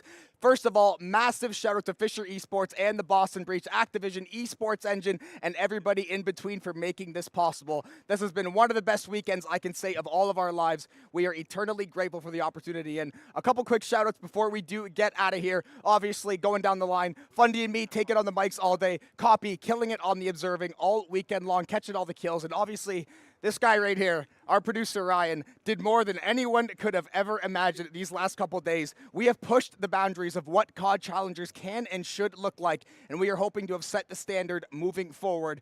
But we will bid you all farewell now. Farewell to the House of Blues, farewell to Major One, farewell to COD Challengers. Thank you and have a good night.